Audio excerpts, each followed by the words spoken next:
When did you become a VTuber? Today. Duck. Oh, I'm saying that I wouldn't tell you a secret because you tell everybody. You right, though. Ew, look at all the gross goopy goops. Whatever the frick they are. Oh, look at him! What a chunk! It is what you call a plastic in the shape of a long tubular stick. You mean a straw? Oh. Help me. Help me, friend! So how quickly am I gonna die if I just walk out into the... Don't fight me! We're not supposed to move! Wait for me, guys! Wait for me! Wait! Well, frick, step on me. Don't impede our vacationing, or blow up these islands. I will stab you. Yeah! Do I dare look at you? Long arm's gonna come and find his way in. I don't think I'm there, right? Okay, I'm there! Oh my gosh, a hidey hole! Wait! It always bothers me when there's no shampoo by a kitchen sink. Wait, what did I say? Did I say soup? Did I say soup instead of soap? Shampoo? What's worse? Shampoo? Please tell me I said soap this time. I said shampoo! No! We come!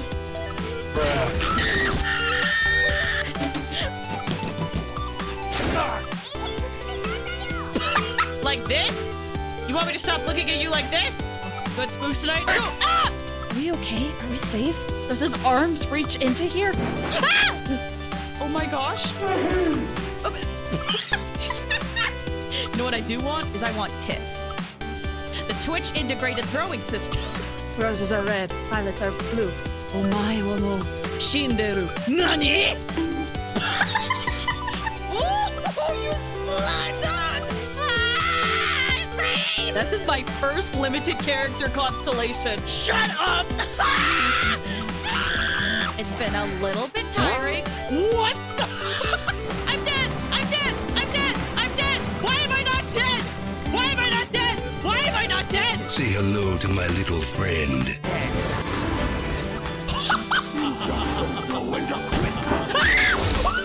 What the balls? Are you kidding me?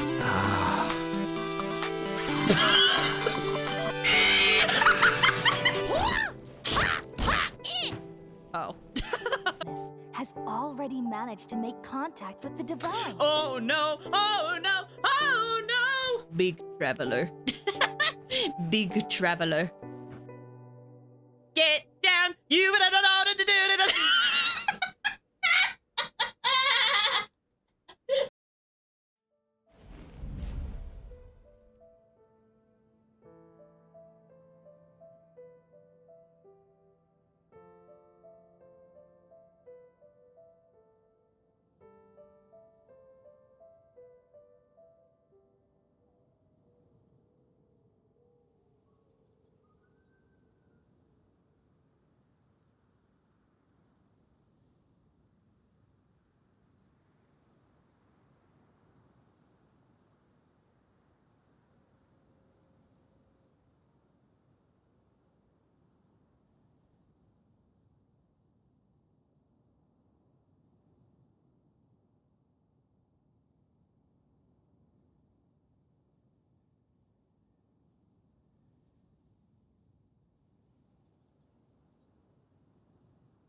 Quit following me.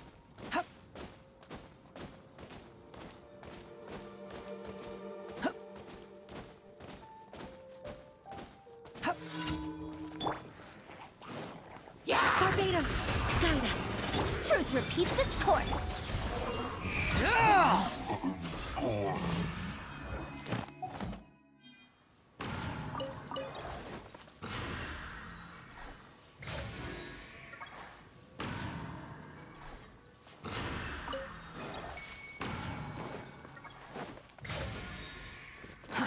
Too slow.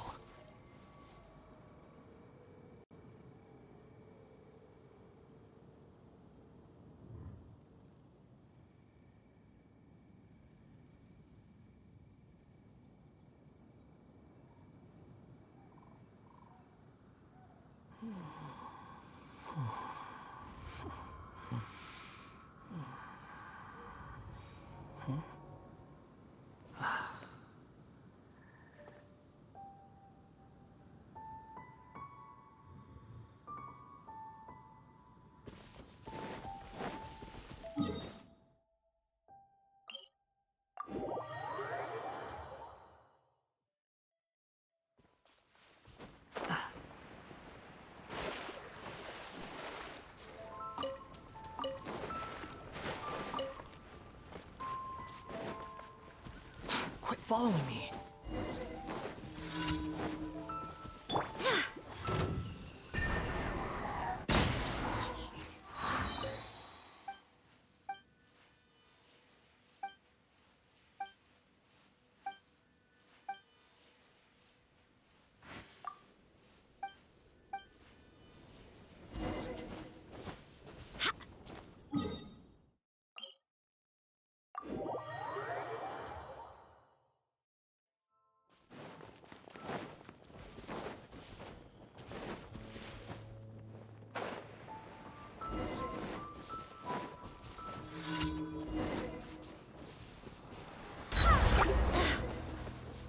Gears of the storm!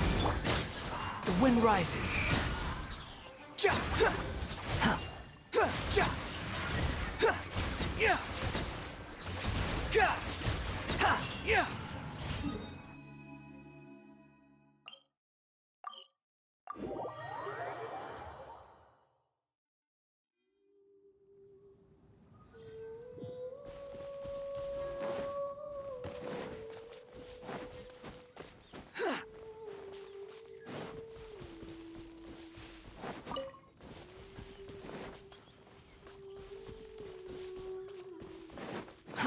Too slow.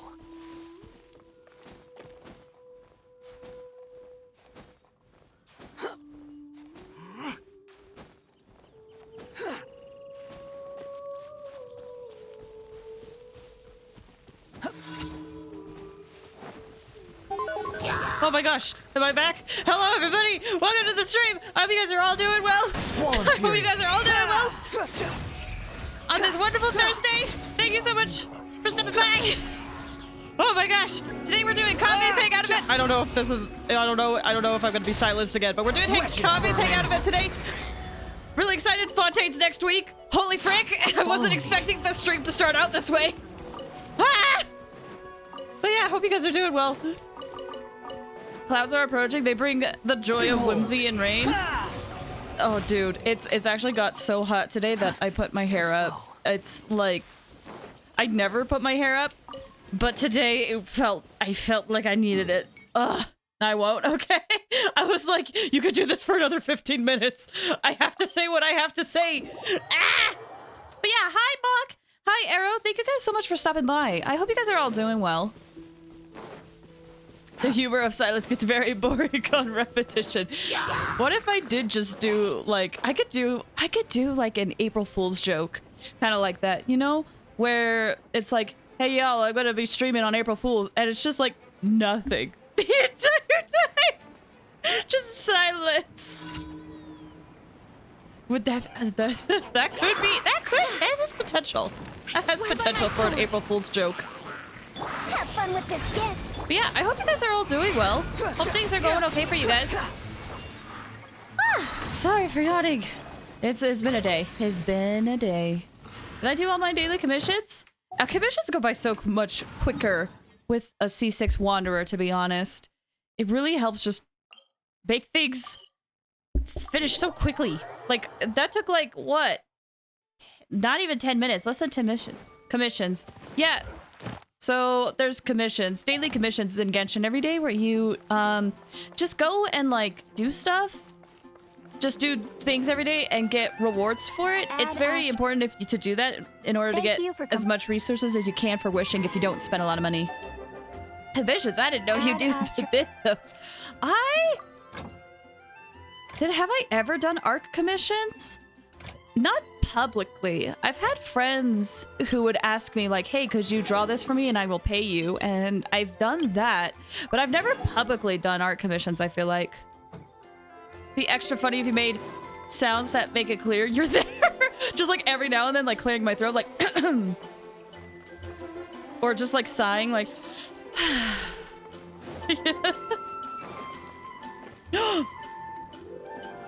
which reminds me, there's this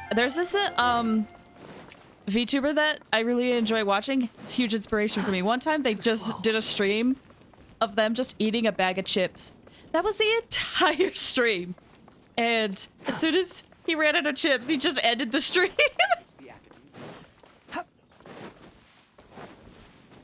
One day I can make terrible content like that. All right. Well, I finished my daily commissions. I need to, I'll make some condensed resin and then, a chip tuber. A little chip tuber. So I'm gonna do this, and then I'm gonna do my teapot, and then we'll just hop right into Kaveh's quest. Because I've heard that the quest actually, it like takes a long time. So I feel like the sooner we can get started on it, the better, you know? There should be a redeem to switch games. Oh, for like the idea of where I just stay quiet the whole time? That could be fun. I wonder how that would work. No, wait. That could... It would have to... This realm is... Huh. I don't know. Because here's the thing. I would like to play, like... What? No? Oh, just in general? To be honest, I don't... I could see it as a fun one-off stream. If you ever... But... Like, switch to do a give or day. I could see it for a fun one-off stream, but to be honest, I don't want that to be, like, a permanent redeem. You know? Because to me, when I sit down to play a game, I want to play a game. So I wouldn't like the idea of switching, but it could be fun for like one-off streams where it's just like, hey, we're gonna play whatever. And then that would be a redeem for that. But I wouldn't want that to be a permanent feature. Create more variety for your streams. It could, but I don't really want that. Make a temporary, super expensive redeem to make you speak for the April Fool thing, but then say one or two words. There's been a lot of horror games you've been missing out on. I'm okay with that. Listen, I know I've played a lot of horror games in the past, but I don't want that to be my brand. There was this misconception for a while that I just played horror games, and I don't want that. I don't mind playing horror games every now and then, but There's no need to exchange pleasantries. I don't want to be known for horror games, so... Just to occupy silence. Okay, let's see. I've done teapot. Oh, I have items forged. I never thought that. Well, that's the thing. That's the thing is, even though you may not have thought that, this is stuff I've gotten from other people, where people have assumed that.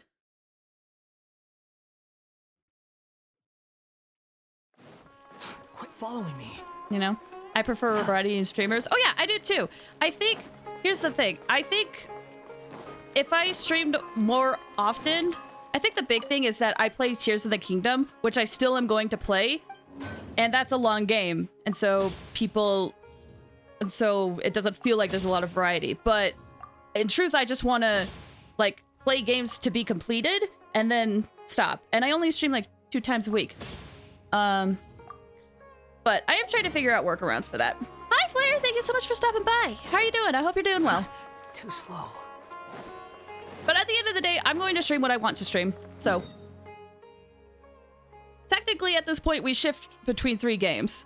So did you start yet? No, we're actually just getting started. I've done all of my dailies. So we're just getting started. We should make Play a super short game after Tears of the Kingdom. RPG. Here's the thing. I have debated this because I want to play through more JRPGs, but I know if I did that for streams, it would be terrible. Like, I've tested it out with Tears in the Kingdom, and I've realized that I love doing it, but at the same time, it's not good for streams. But I would like to do it. I want to do more of that, so I thought if I like record JRPGs and put it on the channel, maybe that could help. Because there's so many JRPGs I want to play. It'll take you real-world years to finish Genshin and Honkai? Yeah. Because this game is constantly updating. And to me, that is variety. It may not be variety to you, but it is variety to me. Alright, let's get started on Kave's Hangout. Does Yakuza count as a JRPG? That's tough. I want to say yes, but it's actually more of an action RPG. Well, it's like an action JRPG. I don't know. You could have a let's play with a friend, so it's not where you're talking to yourself. I could, and there's definitely options I could do that, but I don't mind talking to myself either. There's so many games I want to get to. Yakuza is Japanese GTA, very true. Oh, Kaveh, hi. I've taken a look at your proposal. It's much better than the ones you showed me before, but I'd still like to make some changes. Oh, come on, not again. Isn't this the 6th proposal I've shown you? What's your issue this time? It's a bit hard to put into words, but the design still doesn't look quite right to me. I have to say, that's a terribly vague and unconvincing explanation. Please enlighten me. What would feel more right to you? For starters, don't you think this roof is jutting out a bit too far from the top? It looks almost like the head of a fungus. This door, too. I don't think it needs to be nearly this large. If you could reduce it to around my height, you could use the leftover materials to construct a few more rooms. The roof and the door are the most fundamental parts of a building. If we were to change them, then what would be left of the design? Even if the soul of the building won't be lost, all traces of architectural style would be gone. Anyone with the slightest inkling of architectural knowledge would know to leave them alone. Oh, I understand the principles of what you are saying, of course, but the truth remains that I'm still a bit unhappy with the design as is. Is there anything else that you can do? Oh, actually, I just got an idea. Can we get rid of all the extraneous sections on the roof so the whole design will just be one vertical structure, similar to that of a tree trunk? I don't know if Kaveh's gonna like that. Doesn't seem like it. Also, I do agree with chat. Like, it does seem like it would be Japanese GTA, but you make a good point that you can't even commit crimes or steal vehicles, as you say. That is a very fair point. Kiryu is very much a good noodle. He's so good. I love Kiryu. I could play through more of the Yakuza games if I record them. But should I play through the... Anyway, these are thoughts I have. What? Don't architects often say that symmetry makes everything more balanced and pleasing to the eye? This way, the proportions will be completely balanced. I really don't know how you managed to come up with such a ridiculous idea.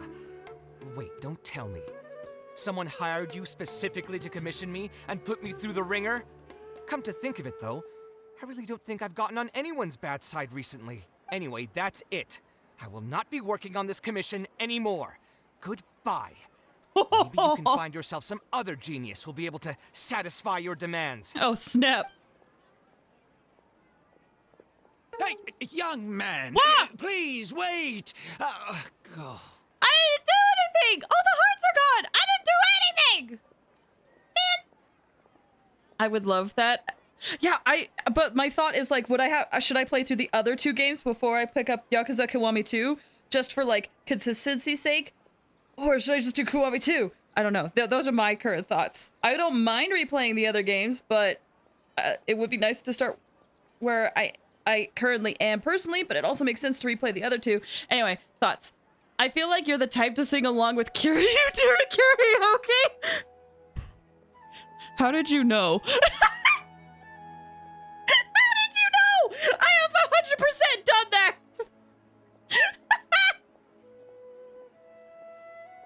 Or the fact you would have your face if it has a different character mental state. I mean, I know, but I didn't do anything. Kitchen spirits. It's just so fun.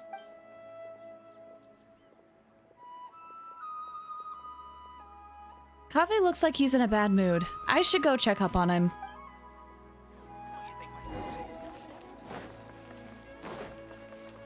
Hello, Kaveh? It's nothing related to you, though. I know, I think I'm just used to losing hearts.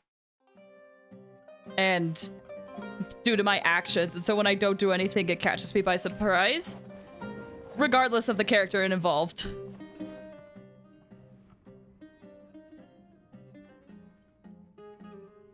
Taking this commission was truly the worst decision ever. Are you alright? Oh, hey. I wasn't expecting to run into you here. Actually, while we're on that, what are you doing here at the tavern? Don't listen to anyone who says that drinking is an elegant pastime. It's no good for your health. I followed you here. I saw you arguing with someone just now. I mean, I might as well, both are honest, but I want to be more honest. You better believe that I at least mutter word. Breaking's a lie, breaking's a wild kawase. Kizune temanest. Anyway, such a good song. Okay, anyway, I saw you argue with someone just now. Ignore my karaoke stuff. So you saw all that, did you? Ugh, I thought I was in the clear. I made sure to double check that nobody I knew was around. Anyway, thanks for looking out for me.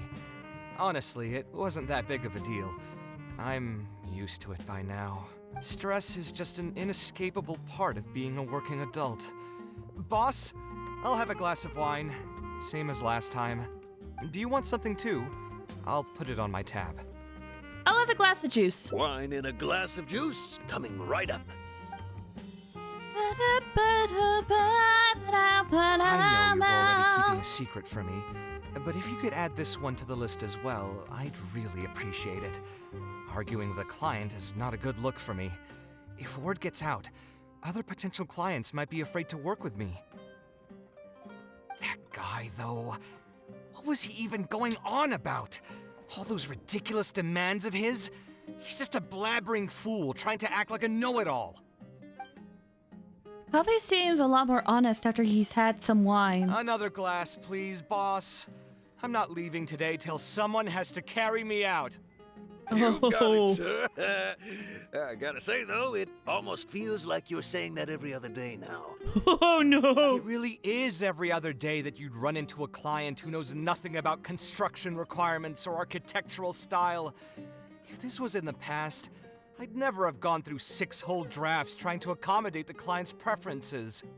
But perhaps getting used to this just means that I've grown numb to it.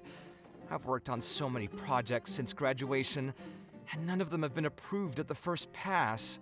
I would spend a lot of time altering my designs, and by the time the clients were finally satisfied, all my passion and enthusiasm would be gone.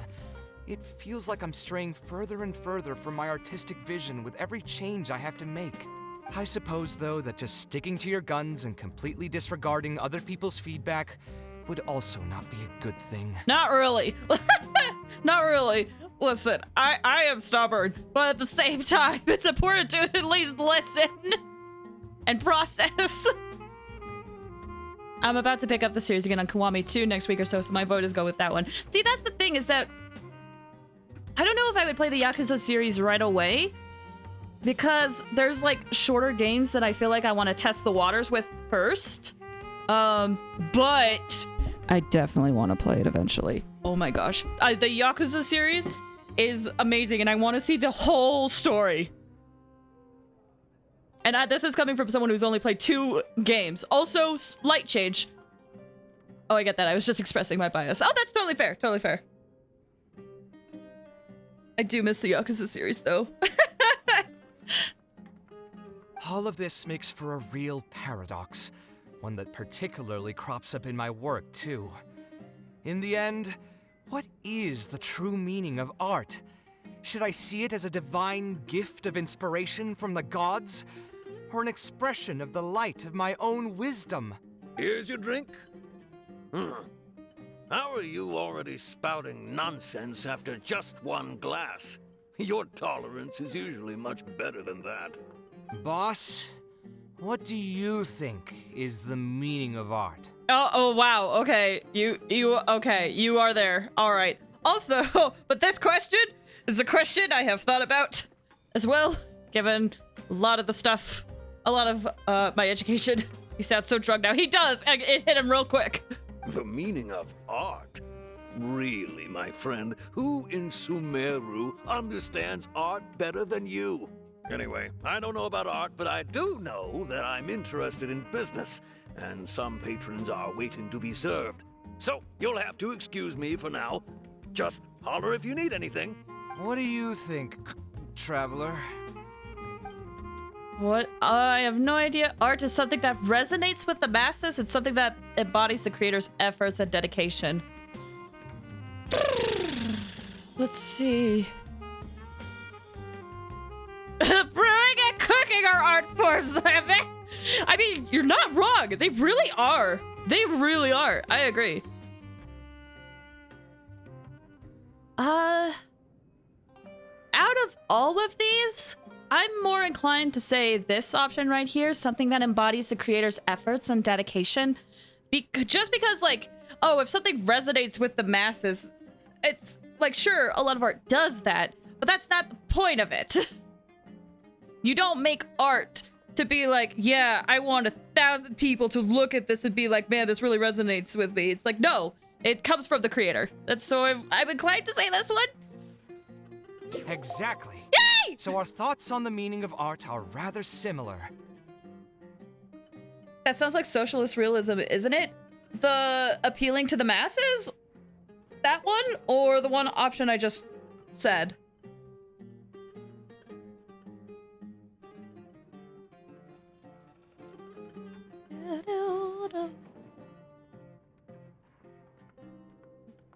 In Sumeru, and especially Sumeru of the past, the arts are not a popular discussion topic. Trying to talk about the arts is basically the key to killing any conversation. Really? Oh, that's such a bummer. That's such a bummer. That Soviet art style appealing to the masses. Oh, I can kind of see what you're saying. Yeah. I've done this Hangout quest, so I hope you enjoy this. I'm so excited! I was really hoping I could finish both these Hangouts before Fontaine came out to, like, kind of finish all of the Sumeru stuff. But to be perfectly honest, we're just gonna have to stick with Kaveh. There's no way I'm gonna be able to do Kaeya's Hangout event. I'm testing out too many things and I need to edit stuff. It's too bad that I'm not in my best form today. Otherwise, we could have talked about this for a little longer. Aw. Kaveh still looks dejected, and even the wine didn't help his mood. How can I help cheer him up? Maybe I should play it safe and just make a simple suggestion. I'll help you convince the client to come to your side. Let's do something else and clear your mind. To be perfectly honest, this is my go-to. I feel like I am good at this. I don't, maybe I'm wrong about that with myself, but I feel like I'm good about this. So let's do something else. Sounds great to me. I don't even want to think about this project anymore. But what should we do? It's probably not a good idea to just drink until I pass out here. Why did you decide to become an architect? How about looking into another career? No, let's not jump into that. Let's ask him about his passions. Why don't we do that instead of just assuming he wants to jump into another career? Happens when the academia could control the masses of the public. It's true. This also just feels very much like a lot of colleges, if that makes sense, where it's just like, oh yeah, let's just take funds away from the art department. But hey, we're putting in a new rock climbing wall, everybody! And it's like, but the art department! Alright, why did you decide to become an architect? Huh? Where did that come from? Tell me. I mean, it's not like it's some kind of secret. You probably already know some bits and pieces of my past. My mother is also an architect. I've always adored her drawings. And when I was young, I used to sit next to her and watch her bring all kinds of buildings to life on paper. You could say my interest in architecture just naturally grew with time.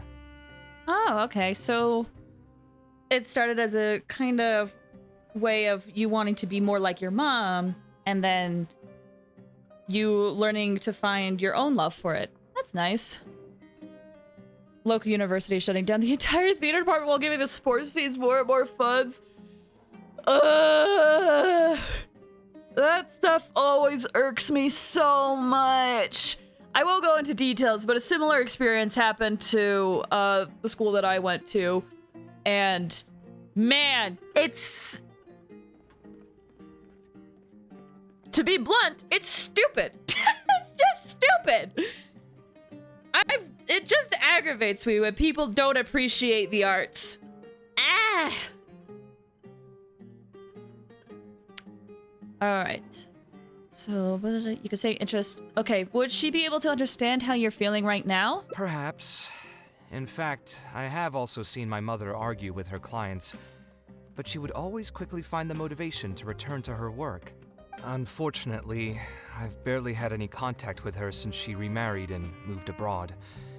Even if I wanted to ask her about her ability to stay positive after an argument, it would seem rude to barge into her life again over something as trivial as that. Which, by the way, guys, Kaveh's mom is supposedly in Fontaine. Which means there's a chance we could hear about her or run into her or something. And I have words because it just, based on how Kaveh tells the story, it just feels like she kind of abandoned him. So there's words. It upsets me too. It does. They're clearly bad. Giving teens multiple life-altering concussions for no play. Clearly necessary. Give them more money. Exactly. That's how you learn how to be strong. Not by embodying characters in a safe environment and learning their struggles and learning how to navigate those struggles.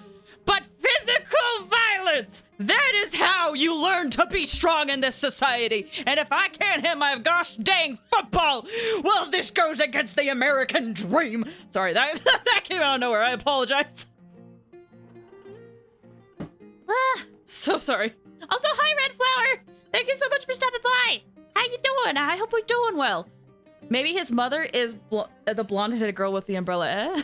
Maybe! You never know. Like, Diona's dad is a guy with brown hair and, like, cat ears. Right? I have some, I've had some experience and strong opinions, and I apologize that just got thrown out there. I'm sorry.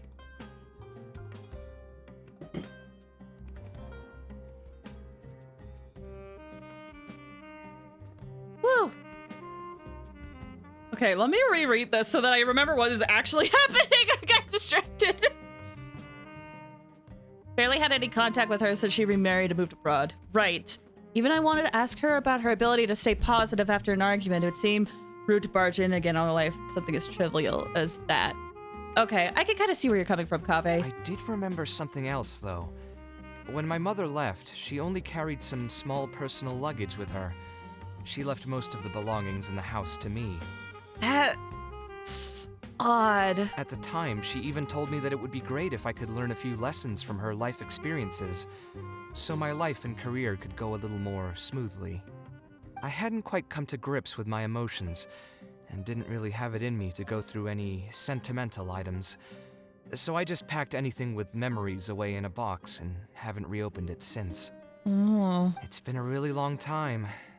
Now that so many years have passed, maybe I have finally developed the maturity I need to face those memories without losing my mind. Yeah, I should dig it out and take a look. Oh my gosh, we could go with him? Yes, please! I want to learn this if you're comfortable with that. If not, it's totally fine, but I would like to know. I have impulses when speaking about strong opinions, so you're so valid for that. I do appreciate it, but I do want to get better about that. I can be sometimes very passionate about things I don't really know a lot of, or things I do know a lot of, and I never want to misspeak. Ha! Well, never. I will, but I would like to avoid it. Okay. Kaveh, can I come with you? Huh? Sorry, I've had too much to drink and wasn't thinking clearly. You're right. I should do these kinds of things with the support of a friend. Speaking of that, I can call you a friend now, right? Yes! Yes, you can! Yes, you can, sir! We are friends! I have you C6! We are 100% friends! But even outside of that, yes. Either way, thanks for reminding me that I can invite you to come along. Had I just gone back by myself, it would have looked like I'm deliberately trying to keep things from you. Ugh, thinking too hard about the words is giving me a headache, so I'll just give it to you straight. Thanks to your advice, I have decided to put my current projects on pause for now, and spend some time trying to rekindle the passion for my craft. As you should. Listen, this is one way to overcome burnout is if you're feeling drained by the stuff you're doing, it's always good to go back to your roots and try to rekindle that. Remember why you would do this in the first place, or maybe you have to find another reason for the passion, you know. That, yes. I feel like, I don't know, I feel like I would be friends with Kaveh. I feel like I would be. I just love him immensely. I think he's a great character. If you want to stick around and see how this will turn out, you'll be sure to encounter some bits and pieces of my past. Do you think you'd find that too boring? No. All right, then let's head back together. I mean, you already know where I live. Does that mean we're gonna run into Alhaitham? Who knew that the day would come when I too would have some friends over? Let me see. I should have tidied up the place before I left the house this morning. Alhaitham shouldn't be home now either. He's usually in the records room at this time of the day. I mean, he is going to be there, Anyway, isn't he? there's no more time for drinks. I'll go take care of the bill. I can help. I contributed. I ordered something too. I could totally pay for it. Too. I have so much more, Kaveh, and you are in debt. Where's my Mora? Where is my Mora? Where is my Mora? There it is. Let me pay, Kaveh! Please!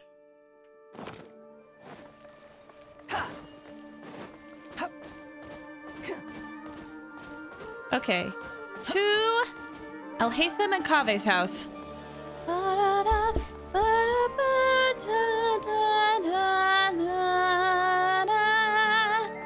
The wind rises. Let's just go ahead and fly on up there. I'm sure it'll be fine. We could have definitely walked up there, but you know what? It's fine. We're here. See? See, it works both ways.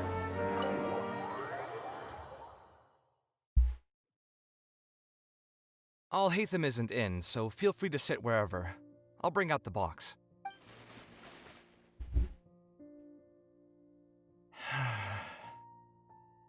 What's wrong? Oh, nothing. I just didn't realize how much time had passed. The box is pretty dusty, which means it's already been a while since I've moved into this place. And many years since my mother moved to Fontaine. I'm happy for her. I hope she'll be able to find happiness there. She raised me all by herself after my father passed away. It definitely wasn't easy for her. Anyway, enough about that. Let's see what I packed into this box. What are all these things? Ooh. Real quick, when he's like, I hope she's doing well in Fontaine. And I'm thinking about the Fontaine trailer where like things are going wrong. And it's like, I hope she's doing well. I'm like, well, there's kind of a crisis going on. It will be happening. No. No. I just had a thought. There's no way. I just had like the biggest crack theory. I doubt it, but it's anime. Guys, what if... And this is a crack theory. I just want to preface that. It's probably not right. But what if Navia, the blonde-haired lady, is Kaveh's mom? And she's running like a Secret Service type thing? What if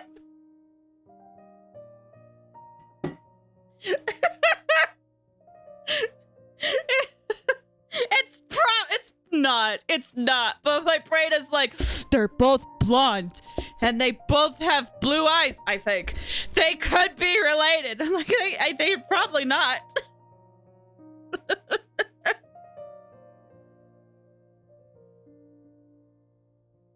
Okay. Is that a drawing?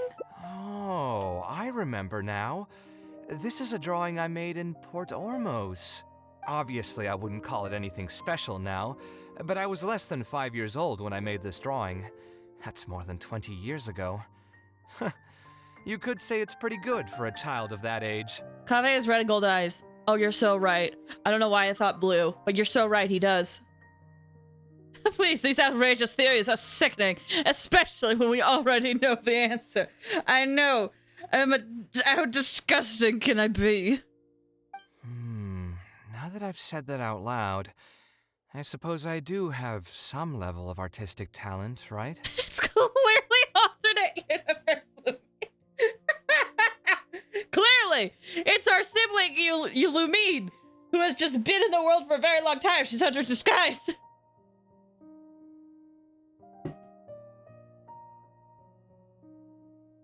Now that said out loud, I suppose I have some level of artistic talent.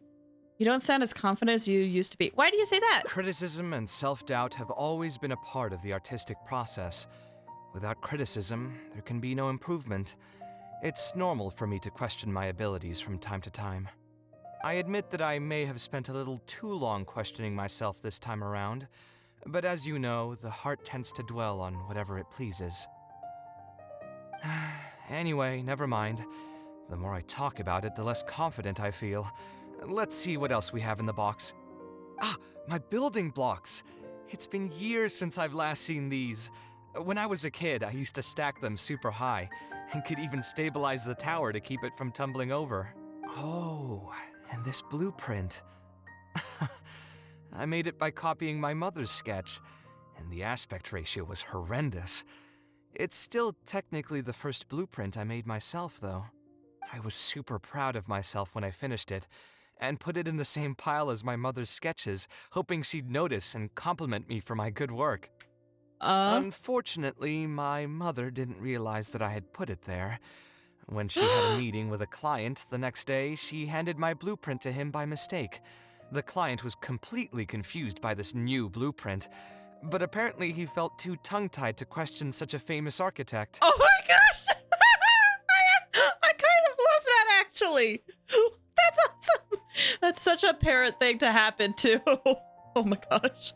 Kaveh was formed by a mitosis. Oh my gosh. Just on out. It was only a few days later that he finally gathered up the courage to pay my mother a visit. He asked, "The door in this blueprint is even taller than the roof. Is this supposed to be part of the design?" Oh, well, at least he confronted. My mother took me with her to personally apologize to the client several times. She didn't scold me about it in private, though. Instead, she went over all the steps required to draw a good blueprint, and was very patient throughout the whole process. I still remember it like it was yesterday. Oh, that makes her leaving all the more heartbreaking for Kaveh, because it does sound like she was a genuinely good mother to him. Now I'm just confused. She clearly was a good mother. Yeah, I clearly have misjudged her. I clearly have. At least right now it seems like I have. Or I made a lot of assumptions about her. She does seem like she was very kind to Kaveh. So why did she feel comfortable leaving him, though? I don't know. Let's see. Is there anything else left in this box? Huh. What was this again? A notebook with a lock? Ah, this is my mother's notebook. She used to write and sketch in it all the time. When I was a child, I used to be super fascinated by this notebook, and always pestered my mother to let me read it. After asking her a few times, she told me that I could read it as long as I could guess the password. Huh. Wonder why she didn't take this notebook with her. Did she leave it to me on purpose? You could open it and take a look. If only I could. I never managed to guess the password. Even after all those years? Hey, it's not a matter of time, it's a matter of inspiration. That's what we need to guess the password. It's your name. Who knows? Maybe this time something will click in my head, and the answer will just present itself. Let me think. What could it be? Your name, your birthday. It could be both of these. Did he mention if it was a numbered lock or a lettered one? Most locks that I know of have numbers on it. So it probably would be his birthday? If I'm assuming it's a numbered lock? I can't remember if it was numbered. I could tell what you were thinking. Don't worry, I tried all the easy guesses a long time ago. Oh, okay. I've tried my name, my father's name, my mother's name, my grandparents' names on both sides, and all of our birthdays. I've tried every name and number remotely related to my family. Okay. Okay, so he has tried his name. I thought this was going to be an anime thing. It'd be like, oh, I never thought to use my own name for my parents' hidden stuff. They actually cared about me. The gasp! But he knew it. Good on you, dude. I've even tried stuff like Love You Kaveh, Take Care, and Yours Truly. I've tried every cheesy phrase and well-wish in the book, but this lock has refused to budge. That's all the cliche stuff. Like, to be fair, I will be 100% honest, where I don't mind cliche stuff. I really don't. But sometimes it is refreshing when it's like, it doesn't fall into that. Some people are very passionate when there's like a cliche that comes up in media. I'm not really like that. I could go either way. But it is refreshing where he's like, yeah, I've done that. I've done my name and my birthday. And it's like, yay! I wouldn't try that route again. I have a hunch that it won't be that simple. Also, if she really did use something like that, she'd never hear the end of it from the folks over at Haravatat if they ever found out. We can try asking some of her old acquaintances. Then maybe we should put it aside for now. Only bad written cliche is bad. See, for me, and maybe this is just me, I have a hard time telling when something is badly written. Because I often see people online say like, oh, this was badly written. But what they mean to say is like, oh, I just didn't like it. Obviously, there are times where I'm like, wow, this sucked. But for me, I have a hard time telling when things are badly written, personally. Maybe I'm just too accepting of stuff. Where I'm like, it'll just say something random immediately. It'll be like, yeah, okay. We could try asking some of our old acquaintances, then maybe we should put it aside. No, I kinda want to know what's inside. We could try asking some of our old acquaintances. So we could find someone who was close to my mother and see if they might know anything? I see what you're saying, but who should we talk to for that? My mother was never really the one to be social. My father was the one with more friends, but all those connections were severed when he died. Let me think. Is there still someone at the academia who would know my mother? Ah, actually, there is someone. Professor Zaha Hadi. Zaha Hadi? Who's that? Huh. You've never really heard of her? She's a famous Gasharwar scholar and leading expert in formal garden design. My mother studied under her as a student many years ago. Oh. Professor Zaha Hadi published many works during her career, so I was able to learn a lot by studying her essays. If there's anyone who still remembers my mom, it'd be her. Cool. Glad there is someone then.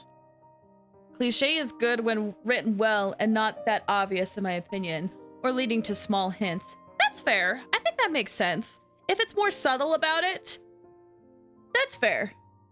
I think for me, like this one I'm thinking of off the top of my head is in the first Danganronpa game where Kyoko was like, I have tried everything. And it's like, she's been like so stubborn about her parents the whole time. And obviously the game came out like over 10 years ago at this point.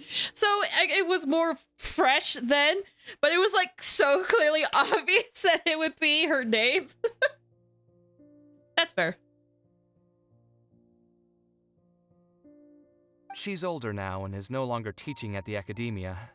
But if I remember correctly, she spends most of her time around the Bimarstan area. Let's go take a look. We might run into her if we're lucky. The little snap in that animation? Cute. Also, dang. Haven't been in this place in a while. Too slow. Hello, oh no. Well, bye, Alhatham's home.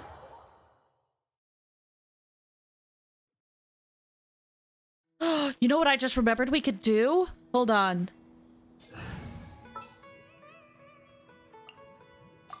I've been waiting for you. We can read minds! Okay. So, well, I mean, I don't know if we'll get anything from Kaveh's stuff, but I'm gonna try. Kaveh? Oh, he's not here. Well. Oh! What am I supposed to do now? Forget it. I'll just head back. Tainari, what are you doing here? Oh my gosh, hi! Oh, it's you. Good to finally see you again. I came into the city to buy some experiment reagents, hoping to bring them back with me to Gandharvaville. But as soon as I got here, I noticed someone banging on Cyrus's door. You've all heard of Cyrus, right? He's an ex-sage and Cyno's adoptive father. I don't know if I actually knew about Cyno's adoptive father. I don't think I actually knew that. Cyrus is Cyno's adopted father. I really don't think I knew that. I was thinking about going over to ask what's happening. That granny over there may appear old and frail, but her vocal cords certainly sound loud and healthy as ever. It's me! It's me! It's me, the old and frail. There may appear old and frail, but her vocal cords certainly sound loud and as healthy as ever. It's me! I'm an old fart! And yet, people still tell me I'm too loud. Small silence that came from you. I thought Cyrus was ahead of the Mondstadt Adventurers Guild. No, there is a Cyrus there that is. I just think this is a different Cyrus. You're not that old, are you? It depends on who you ask. What was the Permian extinction event like place? Oh, you know, it was kind of tragic, you know, but things happen. But it's funny you bring that up, Flair, because it was hi, Nilu. Goodbye. Yesterday I mentioned, like, oh yeah, there's a lot of people in my, like, friend group that are, like, starting to lose their vision. I think it was Rebel that was like, how old are you? Where everyone in your friend group is losing their vision. I am not old, but I am what some might say older. Did you cause the Permian extinction event? I will not admit to anything. I will not admit to anything. You can't make me. Granny? Yeah, she's just over there. You can go check out the situation yourselves in a moment. Kaveh, were you at the tavern? I lost my vision in first grade, Slowpoke. I love that.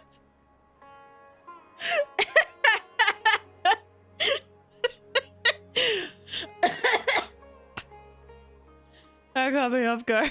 Thank you for that. Maybe it's just a canon event in all of Blaze's lives. Possibly.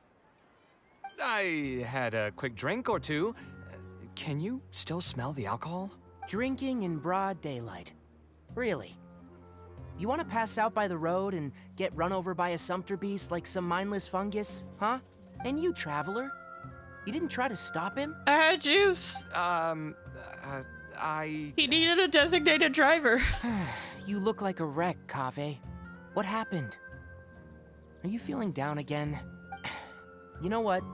I'm hosting a meal at Pardistii tomorrow evening. Do you want to come? Huh? Oh, I had no idea. Let me think for a moment. I'll come if I can find some time. All right. Then I'll plan on reserving 2 seats for you. I'll be heading back to Gandharvaville for now. I have a feeling that argument over there is going to continue for quite some time. It might be best if we don't get involved. A granny who lives nearby. Let's go take a look. Sounds good. I got bad vision when I was just a few months old after getting surgery. You're the slowpoke. I love that. I mean, not having bad vision, but just the comments. I won't accept the sudden care for Kaveh's help from Tainari. How dare he care for a friend? Also, I mentioned it yesterday, but have you guys heard of people's visions getting better? Because I know people who've had, like, really bad vision when they were young, but when they got older, it actually improved. And I was shocked. Ha! So, plan on keeping yourself locked in there, huh? Fine by me. If you're not going to come out, then I'm not going to leave. My tomato was growing so well. It had all the potential to become the best tomato this year. And you cut it straight from the vine. She is mad. I already told you I had nothing to do with it. Why would I take a tomato that's still weeks from ripening? You'd have to be awfully green as an investigator to think it was me. You see, the word green here could refer to both the color of the tomato and the fact that your skills could use some. Enough nonsense. Just come out and face me, you coward. This is the type of stuff I love watching. You're out of your mind. If I've actually done something wrong, then get a mantra and pull me out by force, why don't ya? Oh, why you? I love this. We'll care for the son and care for Kaveh's health. Not after that Genshin ad where he does coordinated song and dance mocking him. Criminal with their Honestly, I don't get Genshin ads often. I don't get ads often. So I miss a lot of the ad stuff, but I know they use videos that fans have made for their ads. I'm still have blind, one eye literally completely blind, and then my good eye being nearsighted. Oh, I didn't know that. I apologize if I misspoke or said something insensitive. Dang. I do know someone, though, who has a fake eye due to some stuff that happened in their lives. So, I do know someone else. I remember, too, like, when the 3DS came out, and it had the 3D function, people were actually kind of hoping that it would help this person out who only has one eye to actually see what 3D is like, but because just of how it works. But no, it still involves both eyes, so it didn't work. But they were still like, well, it was worth a shot. All right. Don't tell me this is... Professor Zahahadi? And who are you? Oh, Kaveh. Fancy seeing you here. How long has it been? Come on, get over here and let the professor take a good look at you. Not bad, not bad. You've grown taller again. Professor, what's going on here? It's no big deal, really. A few of us old scholars got bored in our retirement and decided to put together a vegetable growing competition.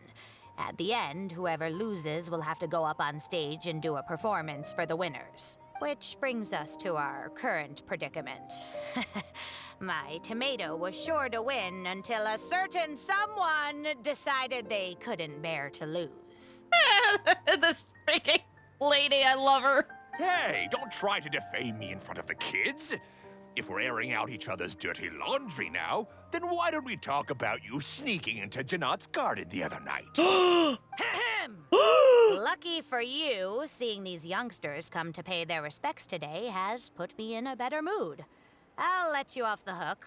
For now. Oh, snap! Oh, snap! Come on, let's go. We'll take our conversation elsewhere. He doesn't need to be a part of it. Oh, he got that ready. He's like, if you're gonna cast blame on me. Yes, of course.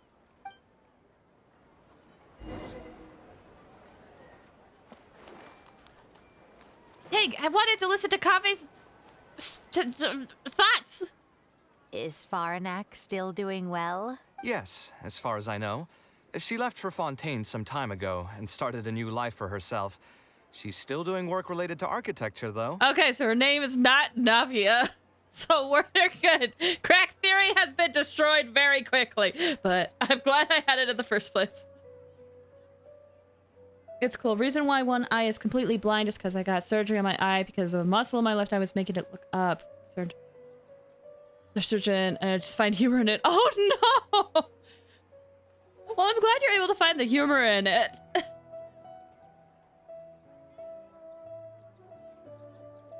A bummer that happened, but it's nice that you're able to find some positives about it. Ah, yes. I did hear about that. Did that upset you at all? No, not at all. She's already sacrificed a lot raising me as a single mother. That's good to hear. Okay. Your mother did struggle quite a bit those few years. It's probably a good thing that she found a new place to call home. Okay, so Kaveh doesn't seem to have resentment towards it. Okay. Or at least that's what he told her. I don't know if he's hiding more, but it seems like he doesn't have any too much negative thoughts about it. Maybe because I don't remember Jack about it. Totally fair. Sometimes I wonder if things were harder for her because she was so beautiful. People were always drawn to her beauty first, only to realize she had a sensitive and vulnerable heart underneath. She was still quite young when she first joined my class as a student. Beautiful and radiant with her golden hair, yet quiet and single-minded. She seemed like a lass from some aristocratic house who was seeing the outside world for the first time. Aww. She had to make a lot of drastic changes in her life to raise you on her own. Even during her time in the academia, she was a thorough perfectionist. If she was unsatisfied with something she had made, she'd insist on redoing it, even if I was perfectly happy with it. She had many admirers, and they'd always fill up the first few rows of seats, hoping they could get closer to her sitting in the first row. If it were any of my other classes, you'd have found nobody sitting in the front. But every time I saw her, she was always in that same rigid pose. She'd have one hand on her forehead with the other clutching her pencil. Her eyebrows would be knitted in a frown as she concentrated on the blueprint in front of her. I'm sure she had many difficult moments in her life. How did she cope with the stress? Some people are just built different, and I'm really jealous. Also, hi, Ram. Thank you so much for stopping by. How are you doing? I hope you're doing well. I call that just you want to gently don't care. Okay, that's fair. I'll keep that in mind. I'm not too sure. She never talked about such things with me. She rarely opened up to other people, you know. I do remember one time, though, when she got into a heated argument with a friend. She said something I found very memorable. She said, "True art cannot be understood, but as an artist, I wish some people could understand its meaning and value." If you ask me, that's probably the greatest source of pain for geniuses of their craft. It's extremely hard for them to find someone who can truly understand their ideas. So that's how it is. I wonder if the password could be... Ooh. Understanding or acknowledgement. That's good. Well, I mean, Also, I realized I forgot to answer Ram's question. I'm doing okay. Thank you for asking. Sorry, I forgot to answer that. Understanding, acknowledgement. Maybe understanding? I tried both just now. Seems those aren't it either. Well, alright. We'll just have to get trying. Doing well. I actually impulse bought Gatorade electrolyte. It tastes better than regular Gatorade. Oh, does it? Really? I don't think I've ever had a lot of Gatorade, so I can't compare it. But I have heard that people do prefer the Gatorade electrolyte a little bit more. I have heard that. What are you trying to do? My mother left her notebook to me, but it has a password and I haven't figured out what it is yet. I'm trying to learn more about her so I'd have a better chance at cracking the code. Thank you for all that you told us. It's the least I can do. Talking to youngsters like yourself makes me feel younger too. Honestly, looking at you now, I can see how much you resemble her. It's almost as if she's standing right in front of me again. Your personalities are quite alike too. You're both stubborn and both a little awkward. Of course, I'm sure the similarities are mostly superficial. But so long as you continue to harbor those traits, you'll find a lot of difficulties in your work. I've taught a lot of students over my career, and in my experience, very few genius architects of Ksharawar ever found happiness for themselves. They would know exactly what they want to express and fight for it tooth and nail, which inevitably led to arguments with their clients. Some clients would choose to respect the architect's vision or just let the argument go because of the architect's reputation, but those are the rare ones. When Farnak first graduated, she was getting into arguments with her clients nearly every single day. I think it only got a little better when she met your father. I see. But could he understand the designs my mother made? No, I think they were probably beyond him, too. But despite that, he still stayed next to her, listening to her joys and sharing in her sorrows. Aww! My heart is full. I got the white one. It has more flavor than the regular white Gatorade flavor. Ooh! Yeah, I think the person I know that in my life that drinks a lot of Gatorade usually gets the blue ones. I don't know if they get the white ones often. But I think they also get the Gatorade electrolyte stuff. Normally when I buy Gatorade, I drink the whole thing before I'm home, but I still have this one left. Awesome! I feel like artists should respect other people's visions of art, even if they aren't perfection. That's true. There's some... I think it does go, like, both ways. Like, I think people should learn how to respect artists more, but at the same time, it is also important for artists to be open-minded about other people's work. Or professional, yeah. For example, I heard this story one time of this one person where they thought they were so good at art, they just kind of stuck with that. They didn't learn from anybody. They didn't, like, observe anybody has extra skills. They didn't take criticism. They just did it. And they never improved because of it. It's fascinating. Farnak had many admirers, but she ended up choosing your father. His support probably played a part in that decision. So instead of understanding, perhaps all we need is just companionship. Maybe that's what she was trying to tell you? Huh. It worked. It did? Oh, was that the right password? Yes! Then you should be on your way, child. Find a quiet place and see what she wanted to say to you. Oh, Sam, I didn't think that would work! Being the awkward person that she is, I suppose there were many things that Farnak could never say out loud. Instead, she probably left them in her diary, hoping that they would make their way to you one day. If you're ever in a mood to chat again, just come and find me here. You're always welcome to discuss architecture topics with me as well. Thank you so much, Professor. There's no need to be so formal. I'll let you kids go.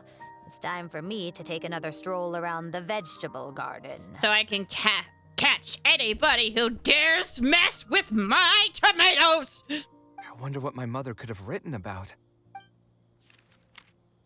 We're just going here? Do you want to... They all say Zaha Hadid's class is the toughest, but I think it's actually not too bad.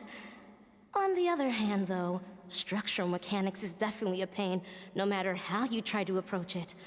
I doubled down and managed to get through it in the end. I met someone special. At first, I didn't think much of him, but now, I feel very happy whenever I get to spend time with him. We decided to name our son Kaveh. I don't think a younger me would have ever imagined forming such an intimate bond with another person. Back then, I lived only in the shadow of myself, as well as that of the dream in my heart. The bad news came. And even though it's been several days now, I still can't bring myself to come to terms with what happened.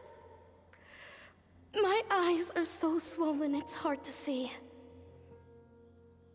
What if they're all lying to me? And this is just a long, cruel dream. But I have to face reality. I still have someone to take care of. No matter what happens, I'll do my best to raise my son on my own. Huh? Is this a drawing? Seems like it was done by my mother. Ah!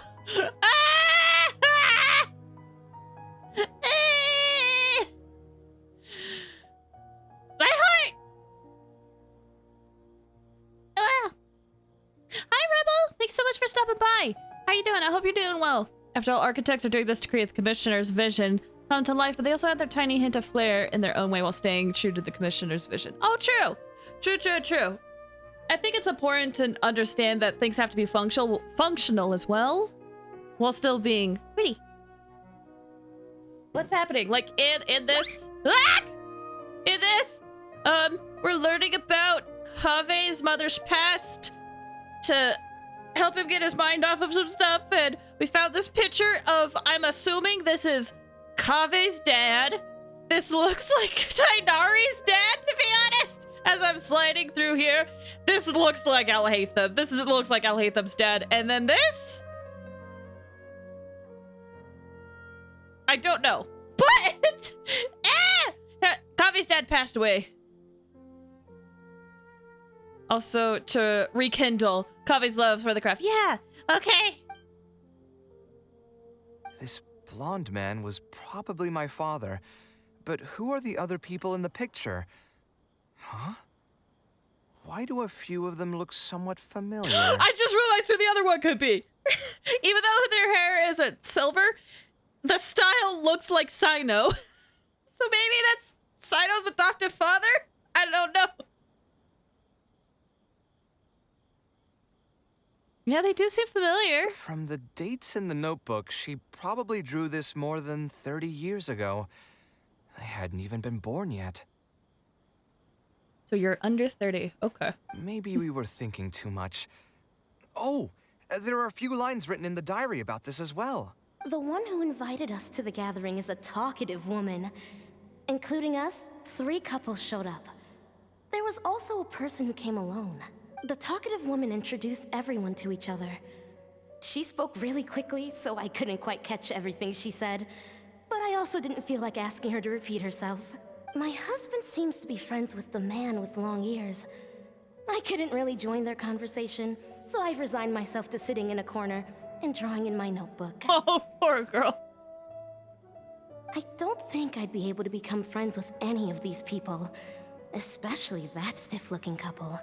That man is certainly very handsome, but he would constantly alternate between disjointed and serious ways of talking. His wife is a bit more bearable.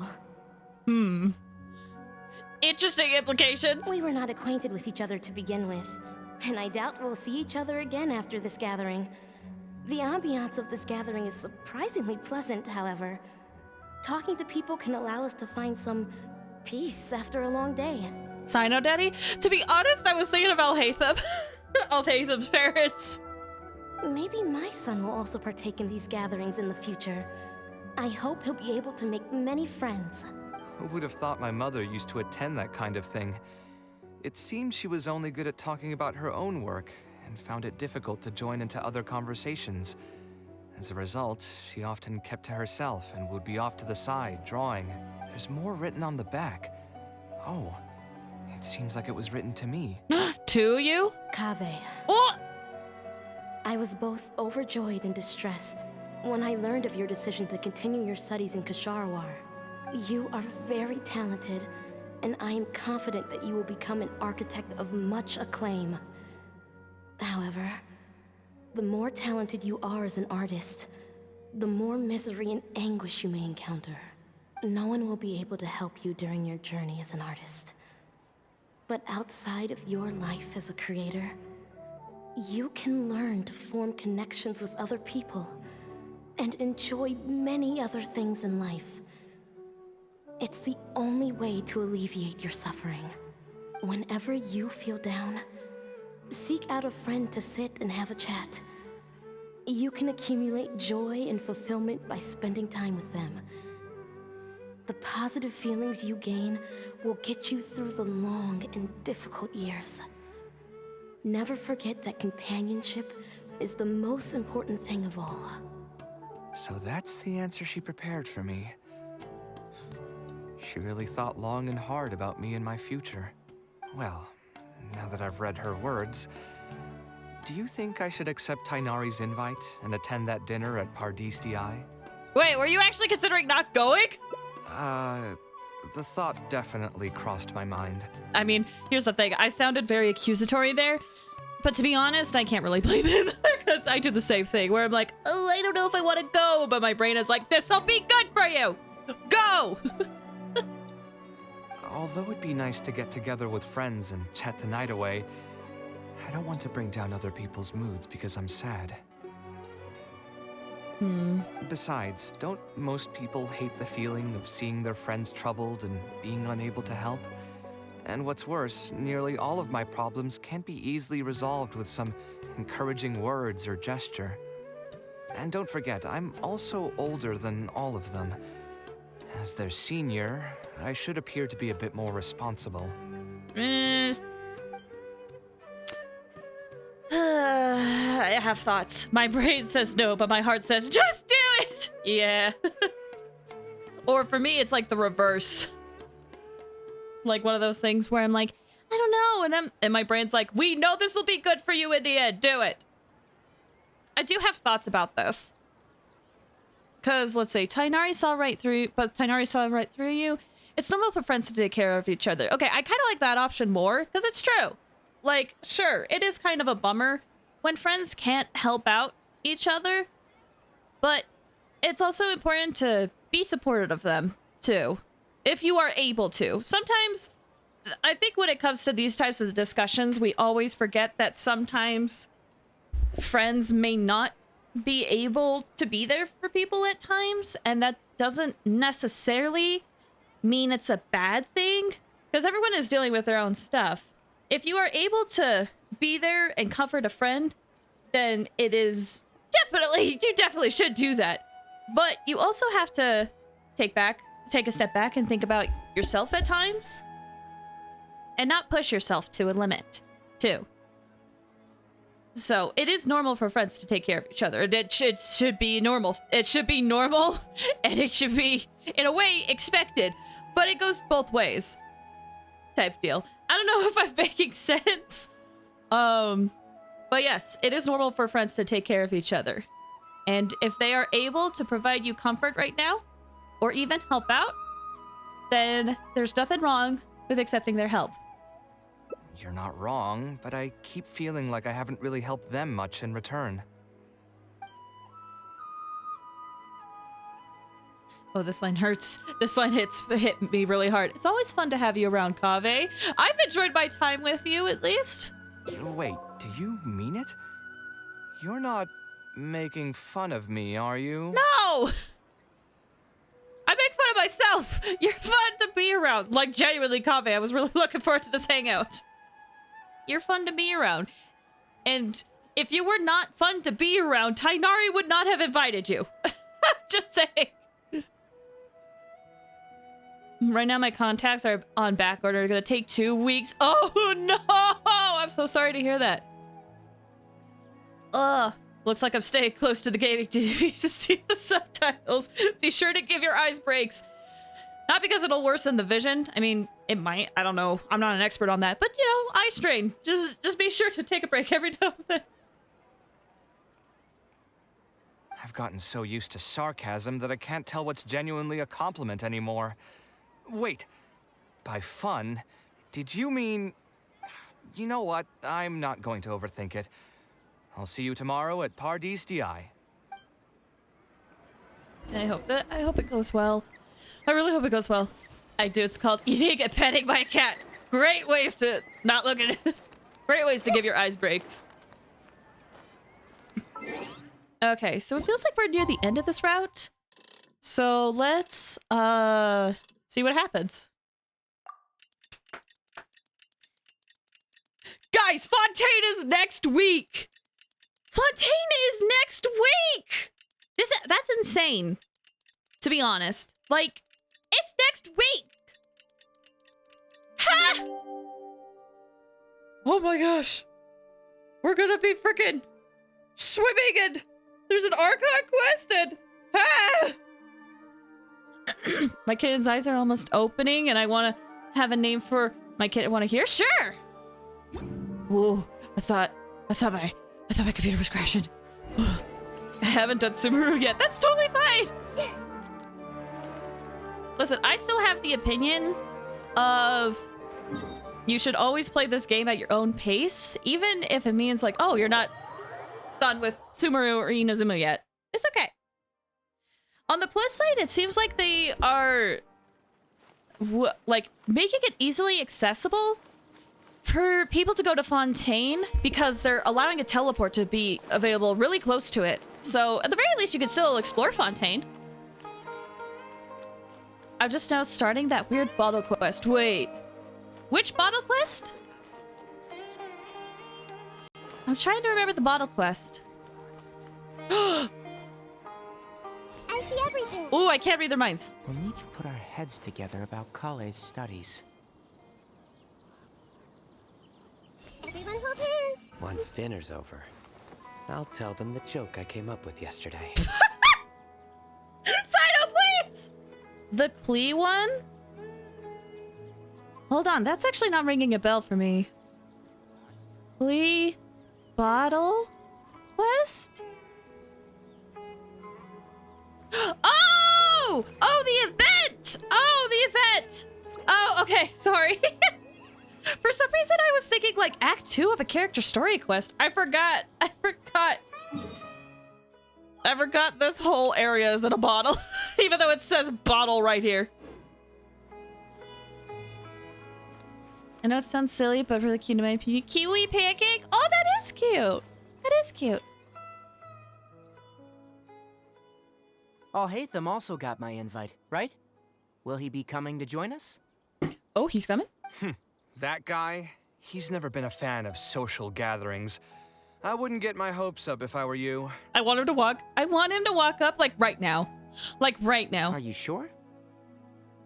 All right then. I guess we won't wait for him. Yeah, let's go. I mean, maybe we should give him a little more time. We can keep chatting for a while longer. Oh, sure. You still haven't told me, what's the occasion for getting us together here at Pardis DI? We're celebrating the end of the first phase of Kaeya's studies. I wanted to thank you all for the help you've given her along the way. Then where's Kaeya? She said she wanted to show everyone a bit of what she's learned, so she's still doing some last-minute prep at home. She'll be here shortly. Oh! Anyway, let's get started. To tell you the truth, I'm actually not so confident that the second phase will go as well as the first.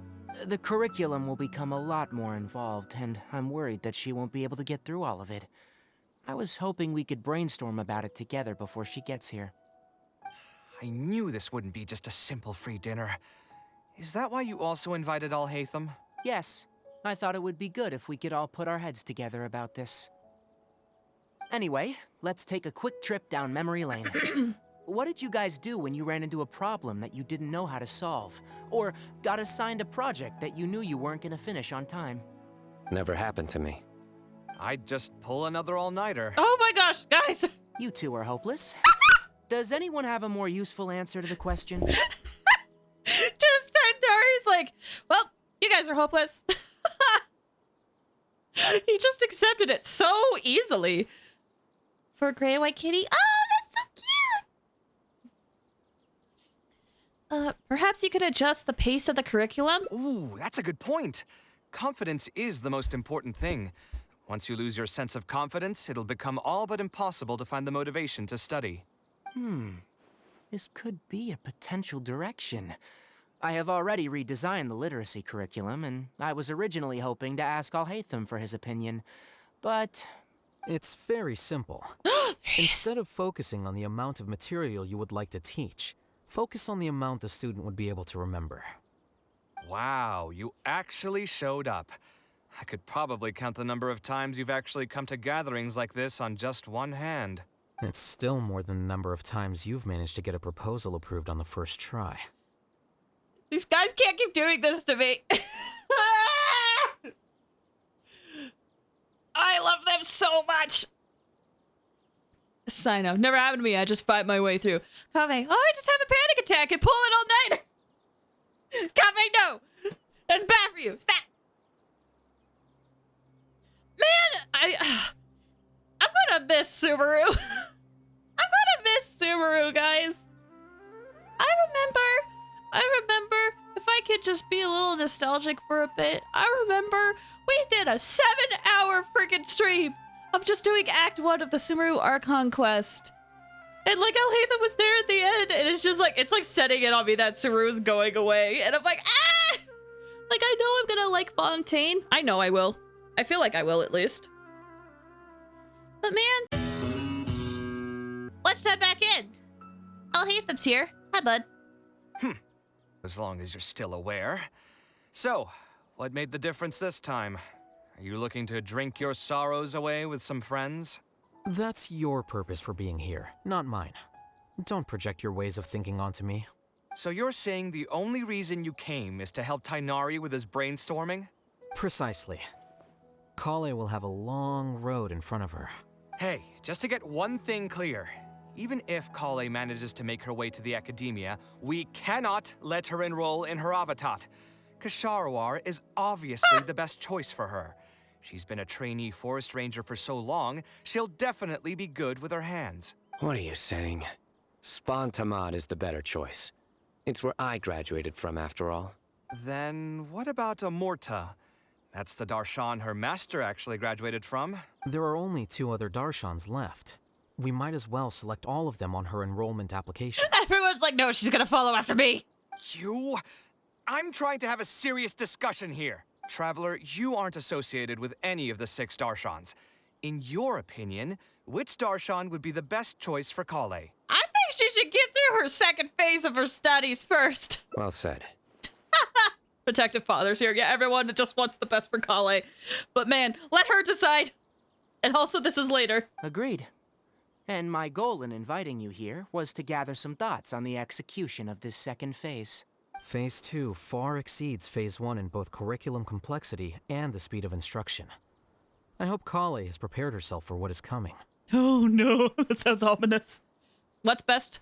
What for what? It's essentially what they're arguing is what major is best for Kaeya, who is still going through school. I would love to have side with a father. Let my girl decide her studies. She should, but that's for later. Let her figure it out. Hey, what are you thinking now? Please don't tell me you're planning on lending her those abstruse books from your home library. Actually, I was thinking about lending her a professions guide. I'll make sure to write, "Don't become an architect" on the front page of that. My translation was inaudible? Wait, what I said was inaudible then? But don't you love your job, Kaveh? You're right. I can't deny that. Look at him! He's in a good mood! Is there another phase after Phase 2? What's the ultimate goal of all of this? Are we trying to prepare her for a job in the academia? No, they said, oh, gotcha. We don't need to think that far ahead. Hold that thought, though. I think my vegetables are done. Everyone enjoys a relaxed and pleasant dinner. I'm telling you, that client had no idea what he was talking about. No matter what I did, he had something bad to say about it. Kaveh sure gets drunk fast. Have you considered finding another client? They're all the same. I haven't had a good night's sleep for months now. Who do they think they are, ordering me to alter my design over and over again just because they have some mora? It's too late now to change careers. You might as well try to find some joy in the pain. Besides, you'll be getting up in the middle of the night to make edits to your own design even when the client doesn't request it. No. That's not true. You sound so bitter. Kaveh equals complete Kaveh. Hooray for Kaveh! Cheer up, Kaveh. I'll tell you a new joke. He's been waiting on this one. We'll save that for the end, Sino. You can keep it to yourself until then. Whatever. I'm not going to use my brain anymore. Let's drink tonight to our heart's content. Oh! It's in order of the picture we saw earlier. Long ears, blonde hair, guy with a book, man standing up, looking down on everybody. Their children are all here. Oh, and we have Kale. I missed her. Leisurely gathering. The positive feelings you gain will get you through the long, difficult years. Oh. While Traveler is in the corner alone. Now we have Kaveh, but still. Oh, that was so fun. Okay, where does this go from? Layer of dust gates the book. Oh, this is whether we choose to pursue the book or not. Oh, okay. Well, I know there was technically a break with the computer crashing, but I have not had a break. And I would like to take one. So we're gonna take a quick 5 to 10 minute break. I need to refill my water. It is very low. So yeah, we're gonna take a quick 5 to 10 minute break. This is a good time for you guys to stretch your legs and get some water and do anything else you gotta do. We'll be back in like a couple of minutes. And again, I do feel bad that my computer crashed, but I have tried everything at this point other than getting a new computer. So I apologize. I am sorry. Hopefully we can figure out ways where this won't happen too much though. Anyway, I'm also gonna be running some ads while I'm gone. So if you gotta like step away for whatever reason, now's a good time to do so. Okay? All right. Okay, cool. That's really cake. I'm wanting to save money for a new computer myself. Yeah, I don't know what to do with mine. I think I need a new graphics card. Or processor. Oh, that's gonna be a pain. Anyway, BRB guys.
Hi!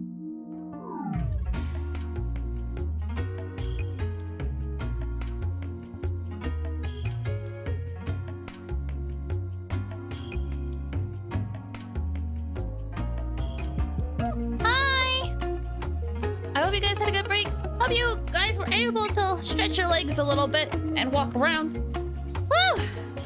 Welcome back. Thanks! Again, apologies for the frickin' crashes and mess. That break was rather short, not gonna lie. I think... Let me think. I don't think it was that short. But, hey, that's fine. I try not to go over 10 minutes. My ideal length is that I want to hit 5, but it usually goes over. I ate my dinner, stir fry. I'm jealous. Stir fry sounds amazing. I guess I'm only saying that because I ate something today that I'm kind of required to eat by my diet, and I just want other stuff. Thanks for the hydrate. Okay. Anyway. Let's head back into the game. Let me unmute the game, and then we'll keep going on Kave's Hangout a bit. And hopefully no more crashes. Whoop. All right. I said before I needed a lot of new things. Yeah, I saw the chat message before I left. Luckily, on my end, the chat does not disappear, so I can see your guys' messages from like minutes ago. So, nope, no worries. Okay, let's see. I'm having Welch's fruit snacks. That also sounds very good, and I cannot have that. Okay, I want to get this path.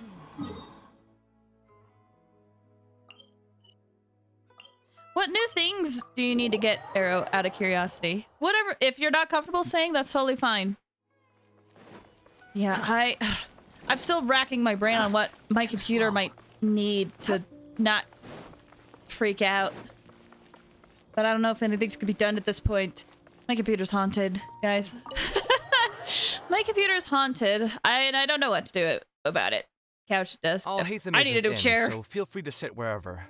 I'll bring out the box. Did my chair lower during the break? It did. Well, that's fine.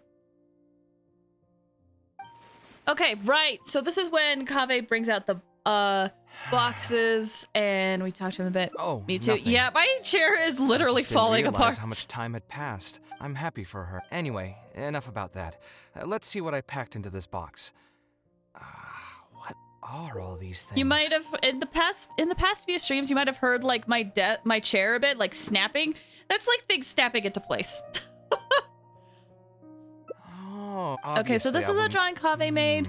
Now that I've said that out loud, I suppose I do have some level of artistic talent, right? I don't want to say this, but I am curious if it leads to the other path. You don't sound as confident as you used to be. Criticism and self-doubt have always been a part of the artistic process. Okay, so it's basically the same. I admit that My chair is awesome. What kind of chair do you have, Buck? Because I am honestly looking to buy a new chair. I was super and maybe a new graphics card. And put it in the same pile as my armrest or mother's memory sketches, phone. Oh, that sounds nice. Unfortunately, it was only a few days later that my mother took me. She didn't scold. Let's see. Is there anything else left in this box? Secret Lab Titan. What was this again? Secret Lab Titan. Hold on, I'm actually gonna Google this right now because I've wanted a new chair for like a bit. Secret Lab Titan chair. What does this look like? Oh, it's one of these chairs! I have seen streamers use these chairs. Titan Evo, I think. Okay. I have seen streamers use this.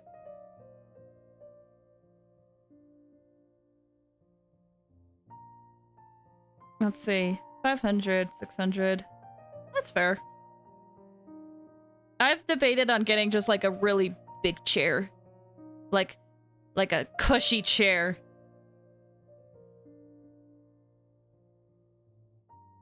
Huh. Alright. I have to remember that I'm live.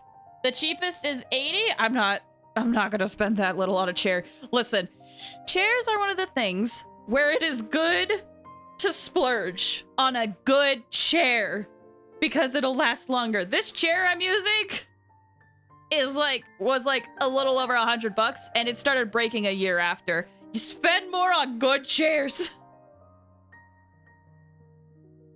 I want one that I can recline in. See, my chair can do that. It can do like a full, like, lay completely flat.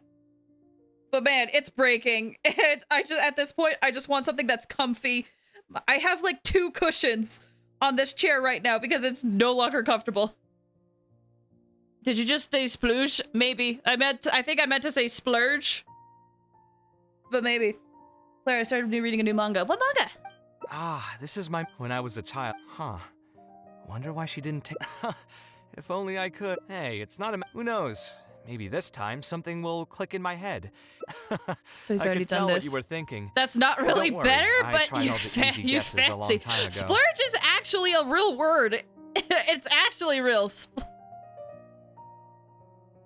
Splurge. Dictionary definition. The act of spending money freely or extravagantly. It is an actual definition. The Royal Tutor. Ah! I loved the Royal Tutor anime. I wanted to read the manga, never got around to it, but I watched the anime. Ah, it was so good. I feel slightly bad doing the summer quest this way. I know I'll watch a video at some point, probably your phone, but I still feel bad skipping through it. I get that. Some people just do not care about skipping dialogue. I am not such a person. If I skip, even if it's like, I can't accidentally skip like the tail end of a sentence, I feel guilty. So I get that.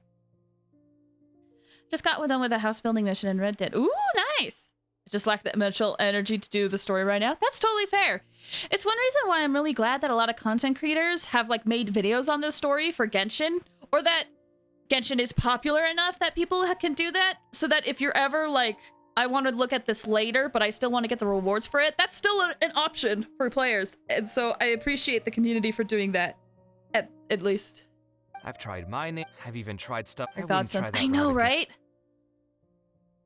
All right, so this is about the book, but we're gonna put this aside for now, even though that hurts my soul. I never watched the anime, but the manga, I love the second eldest prince. He's innocent. He's just an innocent giant who loves cute and tiny stuff. I just really loved all the characters in Royal Tutor so much. It was fun. Yeah, you're right.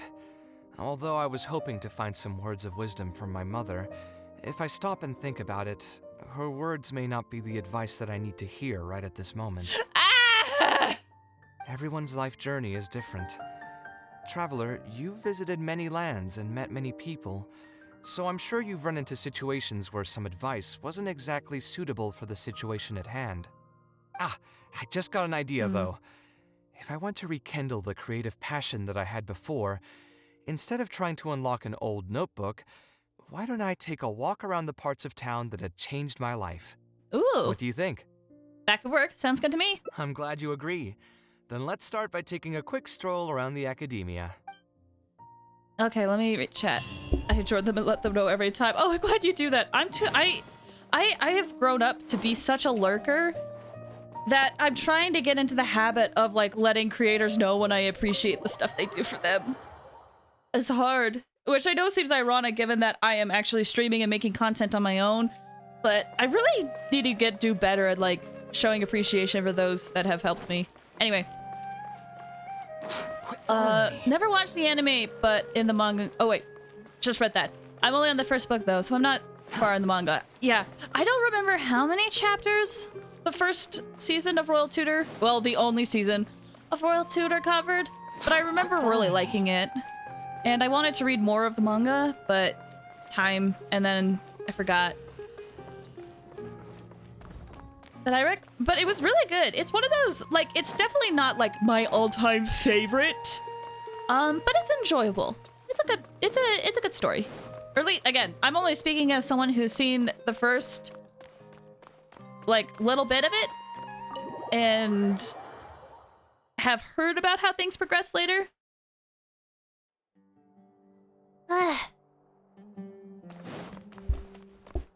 Okay. So, Kaveh, talk to me about this stuff. Of all the places in the academia, I remember this one most. When my studies got busy, I used to pull all-nighters here trying to finish my blueprints.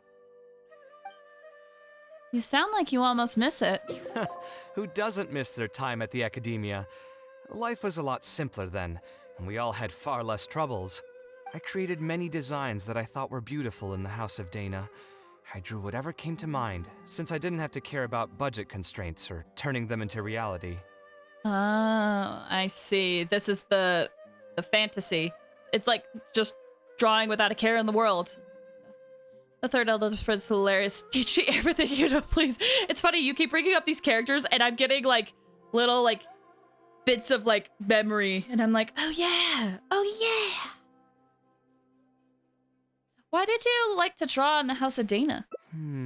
If I had to give a reason, it'd probably be because I like the ambiance here. The academia also had a rule that allowed scholars to annotate any physical books they came across. As a result, the books here are chock full of scholars' wisdom across many generations. We walking. Oh my gosh, we're gonna get Hydro Traveler next week. Sorry, everything with Fontaine, I'm just like, oh my gosh, wait, we're gonna get this thing.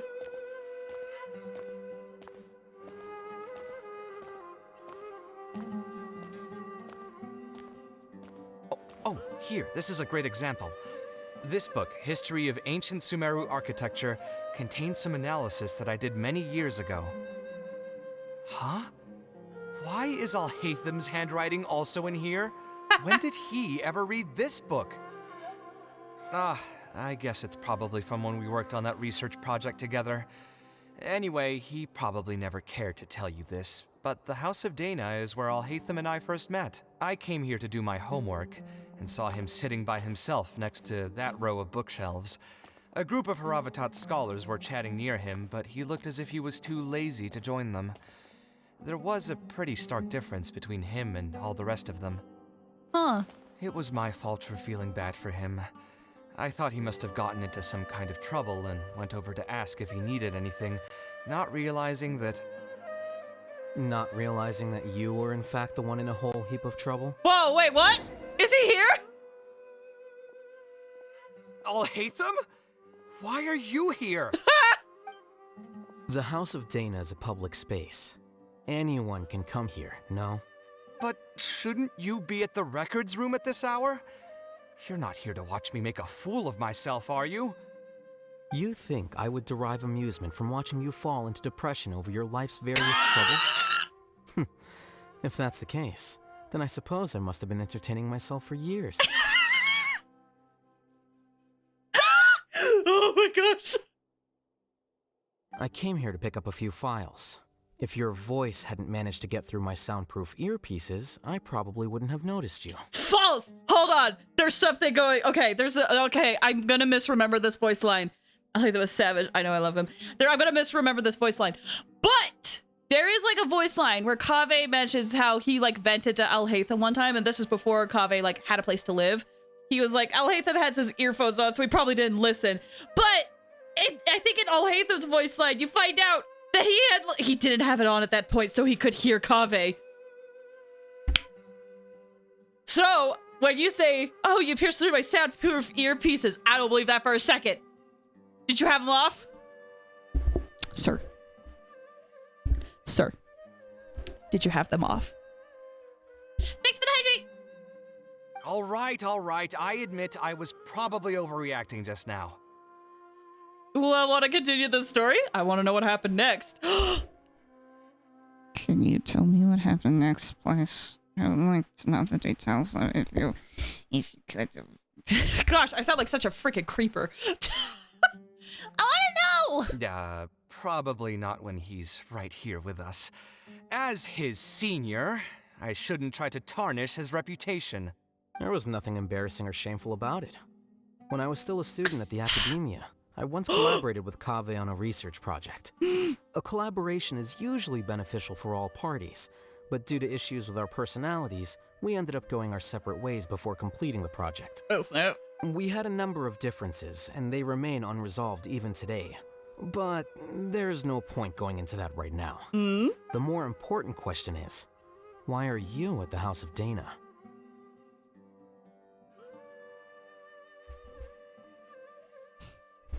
You know, Kave's feeling a little... As a senior scholar, isn't it my responsibility to offer my friend a quick tour and explanation of the Academia's architecture? I see. Then let me guess. Your next stop will be the pavilions around Razan Garden? Our famed architect sure loves showing off that corner to all his friends. Oh, and Kaveh, a lot of the books you annotated have been moved to the innermost section of that bookshelf over there. You'll have to dig them out yourself if you need to find them. Huh? But why would you know that? Don't tell me you finally had an epiphany and realized that there's great virtue in respecting your elder's work. Sure, if that will give you some self-confidence. Leave any words of thanks you may have to the ex-Grand Conservator. The last time he was here, he was complaining that he had received reports from current students. The main grievance being that the annotations are too long and difficult to read. As a result, the books you annotated have been moved to the back shelves. What? But all of my annotations were extremely important. Instead of reporting me, they should have been thanking me for my service. The notes that I took, they couldn't have asked for a better analysis of those books. Okay, just you wait. I'm going to fix this right now. I'll dig all the books out and return them to the proper shelves. Oh, we'll wait. Waiting is all we can do. Anyway, you were about to say he's feeling a bit down? Yes, tell him! He was put through the ringer recently by a particularly difficult client. Put through the ringer. What an interesting phrase. I assume he used those exact words himself? It doesn't seem far from the truth, though. He probably did suffer quite a bit, that's true. He always spends a lot of time editing his proposals, with the goal of satisfying as many of the client's preferences as possible. But the satisfaction of one client will not translate to general satisfaction with his work. Many problems in life can only be solved by a fundamental change of attitude. As the leading genius of Ksharawar, Kaveh should have both the right and the confidence to reject any unreasonable demands. There are plenty of architects in Sumeru who are inferior to him in skill, yet far more irascible in temperament. What's more, there are plenty of people who look up to such individuals as paragons of staying true to one's principles. So the problem is with Kaveh. Clearly, his predicament is inevitable, since he holds other people's feelings as more important than his own. Of course, each person is different, and we should respect the paths that they have chosen for themselves. Admonitions will serve no purpose. People tend to succumb to familiar pitfalls, and this is especially true for those who believe it's their duty to carry more burdens on their shoulders. Let me reread this, sorry. People tend to succumb to familiar pitfalls. This is especially true for those who believe it's their duty to carry more burdens. Okay, I see.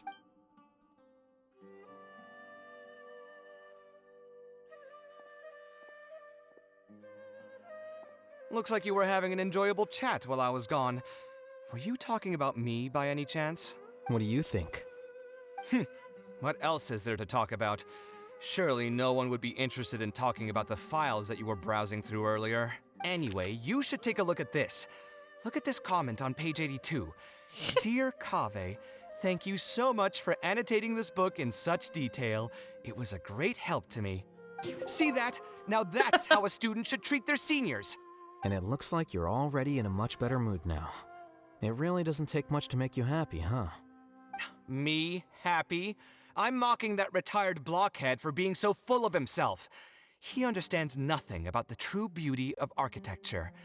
When I can find some time, I'll have a serious talk with him about making sure these books are put where they belong. Why don't you just move all the books yourself? It's not like he hasn't cursed you out before. What was that nickname he gave you while you were in the academia? The Urchin of Ksharawar? Wait, what? Kaveh had a habit of scribbling and writing in all kinds of books. Hey! You didn't need to bring that up. At least not when I'm still standing here. Oh, actually, I also found a really old sketch in one of the books over there. See? Doesn't it remind you of something? An arch bridge? I don't really get it. An arch bridge? Huh? Don't tell me even you don't get it.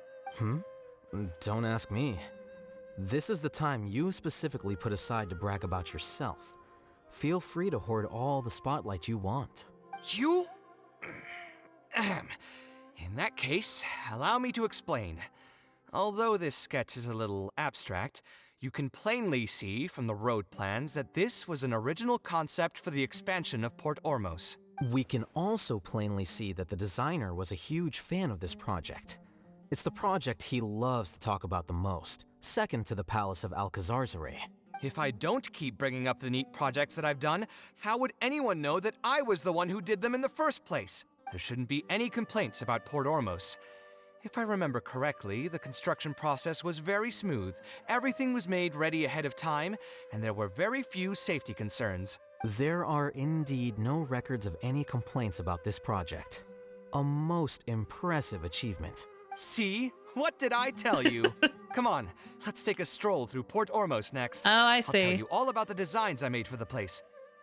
Are you going to come too, Alhaitham? He's not, but... No need. It's almost time to clock out for the day, and I don't intend on bringing any unfinished work home. Suit yourself. It's not like you know how to appreciate artistry anyway. Let's go, traveler. I'll take you to Port Ormos. To Port Ormos we go! Alhaitham, are you still here? Alhaitham? Are you still here? There's stuff. Almanac. Evolution of ancient literature. Have these always been here?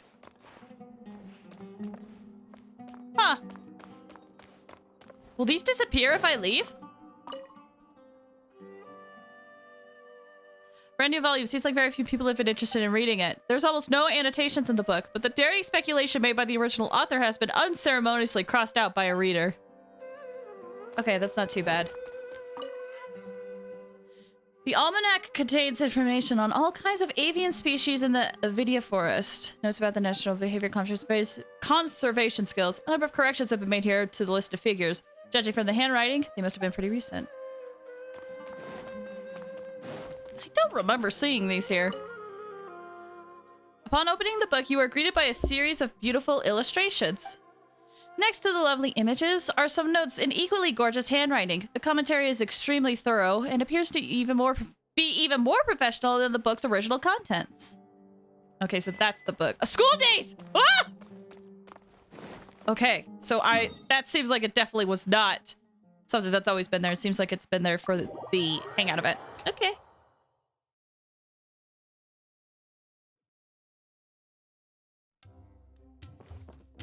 All right, here we are.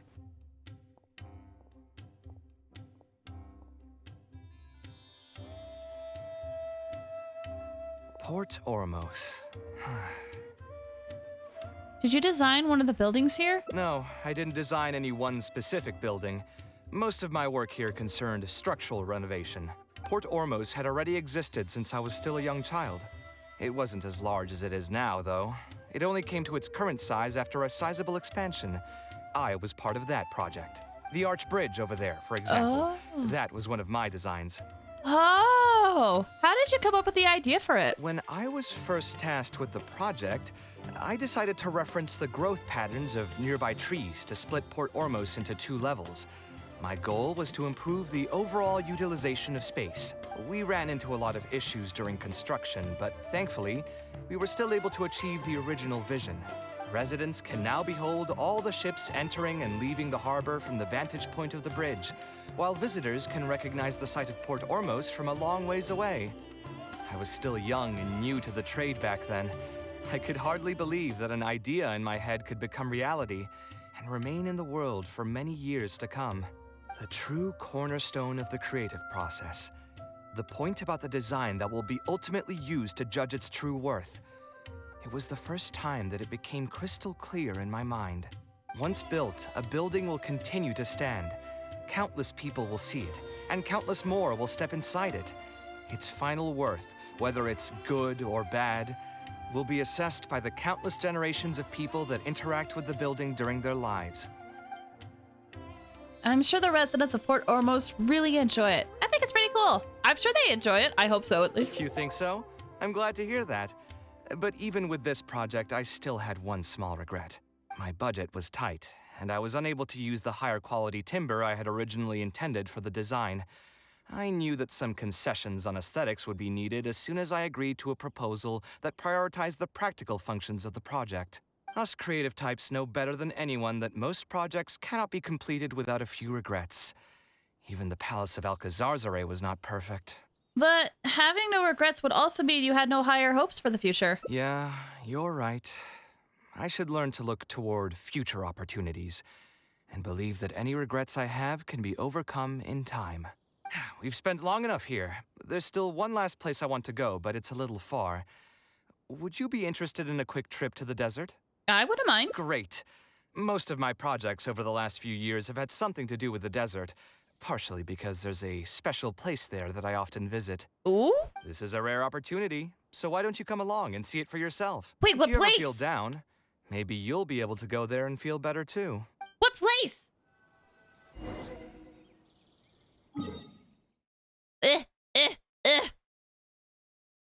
Wait. What? One of the pyramids?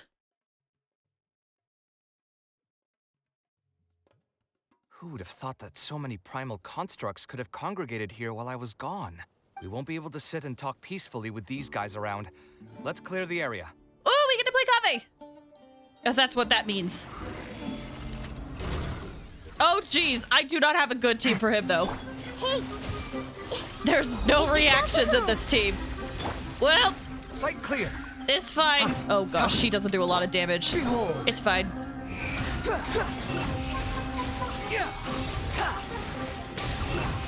We'll just do this the easy way.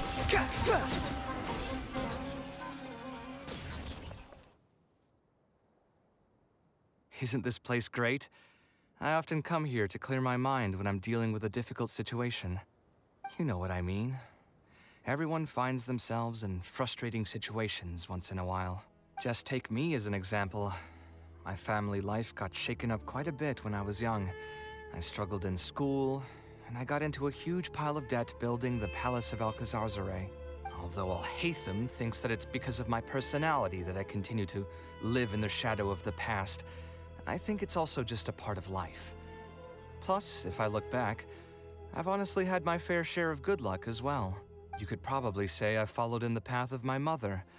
Like her, I've gained a name for myself as an architect, built something that's seen as my magnum opus, and found many projects that others have entrusted to me to finish. You also haven't completely lost your passion for life. Life is too boring when you live with no enthusiasm and passion.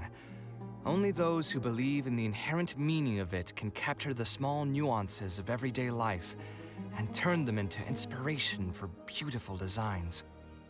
Of course, I will concede that loving something also means taking it to heart. So to an extent, caring is also a source of pain. If I didn't love my work, I wouldn't be so torn up about it all the time. Oof. Ain't that the frickin' truth? And caring is like a double-edged sword. Like, being in, like he said, caring is also a source of pain. It's one of those things where if you are still having negative emotions about it, that just show that you do care about it. If that makes sense. Ugh. Also, thanks for the hydrate. Ah, okay.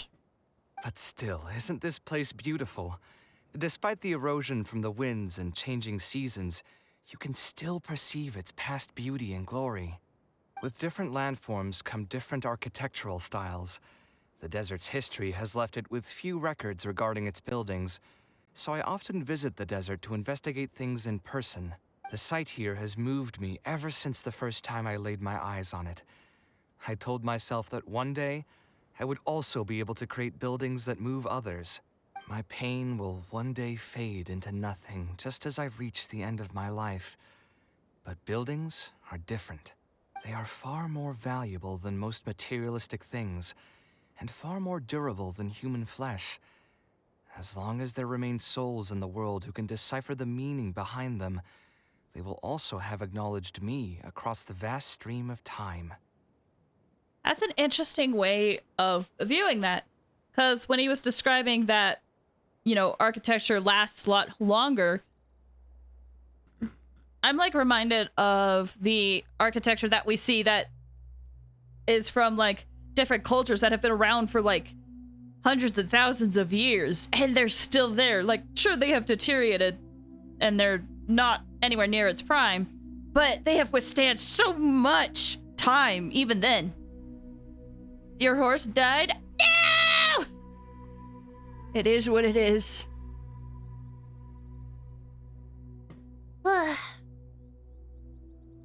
Like, it's... What is the oldest piece of architecture out there? I don't actually know. There's some that have lasted like thousands of years.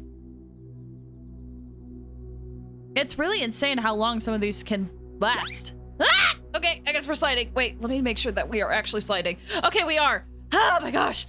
I was worried. Ah, okay. Spartacus thinking couldn't do anything. It happens. What's that one? The one that's really old? I don't know. But there's like... I feel like there's architecture that's lasted a long time. So maybe 1,000 years, maybe over 1,000 or thousands of years is an over-exaggeration. But I don't know. It's insane. F a jet for Philly's the horse. If you were to ask me what art is, that would be my answer. Now that's more like the Kaveh I know. You think so? But I feel I've always been like this. Oh, Beckley Tepe is pretty old. I'm sorry if I botched that. Hold on, I have to search. I'm curious now because we're on this topic. Beckley Tepe. Oh, the carvings. Hold on. Oh, that!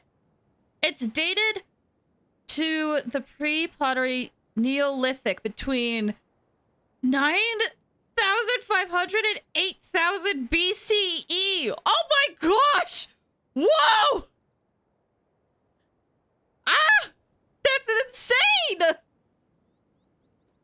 Oh my gosh! Wow!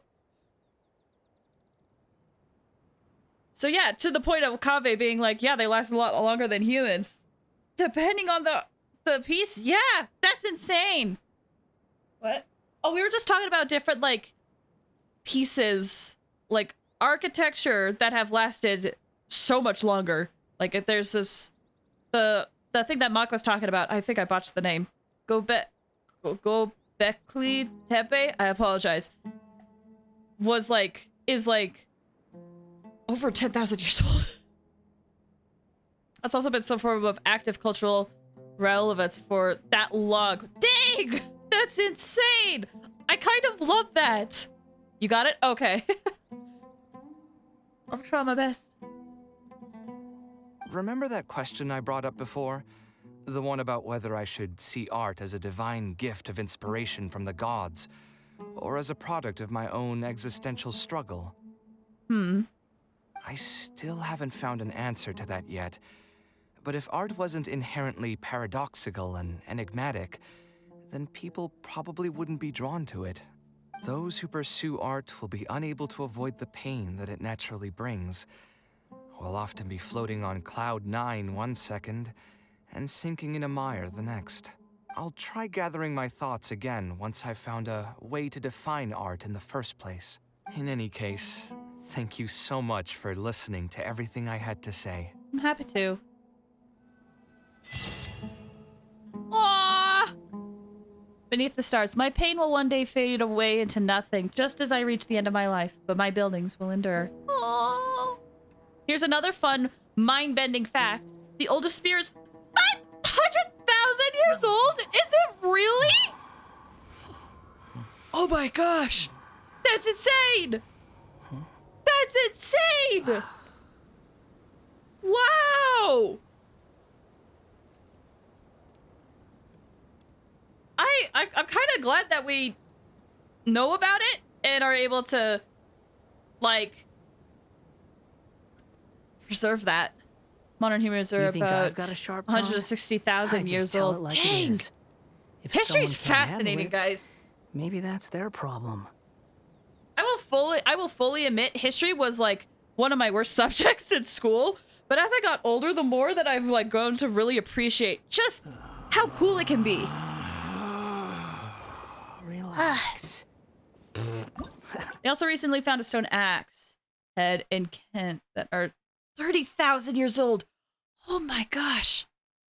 It's insane. All right, so it looks like we've completed this path. So we got to go back to the tavern heart to heart, and it looks like there's 3 different ways that this could play out. So let's head back.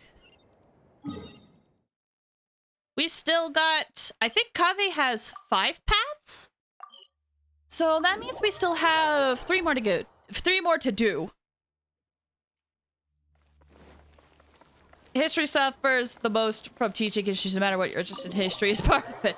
Yeah, and like the unfortunate thing is that even though there's some really cool facts about history, it also sucks that sometimes it's not the most accurate. Because the ones writing history are historians. Taking this commission was truly the worst decision ever. Wait until the history books talk about the times where people were dealing with a global pandemic. What are you doing here at the tavern? Don't listen to anyone who says we are that going to drinking is be an elegant in pastime. It's no good. Sapo? Anyway, Wait, what is thanks that for looking in out reference for me. to? Stress is just an inescapable part of being a working adult. We're gonna click through this until we get Boss, some new options. do you want something too? I'll put it on my tab. Juice! Wine in a glass. I know you're already keeping us. What was he even going on about? Another glass. You've got it. It really is, but perhaps I would spend a lot of. I suppose that all of this makes. Here's your drink. Boss. The meaning of. The Anyway, meaning of art. What do you Tell me think? the meaning of life. I still want to say this. Let's try this one. I prefer this idea over that one. No worries. It was just an offhand question. It's been bothering me for a while. Even when I'm awake, the question haunts me like a bad dream. I still haven't found a good answer to it. Or maybe there was never a correct answer in the first place. Okay, so how can we cheer up his move? I can help you with your client. At least I'll try. Thanks for offering, but you've seen how he is. He's not going to listen to anything I say. He understands nothing about my design. And all the suggestions he made were as if he just wanted to mock me. I don't think he was intentionally trying to be difficult. You could convince him, Eva, to see your point of view. I mean, I don't think he was intentionally trying to be difficult. I could be wrong, but I don't think he was. Okay, it is possible that I was just jaded by my frustration. Well, given I'm already on my 6th draft, I can probably push myself to make a 7th. Let's go have another talk with him. I know where we'd be able to find the guy. There's no time to waste. The wine can wait until another time. I'll go take care of the bill. I can contribute! Kaveh, I have so much money! Let me help pay for it, dang it! Client in Port Ormos. Okay. Actually, wait. While we do that, what's the path we're on like? What is this like? Okay, so we're up here. How do we do this then?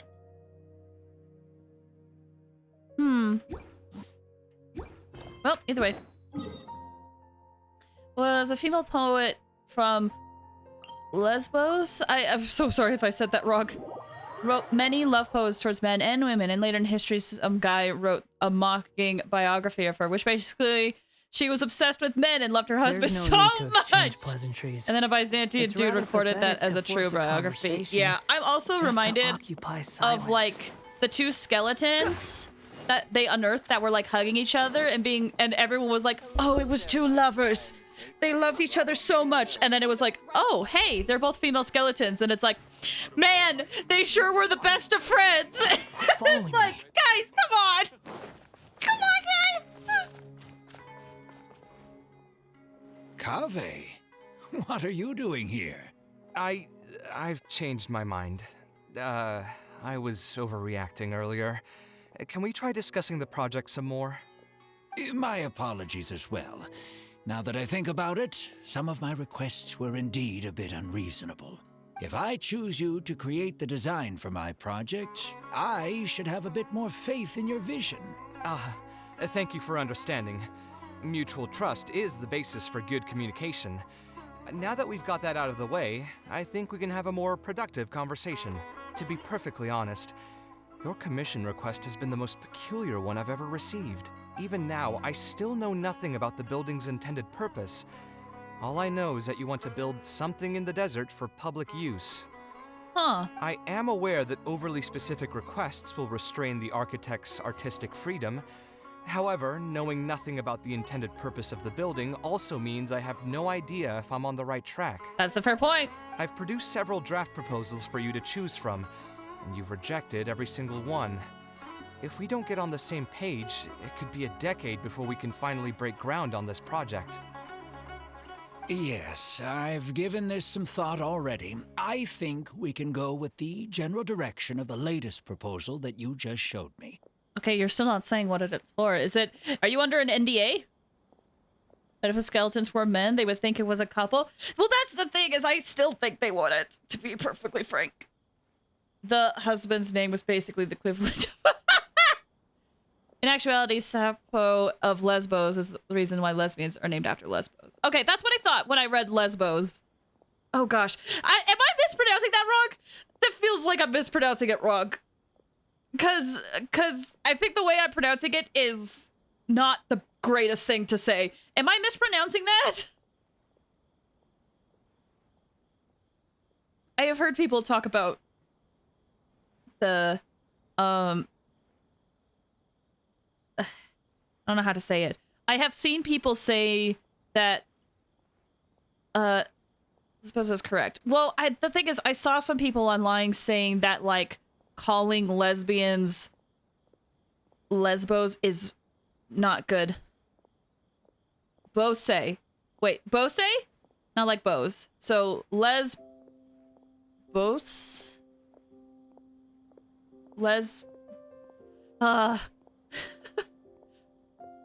Light O. Lesbos? Lesbos? Lesbos? Okay. Okay. Yeah, I was seeing people saying online that calling lesbians lesbos was actually pretty offensive. So when I started saying it, I'm like, wait, I feel like I'm saying this horribly wrong. So lesbos. Lesbos. I'm trying. I'm not good with words. They stress me out so much. It's just... Just what? Putting the building design aside, can we get some less expensive materials for the floor tiles? Yeah, I know someone in the business, and the red bricks he sells can go for pretty cheap. The timber here as well. We should be able to find some substitutes. Please give me a moment. My head's starting to hurt again. Just please hold on for a second. I think it's a slur or something, but I think it's to insult. Yeah, that's why when I was saying it, it felt wrong, because I was seeing people say that, and I've tried to, like, delete that word from my vocabulary. Like, I never used it at all, but it's still one of those things where I keep in my mind being like, okay, don't say it. But when I was saying the country, I kept saying that, and I'm like, this feels wrong. I feel like I'm doing this wrong. I feel like I'm doing this wrong. Sometimes don't like lesbians because they took their name, which I find funny. That's fair.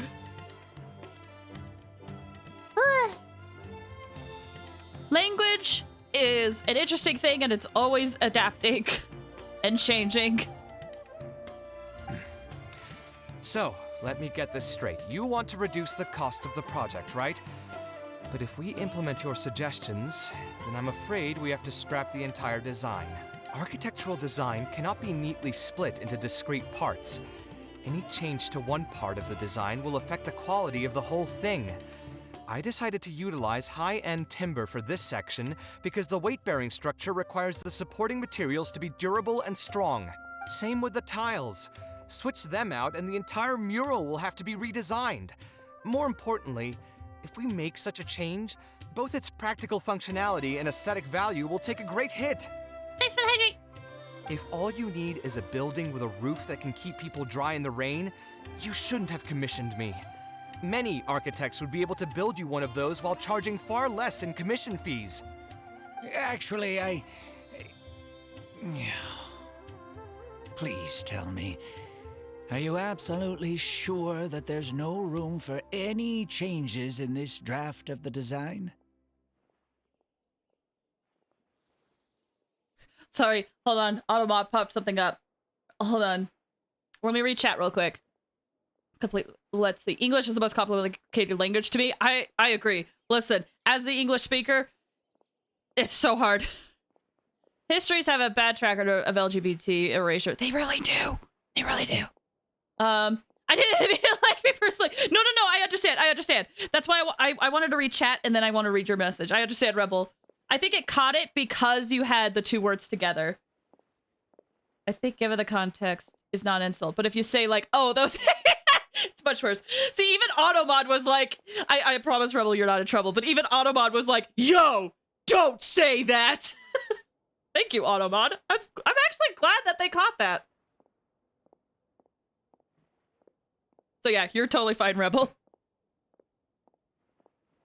But still, like, I don't want to use that word personally for describing lesbians. That just doesn't sit well for me. But for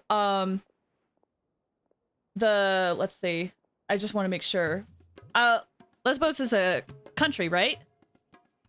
Like, that's fine, but I don't want to use it to describe lesbians. That just doesn't feel good. Yeah, if someone actually meant that, Autobot would be doing good, right? Right? I'm actually really glad they caught that. Greek island. Oh, my bad. Missive. But again, I'm just glad that Automod caught it, because I know that some spaces are not too good for that, and I appreciate that Automod was like, hey, that's not a good term. I like that. Super careful, especially with newish member, so I don't know all the slurs. Yeah, I mean, how much do I want to say? I could be upfront about it. I have, like, been questioning for actual years, literal years. So I've always kind of viewed stuff in, like, the shadows of things, and I'm not an expert, but I want to be informed, too. And I'm not going to know everything, but I want to try to be informed where I can, so that, I can be respectful of others. So people have already been making alien slurs. Oh gosh. I can't even imagine how many slurs there are. Yeah, there's not even in just English, probably in a lot of other languages. There's a ton of slurs. I think it's good to just be mindful of it so that, you know, you can avoid using it yourself, and if you ever see other people use it, then you can bring attention to it in a polite way. Anyway, back to this. There's no room for any change of designs. I think the most important thing for me is to understand what you would actually like to get. If you could tell me more about your vision, I might be able to work with the design some more. You are the client, after all. You should have the final say on how the project turns out. I want to build something unique. Something quiet and warm inside. A refuge that can block out the world outside. I want all who enter this building to be able to temporarily forget everything that's going on outside of the building and just focus on their task at hand. Okay. See, that would definitely affect the design of the place. But it also seems like what you want is less distractions for the building, so that people can focus on their stuff. That's a bit more information than last time, but it's still extremely vague. Oh, is it? To put it another way, every rich person who wants to build a mansion for themselves would request something like this. We've gone through many proposals, and this draft is already the cheapest one. Cutting costs by substituting building materials will not only detract from the overall effect of the building, it also won't save you much more in the grand scheme of things. Oh, okay. Let's see. About to do a one pull for Welt. Wish me luck. Fingers crossed as a fellow Welt wisher. A person who wants Welt. I hope you get him. I hope you get him. Thank you for giving it so much thought. Please give me some more time to mull over the budget. I'll get back to you once I've figured out a solution. I still have a few business meetings that I must attend, so I'm afraid I'll have to leave for now. You can just leave the proposal as is. I'll get in touch once I've given it some more thought. Rip. Aw, man. Rip. I just realized I have standard banner wishes. I do another 10 pull ready for Kafka, though. Ooh. Ooh. Are you on a 50-50? Why do I feel like he's hiding something? I also have a similar feeling. Should we follow him and see if anything unusual comes up? Is that really okay? I mean, what he does now is none of our business. He does seem really suspicious, though. He dresses like a rich person, but when you talk to him, he hardly sounds the part. He sounds super frugal, too. That's actually pretty common. Not all rich people are spendthrifts. Many are just, as if not more, stingy than him. The more mora some people have, the more they love interfering with people's lives. Like constantly reminding you to pay back your debts, or hinting every other day that it's time for you to pay rent. Oh, he is venting right now. I'm about to. Okay, good luck. I hope good luck. Hope things go well for you. Hope you get Kafka. Actually, now that I think about it, I'm not even sure this person really wants to work on this project with me. Putting his vague requests aside, he's still finding excuses to procrastinate even when we've decided on a plan. Who knows how long construction will take if he keeps delaying things like this? We should find him again and get some clearer answers. The sooner we can break ground on this, the better. All right, I trust you. You've been working with him longer than I have. So, real quick. Ooh. Do I save my wishes for when I get a 10 pull? Do I save for, like, Fontaine next week? Or do we do these 7 wishes now? Chat. What do we do? Well, I guess I'll let us think on it, because it's been some time. So, do it now. Okay. Hold on. When was my last 4-star? I think I barely wished. Okay, so it was when I was doing my big wish stuff. Okay. So we probably won't get a 4-star, but we can at least try. And then after this, I think I'm going to take a break. So let's do it. Anything good? Nope. How long is this mission anyway? Because it's been at least 2 hours or so already. I have no idea. I'm going in this blind. I believe we're like halfway through it though. And the more we do, the more we could skip dialogue later. So. Is it gonna be all 3 stars? Is it gonna be all 3 stars? So far, all 3 stars. Man, if only imagine if I could just get a random Mona from this. That would be insane.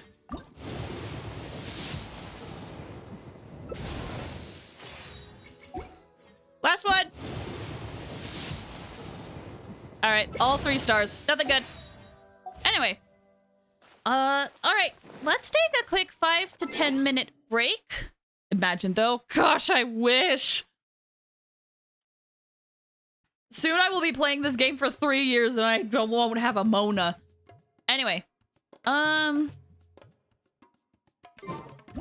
might as well. What's a good thing? That's fine. All right, I'm gonna take a quick 5 to 10 minute break. I need to refill my water and walk around a bit. So this is a good time for you guys to stretch your legs and get some water and do anything else you gotta do.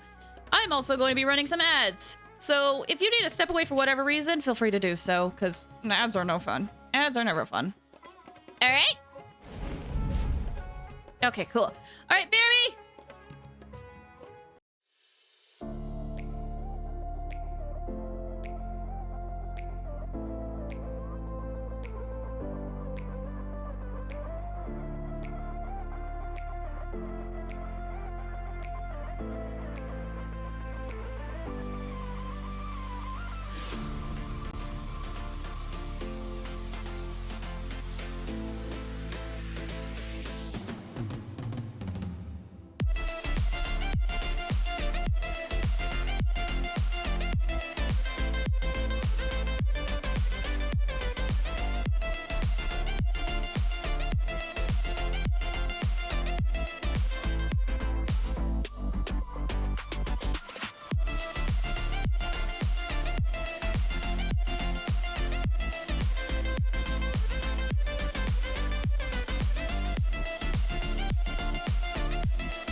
I forgot to unmute myself. Hi!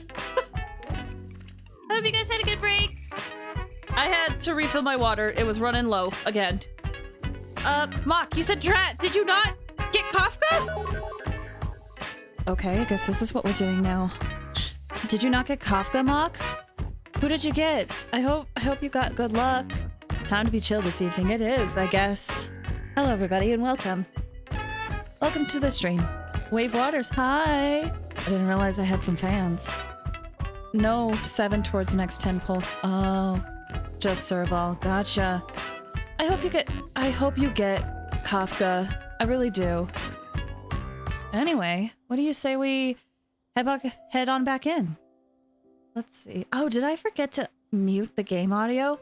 I apologize for the overlapping audio. That must not have been too fun. Let's head back in.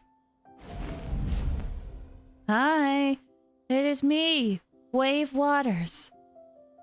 Just noticed that there's something weird on my side. Hope you guys aren't seeing that. That's okay. Kafka sounds like a slur for COVID.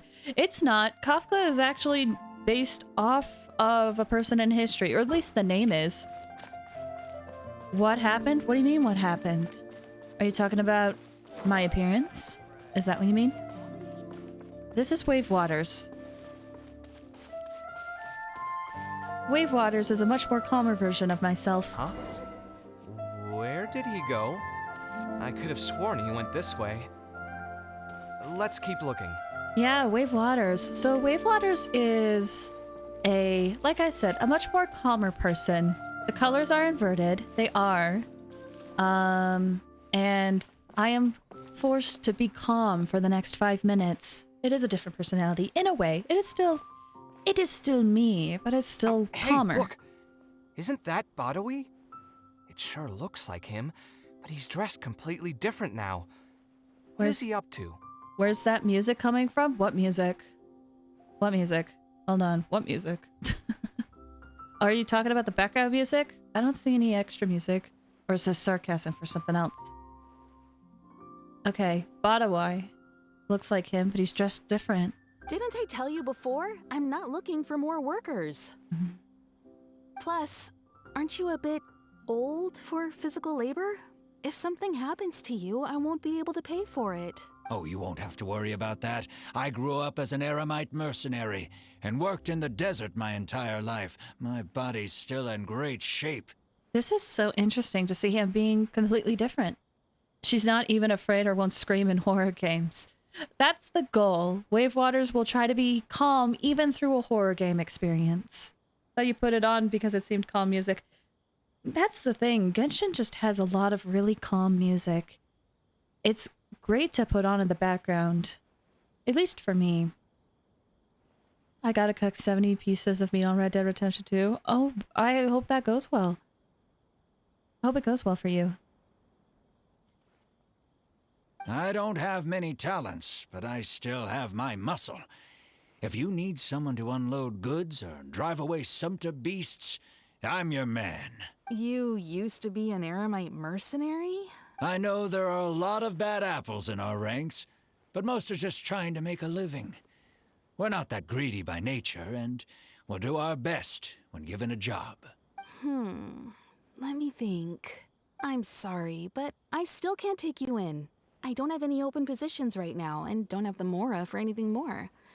How about this? Why don't you try your luck somewhere else? Okay. So is this the real, like, his real gig? Or is this just another role he's playing? He used to be a member of the Eremites? Huh. From the way he was dressed, I would have thought he was a merchant from the rainforest. Let's ask him about it. Hopefully he might not want to tell us anything. He might be too uncomfortable knowing that we know this about him. Think you could make the bison population in the first game? Is that actually a thing? Interesting. We meet again. Hi. Huh? Why are you guys here? We're just wandering around. That's what we wanted to ask you. Who are you? Why did you dress up like a merchant to talk to me about our project? There's no need for us to continue this project if you still want to keep hiding things from us. I don't work with individuals I can't trust. Believe me, I didn't have any bad intentions. It's just... All right, there's no point hiding anything anymore. The building I'm trying to commission you for is not really a personal residence for me, but rather a library for children living in the desert. Oh! Ah! Ah! You could have just said that! It's fine! A library? Funded entirely by yourself? Shouldn't this be the responsibility of the academia? I've heard that the academia will be looking to prioritize the desert with the allocation of educational resources and materials. It sent over a large shipment of regular goods just last month. You're right. And I was aware of these happenings as well. I just figured what I want to do is a separate effort from what's already being done by the academia. The desert is too vast. Even if the academia spends a lot of effort trying to disseminate knowledge in those parts, it might still take decades, if not centuries, to reduce the educational gap that already exists between the two regions. Oh. And what's more, I don't know if the academia would ever reverse its stance in the future. All I know is that as a desert dweller, we should not wait passively for good things to happen to us. If we only did that, we'd never be able to stand up and hold our heads high. I don't have much longer left on this world, so I just want to use whatever time I have to contribute something to my homeland. I agree with these questions. Why the frick didn't you just tell us? I mean, maybe because there was a bad relationship, so I guess that makes sense. But still! Caroline Perry also becomes a 16? Oh, jeez! That's morbid. Why did you feel like you needed to lie? I didn't want you to know that I came from the desert. I've lived in the desert my entire life, and there wasn't anyone here that I could trust.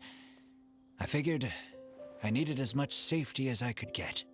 To the point that you even disguised your identity? That's certainly taking playing it safe to the next level. Hold on. Don't tell me you've also been scammed before.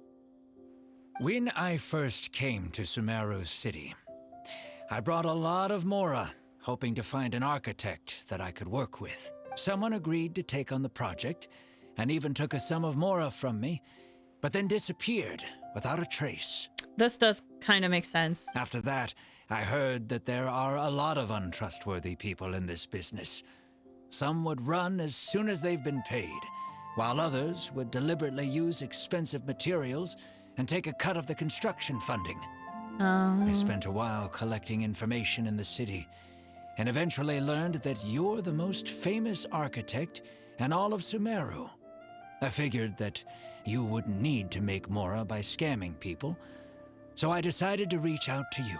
And then Kaveh was being very stubborn about his architectural choices. By the way, how did you know I was scammed? I don't think I've ever mentioned that to anybody.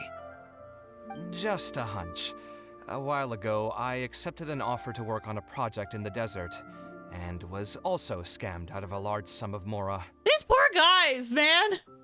Why doesn't everybody just tell the truth? Yeah, like, sometimes it irks me, but the explanations they give, it does make sense. It still is just like,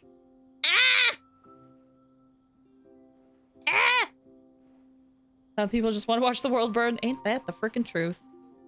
I ran into someone who was living in a pretty run-down house. I noticed a load-bearing wall on the verge of collapse, and suggested that I build a new house for him.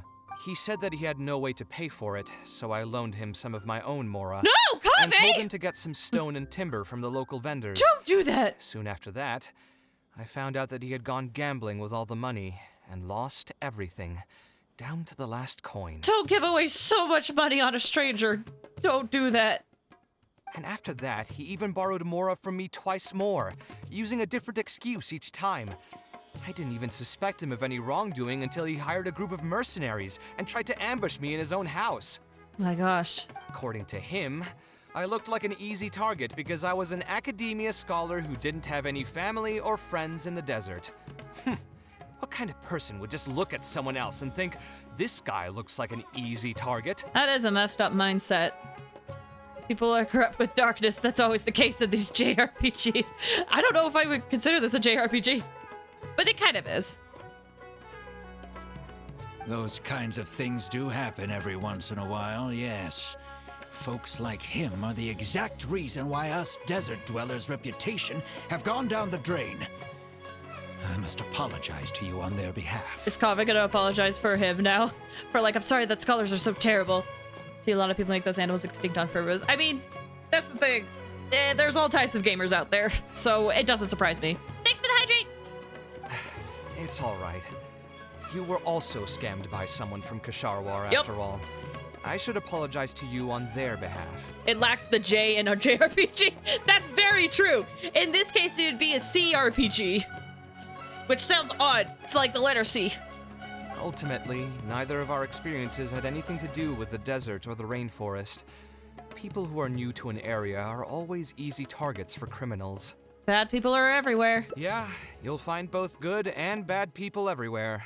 I can't understand the logic of those who like to take advantage of others, but I have to accept their existence as a fact of life. Anyway, I digress. Let's return to the topic at hand.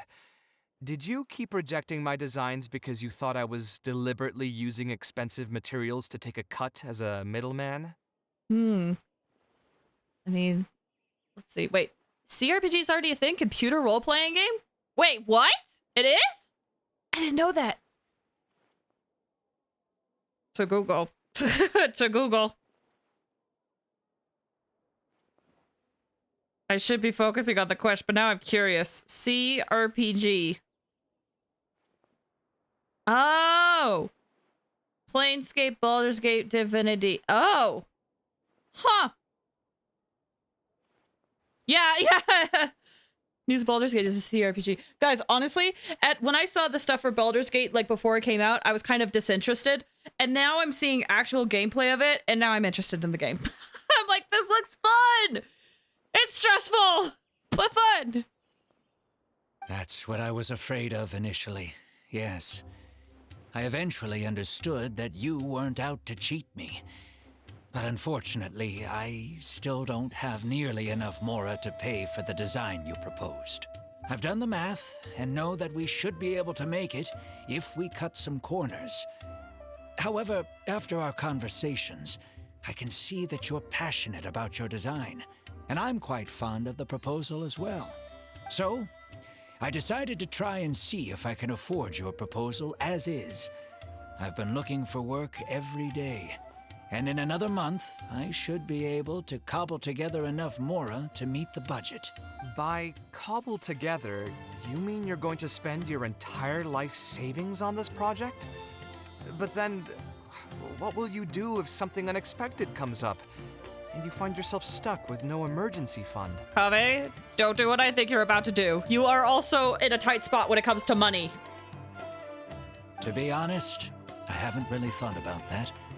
I mean, when you've lived to be my age and something happens, you can't really call it unexpected anymore. All I want is to build this library before I leave this world, so that the children of the future would have some books to read, and the desert dwellers would be able to learn their letters and pick up some practical knowledge. You seem really passionate about this project. A while ago, I heard that the academia had decided to recruit a number of exceptional children from the desert. Of course, this is welcomed news. But as someone who's spent their entire life in the desert, I still have a few concerns. I know the desert life, and can predict what the problems will be. Many children from the desert have had neither the interest nor the proper environment to learn. So even if the academia would take them in, once they enter the halls, they might find themselves surrounded by other children who look and act very differently from them. And as a result, they might become socially isolated. I mean, all very, very fair concerns and stuff we unfortunately see in our day and age. Yes, I can imagine that. It is a very real situation. My father passed away at an early age. Even though I had a good number of friends during my years at the academia, for some time I still sensed many critical looks in my direction. I'm sure a child coming all the way from the desert will have an even harder time. But let's bring this back to the building itself. I think you said that you want this building to be quiet and warm, with its doors serving as a solid barrier to block out the sound and fury outside, and allow one to focus on the book in their hands. Building it according to the current plan will be quite costly. Even if I don't charge you any commission fees, I don't think we'd be able to keep it under your budget. Any ideas on what we can do? Can we try a slightly different style? Would any other merchants be willing to sponsor the project? This is what I was thinking. Maybe we could get funds from other people. Like a Kickstarter. Or a GoFundMe. Actually, wait. Kickstarter had a bad reputation thing, right? GoFundMe? Wait, what? I forget. There was one of those that had a controversy recently. Social isolation, mortification from people. I mean, in this case, it would suck for kids, though. I think I'm gonna go with this one. Sponsor the project? You mean convince wealthy merchants to join our cause and pool their money together to build the library? Yeah. That does make sense. The library is a big project, and it's going to be hard to fund it with just a single person's mora. What do you think? If we can find others to sponsor the project, we could potentially increase the size of the building 2- or 3-fold. I mean, it depends on how much money we get. It is a possibility, but it depends. Can people scam on GoFundMe? To be honest, people scam everywhere. But yes, I think it is GoFundMe where there's a lot more scams. I think. Don't you have a lot of more? I do, and I would give it away to these guys if I could. But I don't know if the game will let me. It's all fine with me. But where do you think we'll be able to find these sponsors? I'm right here! Well, you're right. If I really think about it, I'm not too familiar with many big-name merchants. This was a bad idea. Can we ask Dory? Her? Hard pass. With her shrewd and greedy personality, she would never put Mora into something like this. Maybe she could connect us with some of her contacts? Now there's an idea. She probably won't say no if all she'll need to do is to make some introductions instead of spending Mora. Let's go and pay her a visit. All right, guess we're doing that. I think Kickstarter's for businesses. I mean, I think so too. You just said go get money anyway. You know what? That's very fair. You know what? Fair point. I should not do that. But after hearing the proposal, I can at least contribute a little bit. I think the big reason why I was mad at Kaveh is because it sounded like he gave up a lot of his money. I could spare 1,000,000 Mora. Too slow. That's the thing. Okay, when it comes to giving money away, here's honest, genuine advice for people.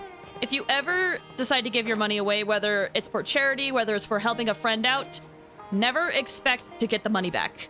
Like, genuinely. It's okay if you want to give it away, but go in with the mindset that you might not get that money back. And that should help you influence to make sure that you don't give away too much money. Go in with the mindset that you're not gonna get it back at all. Like, if someone's like, oh, I'll pay you back, just go in with the mindset that you might not get that back. But if you still want to help them, that's fine. But having that mindset at the back of your mind, I think helps people make better decisions with their money. Oh, now here are some unexpected guests. What brings you to the Palace of Alcazar's Ray? When I saw Kaveh, I almost thought it must be that time of month again. Sadly for me, I must wait a few more days before I can collect my shiny Mora. Hey, can't you think of something else for a change? You are literally living in an objet d'art, and yet your mind is still fixated on nothing but Mora? What is the point of wealth, anyway? Is your happiness entirely dependent on your hoard of cold, emotionless Mora? That's exactly right. Mora is extremely valuable, you see. If you don't keep your mind on it, your Mora may just find its way to somebody else's pockets. If you ask me, this place is still way too empty. Just give me some time and I'll fill it to the brim with lots and lots of Mora. You're hopeless. Let's get back to why we're here. Oh, so you have an actual reason to visit me? All right, let's hear it. We would like to ask you for your help in introducing us to some merchants. Merchants? Why? Is there some kind of business opportunity? Here's library stuff. Oh, I see. So you're just looking for someone to help you fit the bill. Which is exactly why we didn't ask you. Kaveh, it's not like real life Mora, it's magical, so it actually has an inherent value, unlike real currency. And now that Mora can't be made anymore, all the Mora in the world is just the Mora it is. So, whoops! I knew you wouldn't be interested in something like this. Still, you wouldn't refuse just making some introductions for us, would you? Sure, I can connect you with some folks, but with every service comes a fee, you know. A fee? You mean just for introductions? Of course! Making introductions means using my connections and putting my reputation on the line.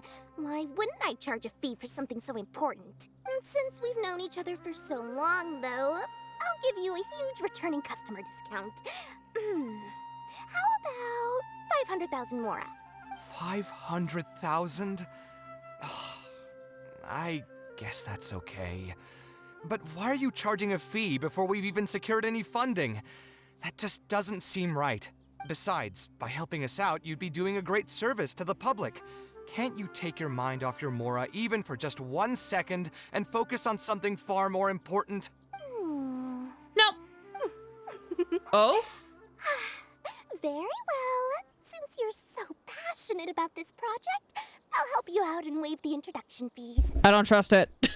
I don't trust it at all. Probably done cooking all my food. So they think I said I'm cooking food at the beginning. Dang, nice. 3 of my business partners came by earlier today to discuss some things with me, and they still haven't left yet. I'll arrange a meeting for you, and just so we're clear, it'll be up to you to present your project and discuss any deals. Thank you. Thank you so much. I don't trust it. You can wait here. I'll bring them over to you. Please, speak with the butler if there's something. Ooh, there they are. All right. Oh, wait. Let me think. Where did I put the delivery check? Here we go. Dory gave us a brief introduction about the two of you. You are Kaveh, the renowned architect, and you are the traveler. Practically all of Teyvat has heard of you by now. To be frank, I don't feel like there's an obvious business opportunity here. But since Dory took the time to introduce you, we can spend some time to have a conversation. So, let's hear your idea. All right, here's the situation. I've been commissioned to build a library in the desert, with the intended goal of allowing the desert dwellers to have more access to reading materials. So it's a public welfare project? Correct. Then the commission fees will likely be very low. You should be careful. I'm not too concerned about how much I'll get for the commission fees, actually. I'm fine with doing it for free. I just want to get this project rolling as soon as possible. We're just a little short on funding. So what? You can't possibly expect that we just cover the shortfall for you. Besides, what does a library in the desert have to do with us? If you want to build it yourself with your own Mora. Seems simple enough to me. These are gonna be so... This is gonna be tough to crack. Hey, there's no need to be so harsh. They are Dory's associates after all. Here, can you tell us a bit more about what we can gain from sponsoring this project? You get the naming rights to the library. You can get Kaveh's client to advertise your businesses in the desert.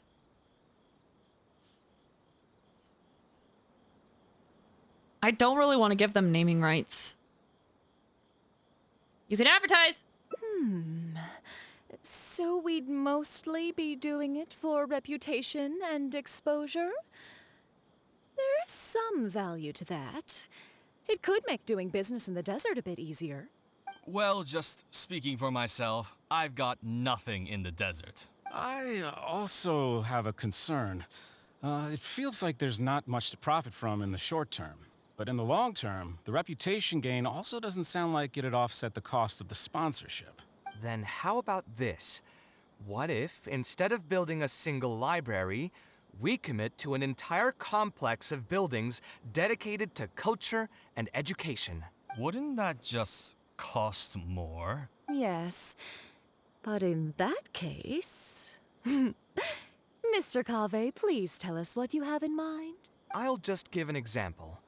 If we were to build a library and a school near Aru Village, then the desert dwellers would gradually begin to migrate towards the area. A whole suite of buildings will be able to host more traffic, and thus drive the economic development of the entire area. In turn, that would lead to direct business opportunities. I've been to the desert several times.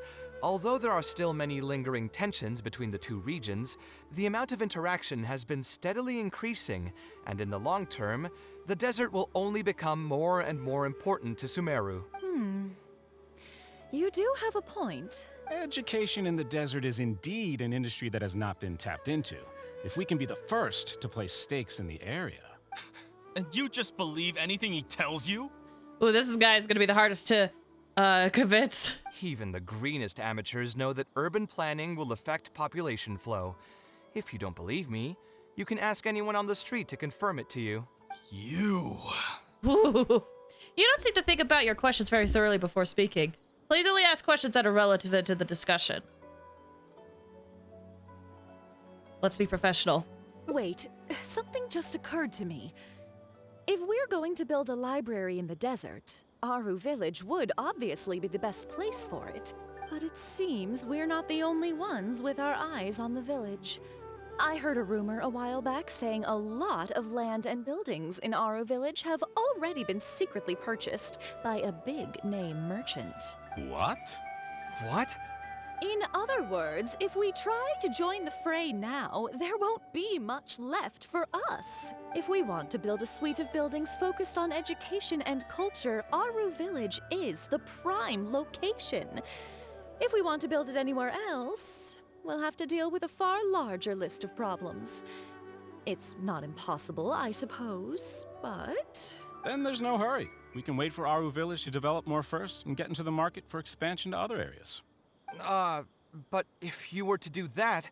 Is there nothing else to discuss? Great timing! I pretty much heard all I want to hear. If there are no other urgent matters, I'll be on my way. I don't like this guy. The other two, I understand. This guy I don't like. I'll be off as well. If you have any new ideas, please feel free to reach out.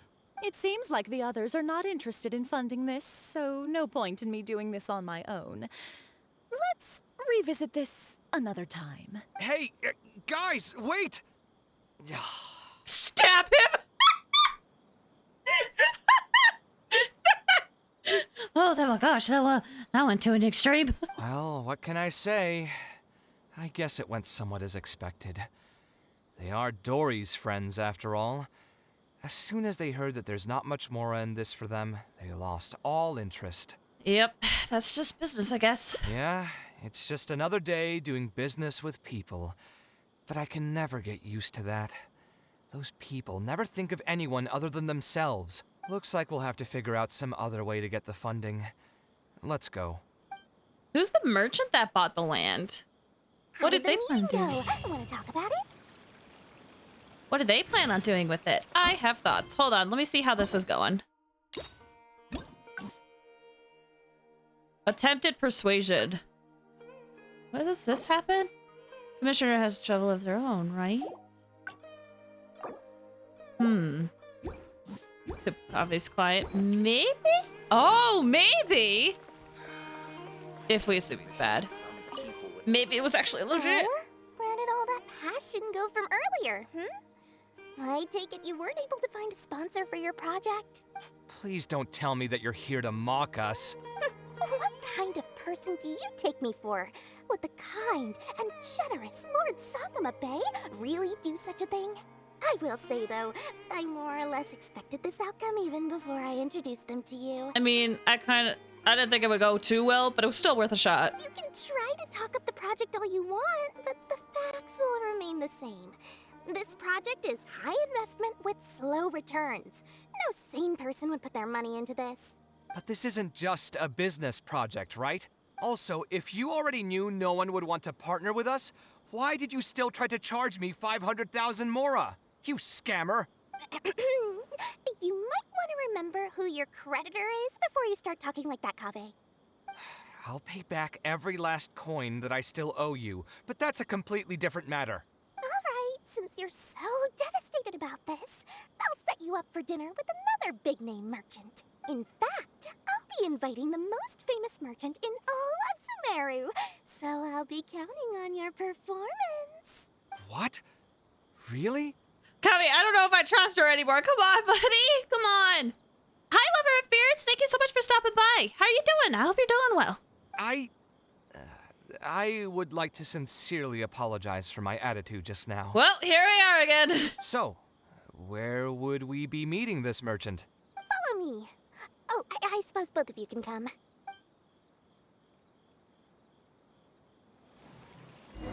Where are we? Okay. Oh, there we go.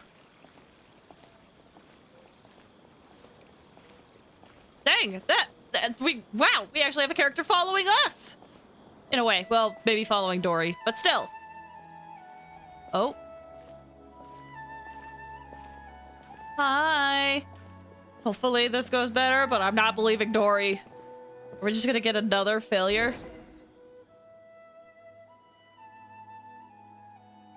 This is the place. You said you're going to introduce us to the most famous merchant in Sumeru. Well, where are they? You still don't get it, huh? The most famous merchant in Sumeru. Oh. Oh. Dory. I knew it was good, too good to be true. Kaveh, you should have listened to me. Listen to me through my monitor. Tired right now? Yesterday was really stressed, so didn't get much sleep. Pumped in about a couple minutes. Oh, I'm sorry to hear that you were stressed. I hope you're able to get some rest today. And I hope that tomorrow will be better for you. Is Lord Sangama Bay? Huh? So you meant yourself all along? Then why did you bring us here? Well, I've given it some thought, and that complex of education and culture buildings that you mentioned does hold some promise. It'll be a pretty big Mora sink, and I'll have to fund it all on my own, but that's not really a problem for me. Seriously? I don't trust her. Where's this generosity coming from so suddenly? Are you trying to scam me again? The reasons are not important. What's important is that I'm willing to help you. However, you know just as well as me that once this project actually breaks ground, it'll start sucking Mora from my pockets like crazy. So, to cut costs...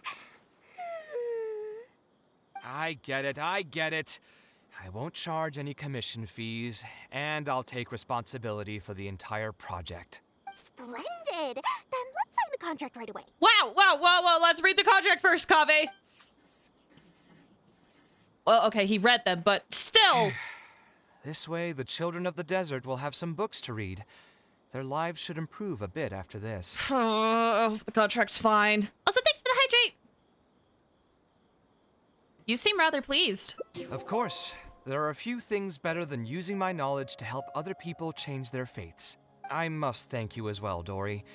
I used to say you only cared about Mora, which might have been some prejudice on my part. Sorry for that. I will also try to pay back my debts as soon as possible. Might be too soon for an apology, Kaveh, but I don't know. Now, let's have a quick discussion. Where would you want the library to be built? That will be the most important building. There's no rush. I'll provide you with a copy of the deed when we get back. You can just use the address on the document to find the lot. Huh? The deed? Okay, yeah. Okay, that makes sense. You know what I mean? So hold on a sec. The person who has been buying up everything around Aru Village was you all along? Oh my, did I not tell you about that? Yep, yours truly has been buying up all the land.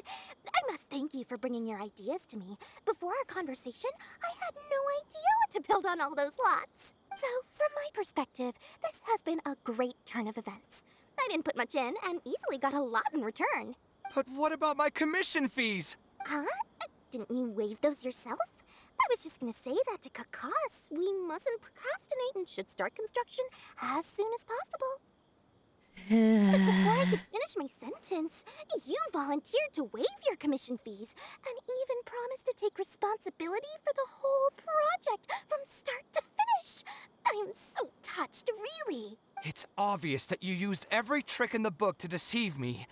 You deliberately paused for a long time while talking about the project and kept glancing at me with that menacing look in your eyes. Huh? You really think so?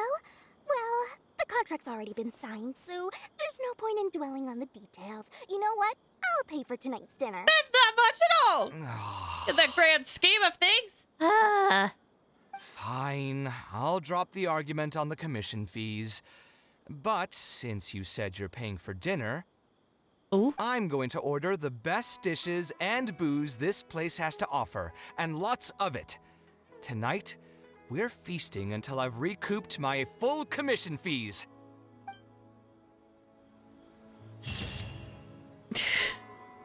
A done deal. Wait a minute. I have to recoup my fees. Oh my gosh. I mean, he did technically interrupt Dory. I mean, from my perspective, I don't think so. But, alright, well. Back over here. Wait, did I click on the right one? Hold on, did I click on the right one? It felt deliberate on my end. Okay. Oh, this is one where we suggest the other option. Okay. I remember the plot. And then we have one more ending after this. So hopefully it won't take too long.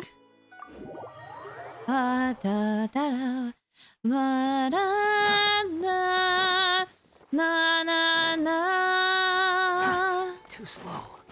Story made an implication. That's what it feels like to me. Hey, buddy. All right, let's get through this until we get to the option that. That's what we want. There's no need. What's the word that splits the path? Library? I've heard that the You're right. The desert is too. And what's more, all I know is I don't have much longer left on this world. I didn't want you to know that I came from the desert. I've lived in the desert my entire. To the point that you even disguised your identity? When I first came. Okay, this is basically the same. After that, I spent a while the other way. Just a hunt. I ran into someone who he said that he had no. And after that, according to him, those kinds of. It's ultimately neither of our experience. Yeah. Bad people are everywhere. I've done the math. I can contribute to this sped up conversation honest, too. All I want is to build this library. A while ago, I know the desert. So even if the. Yeah, my father passed. I'm sure a child. But wow, this is a lot longer than I thought. A slightly different style. A slightly different style. Give me a minute. Most architects would probably prioritize cutting costs and removing extra features in this situation. Indeed, converting the building into a simple bungalow would solve most of our problems. However, I do not think this would be the best solution. While it's true that the aesthetic value of a building is often viewed as an afterthought, neglecting it has some long-term negative consequences. It is especially undesirable in this situation, as the library will serve a high number of children, many of whom would have never been exposed to structures that may be considered elegant or beautiful. To completely give up on the more aesthetic design would mean stripping the children of an opportunity to appreciate the beauty of architecture. I share Badawi's sentiments in wanting to preserve a more complex design. However, if we can reduce the ornate aspects of the design while maintaining its fundamental elegance, which is to say we won't touch the arches and stone pillars, but make changes elsewhere. This is definitely a first. To make up for the loss of regular details, we would need to put a lot of extra effort into the layout, lines, and color. I see. Would that really be okay? It just increases the difficulty of the design. You should feel lucky that out of all the architects in the city, you chose to approach me. Most of the others would have given up on this project by now. As for inspiration, I think I might have something in mind, but I'd need to visit the site to make sure. Ooh? Where do you want this place to be built? Tell me the exact location. Desert trip! Aru Village. Although it wasn't my childhood home, I think it'll be the best site for such a building. Okay, then we can pay a visit to Aru Village.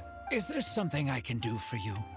I've already caused you a lot of trouble before, and now you're revising the design again because of me. Which draft are we even on now? It's making me feel terribly guilty. Let me think. You said you used to be an Eremite mercenary, right?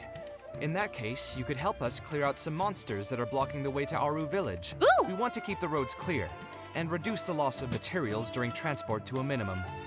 If everything goes well, that'll help us save some Mora. All right, just leave it to me. If there's anything I'm good at, it's clearing out monsters. What are you waiting for then? Let's pack up and get ready to go. Desert Start trip! Alright, to Aru Village. Da da da da da. Ba da da da da. Crystal flies. Ugh! I haven't got crystal fly farming in like a hot minute, and I really need to. Okay, are we gonna just fight people here? If Kave's in the team again, I don't think I could use him. Going from Caravan Rebat to Aru Village would pass through here. Not because he's a bad character, it's just my team comp does not benefit him at all. There are a lot of monsters out here today. If you find it hard to keep up, just let us know. That sentence was different. Okay. Oh, don't worry about me. This is nothing. I'll be careful, though, and you should do the same. Hello? What? Yeah, he's in the team. I can't do it. Fears of the storm. His playstyle just doesn't fit this current team comp. How do we do? Are you hurt? I'm fine. I've spent my entire life fighting these kinds of monsters in the desert, after all. They won't get the best of me. I hope so. But it's one thing to fight against monsters, and another to fight against an old injury. Oh. It's something I picked up when I was young. There were many fights between mercenary brigades back then, and one day someone stabbed me in the back. Oh my gosh. I don't think much of it back then, but with age, it's caught up to me. Few mercenaries get to enjoy their later years. Failing health tends to take the joy out of reputation and wealth. And many mercenaries never even made much of the latter to begin with. Is there someone you know who can help to look after you? Unfortunately, no. My wife passed away at an early age, and I don't have any children. Sometimes I'd close my eyes and realize most of my life story has already been written. I have many regrets about my past, but at the same time, I also know that there were never many options for me in the first place. I joined the Eremites when I was young, and won many battles with them. My survival was more a matter of luck than actual ability. If at all possible, I want future children of the desert to have some more options in life. I don't want them to turn out like me. My apologies. The older we get, the more we tend to ramble. Seems like we've already cleared out most of the monsters. Let's hurry over to Aru Village. All right. Kave's lost in thought as he observes the figure of the elderly man. What's on your mind? I think it's really admirable of him to spend his whole life savings on people he's never met. Maybe he's doing this out of natural kindness. A kindness that hasn't been eroded away by the struggles of his life. Doesn't that also sound like you, Kaveh? You're also that kind of person, which is why you're helping him. I mean, you guys do have a lot in common. Found this ending wholesome. Yeah. Perhaps. To clarify, though, I don't think I'm quite the same. That's fair, but that's how I see it. Some people call me an idealist. I do have some sentiments of that general persuasion, such as wanting everyone to be able to lead a happy life. Dialogue's not matching up. But my situation is more complex than that. In the beginning, what drove me to harbor those thoughts was less idealism and more a desire to make up for a sense of guilt. When I was young, I impulsively encouraged my father to take part in the first Inter-Darshan Championship, hosted by the Academia. Oh my gosh, we're getting Inter-Darshan Championship stuff! Because Kaveh's Hangout event came out around the time of that event. So, it makes sense that we're talking about it. No. He set off confidently hoping to win something for me, but failed to clinch the title. What's more, he fell into depression after the competition, and requested to join an investigative research project in the desert. And then we found out his fate during that. I never saw him again. Word has it that he got caught in quicksand. Even if other factors may have contributed to his death, the fundamental cause still circles back to me. I started doing many things in life because I wanted to make amends. Even in cases where I couldn't do something for a specific person, I still did whatever I could. I think I just wanted to make myself feel a little better. And is that how you feel? At this point, even I don't know. I've tried self-reflection, but it didn't help. I can't seem to walk away from many things that I see or hear about, even if they don't directly concern me. And I can't quite pinpoint the source of it. Maybe it's just like what those Vahumana scholars often say. It's hard for people to truly understand themselves. This sentence does remind me, I fell in love with Kave's character after learning more about his past. Oh, Kave's so good. I love learning more about him. Like, I liked him before, but I like him more now. But this sentence right here, it's hard for people to truly understand themselves. This reminds me of, like, this theory. Not really a theory. What is it? I don't know exact word for it, but essentially who we are, like, our identity of the self is so fascinating and it can be varied because we can view ourselves differently, but then we have, like, the external view. So it's like this weird thing of, like, we can perceive ourselves differently externally and internally. And similarly, the people around us can interpret us externally and internally as well. Like, they can make their own assumptions or judgments or whatever. And all of those can be used to combine to figure out what we are or someone else entirely different. Figuring out human nature is just a lot. It's just a lot, and it can be a mess. People are complex. Humans are complex. It's hard. I'm of the mindset where you shouldn't just group people into a box just because of, like, one reason or another. There's so many facets to humanity and to even just a single person. Like, I have the opinion that most humans are inherently hypocritical. And we can have a lot of contradictions within ourselves about stuff, and that's okay. Anyway, that's just what I think of when I see this line. I could be doing things out of endless guilt, or I could be doing them out of a strong sense of empathy. It could even just be a matter of conceit. The potential motivations could number in the dozens, but the actions they result in are the same. Anyway, I suppose I don't really mind being called an idealist. They also use that term to describe my father. It seemed to carry fewer connotations back when he was around.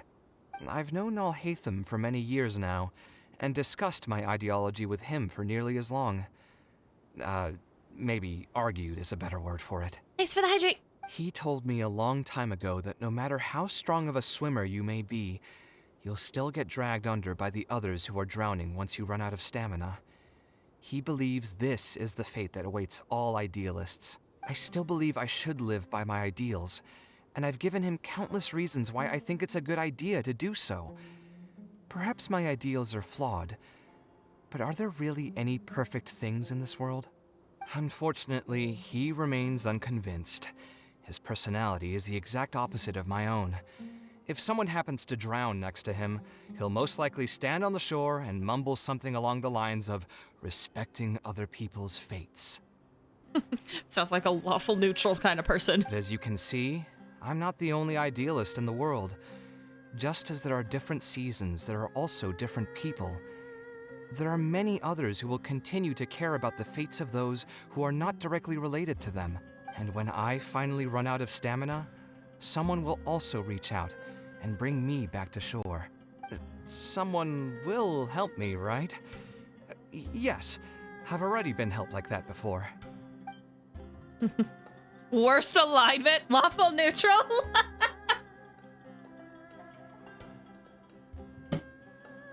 Yep. Everyone's got that different alignment, I feel.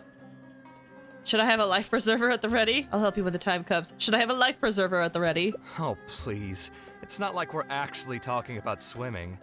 Also, just so you know, I actually took a swimming elective back in the day. Don't underestimate my skills. I wanted to distract you a bit. Either way, I'm feeling much better than when you first found me at the tavern.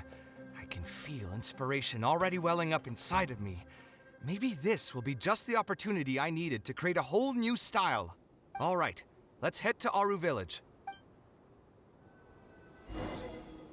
Okay. Chaotic evil, that's me. Best is chaotic good and chaotic neutral. I don't know what I am. I feel like I am chaotic good, personally, but there's definitely moments where I feel like I fall under a lawful category, too. I don't know. I mean, it could also be that people go through different phases, too. Quit following me. It's not like people can't change. You're both. Both lawful and chaotic. Too slow. Neutral good, then. Oh, yeah, that is an option. Neutral good. I forgot about the neutral.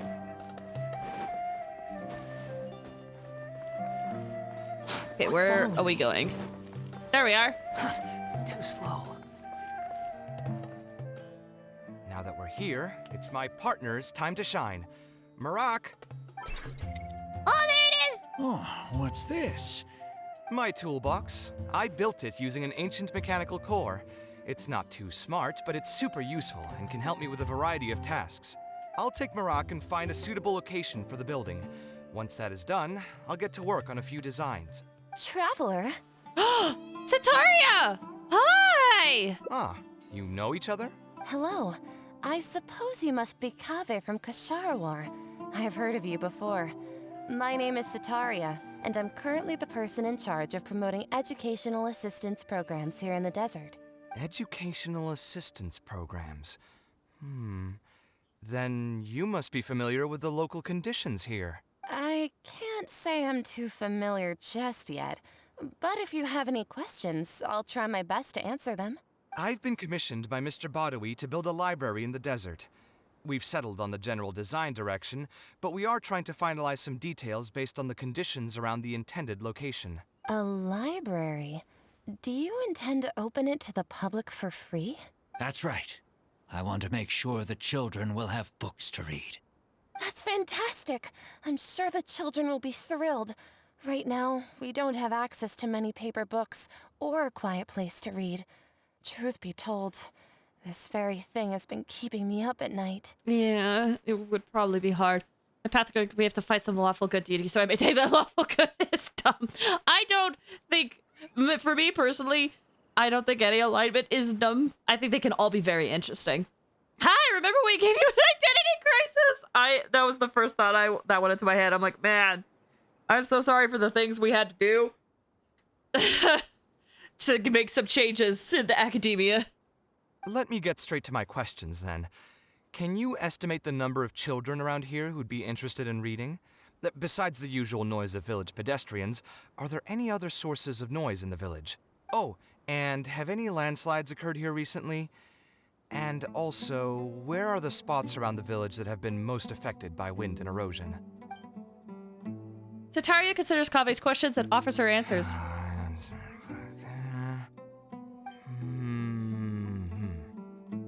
All right, that should be everything. You know what did pop into my head?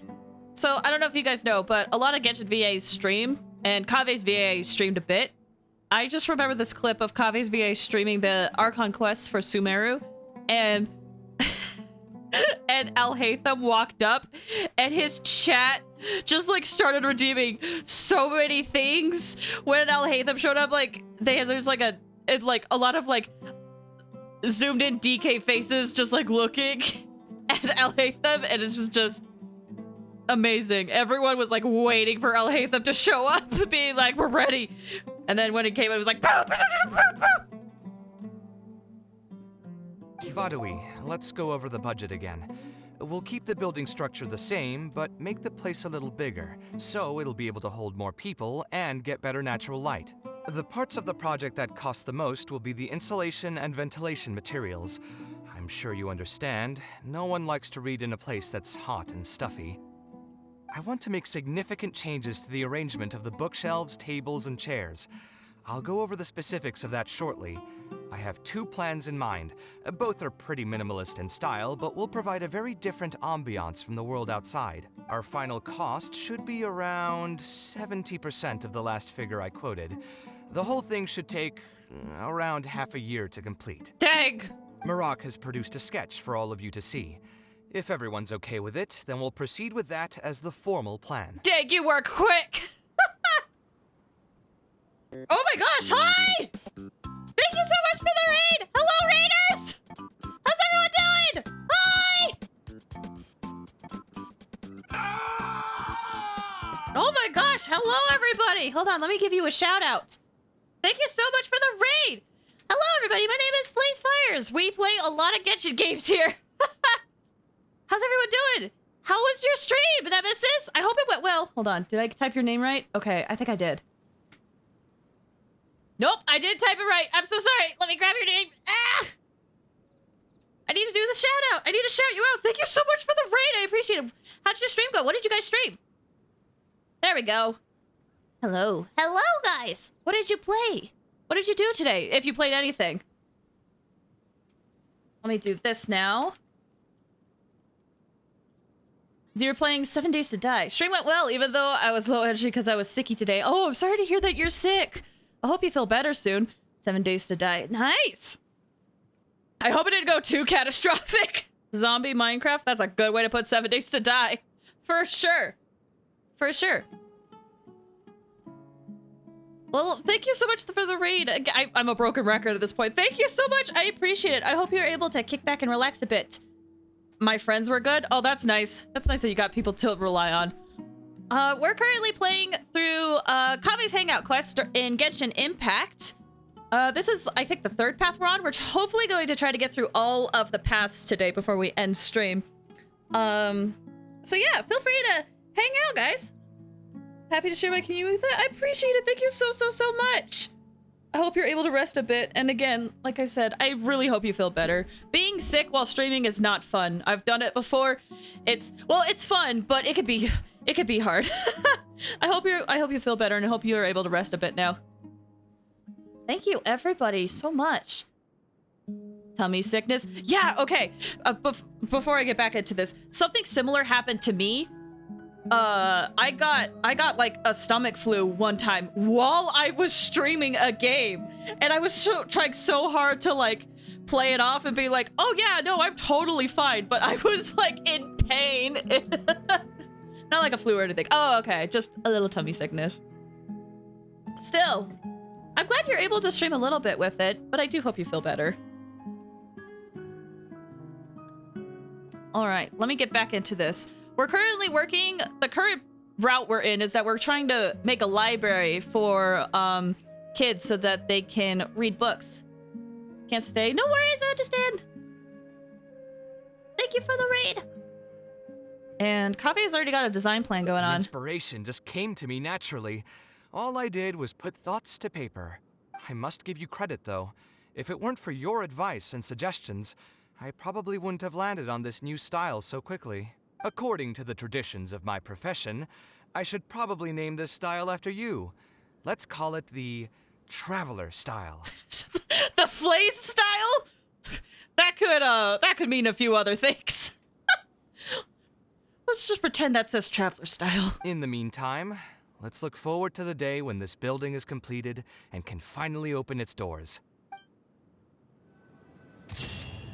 Nice. All right.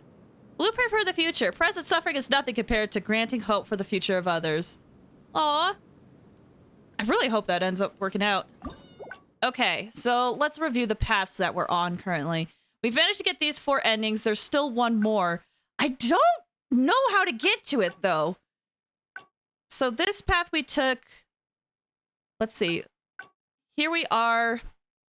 Kaveh was running away from a client and was having issues. This is us distracting, and this is us going after his client. Is this?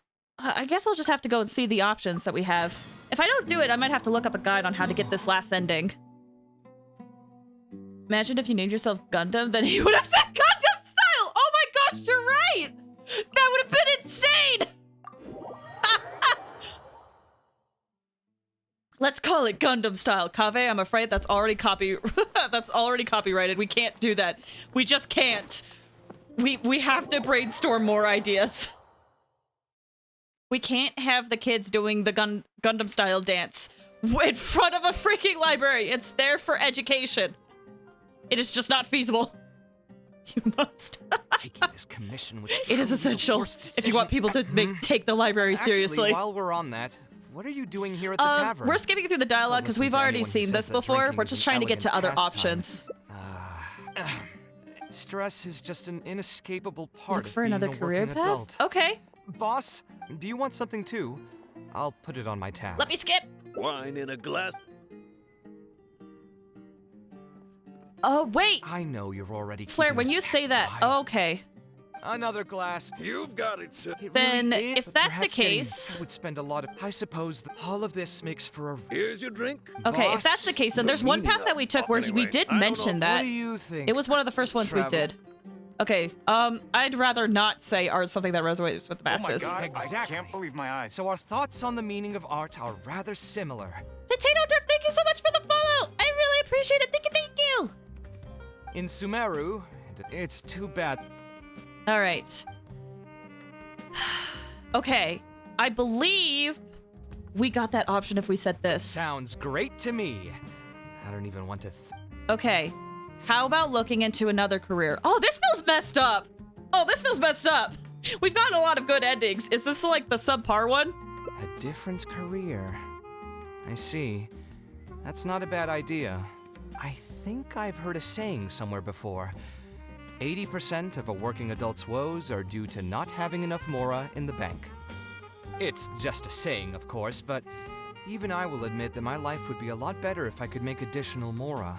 And if I want to make mora, I should finish that ridiculous commission.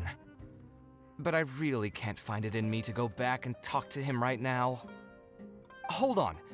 I just remembered that I used to have a senior classmate by the name of Alkami. If memory serves me right, he's no longer taking private commissions, but he's still doing pretty well for himself. Maybe I'll be able to get some advice from him. Yeah, I should get on this right away. No more wine for me today. I'll grab the bill and be on my way. Again, Kaveh, let me help pay the bill. I can do that. I have like 16 million mora. You are in debt. Let me help. Okay, so now we have to go figure out what his senior is doing. All the way in Port Ormos again. Is his? I will reserve my judgment. Part of me, I wonder what he is doing. Part of me is wondering if he's like doing some shady stuff or is it like actual legit business? I don't know. Well, we're almost there. Oh, it's farther away than I thought. Are we about to uncover some shady business? Or is it actually gonna just be something really wholesome? Quit following Oh, is me. that them? Looks like it. Quit following me. I will follow you all I want, Wanderer. Shush your face. Okami! What's up?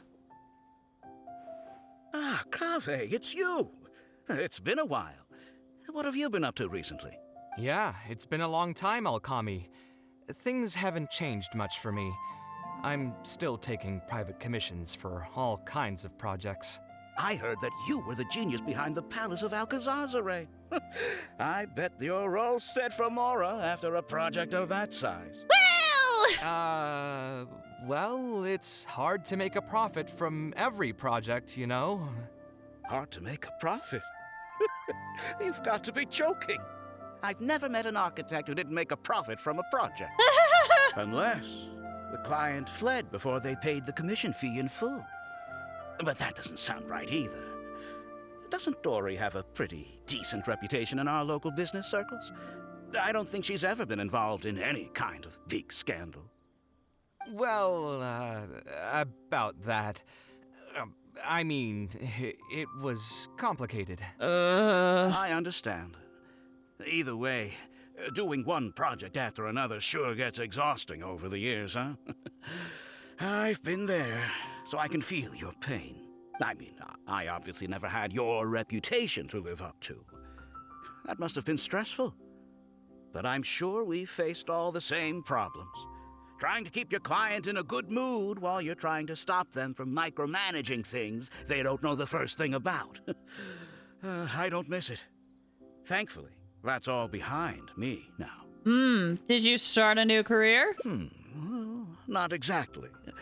My work is still closely related to architecture. Judging from the look on your face, you're still strapped for Mora. That's quite unfortunate. You're the most artistically gifted graduate the Kasharawar Darshan has seen in decades. But it looks like you still have a lot to learn in terms of making Mora. I already don't trust this guy. With that said, Us Kasharawar grads should still look out for each other. What if I told you about an idea that'll absolve you of all your Mora troubles going forward? Why does this feel like an MLM? Why? This feels so much like an MLM. Are you serious? But something like that has got to be some kind of top-level business secret. Are you sure you can just share something like that with me? Besides, I don't want to just take something like that without offering anything in return. I still have a little Mora. Or is there something that I can help you with? Oh, you're too kind. This is just a simple tip. Even if I didn't bring it up, I'm sure you'd hear it from the others sooner or later. The idea is this. I recently opened up a training center with the goal of educating people in architecture design. Compared to the classes taught by those old fossils at the academia, my classes are more condensed and streamlined and will allow people to quickly get their foot in the door. Uh-huh. Unlike the academia, I won't turn down anyone who's interested, rich or poor. As long as someone wishes to learn more about architecture, I'll accept them into my training center. It just so happens that I'm still looking for a few more instructors. So, what do you say? Interested in coming over to give a few lectures? The thing that doesn't settle right with me is that this guy's basically like, oh yeah, you don't have to worry about all your Mora teachers. Here's an idea. Become a teacher! And I'm going from the perspective of like, teachers are like, have some of the worst paying jobs ever. This feels shady. Regardless of the pay, I can already guarantee that it'll be far more comfortable than working on random people's private commissions. Ah, so you want me to join you as an instructor? That does sound like something I'd be able to do. It sounds like a pretty stable job, too. What do you think, Traveler? Where's the be cautiously optimistic? At least you won't have to deal with clients anymore. I think you can give it a go. I think you could give it a go. Then it's a deal. Yes, it's a deal. Thank you, Alkami. It just doesn't settle right. Maybe I'm wrong. It just doesn't feel right. Like I said, there's no need to thank me for this. The lecture room is not far from here, so you can just come straight here tomorrow morning. As for the pay, how about we start at 300,000 Mora per lecture? 300,000? Are you serious? How could you offer so much? I like how he gets another heart from hearing how much it is. It would seem that you're still oblivious to your own economic worth. 300,000 is nothing compared to the prestige of having the Light of Kasharawar as one of my instructors. 300,000 is also just the base rate. Just trust me on this. The longer you stick with me, the more you'll come to understand your true value in the market. I have to go make some preparations now. See you tomorrow. I want to believe that this guy is genuine, but it just doesn't feel right. Thanks for the hydrate! I was never particularly close with Alkami when we were in school. Who would have thought that he'd be so nice and friendly? I've hosted free lectures before, but this would be my first time being hired to lecture for a formal business. 300,000 Mora per lecture. Whew. I'm so excited that I'm starting to get nervous. I'll join you for the lecture. Thanks so much. I think I will be able to relax a bit more with a friend in the audience. I hope so. Now, what should I talk about tomorrow? Some lessons I've learned over the past few years? I should probably save those for later. For my first lecture, I should start by getting them more interested in the field. All right, let's meet here again tomorrow morning. I should hurry home and create some kind of lesson plan. If I'm going to become an instructor, I should make sure I show up prepared. Just don't be too overly prepared. Wait until 7 tomorrow. Okay. Whoop!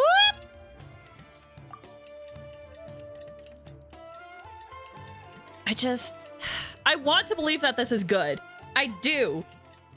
It just feels too good to be true, though. It feels suspicious.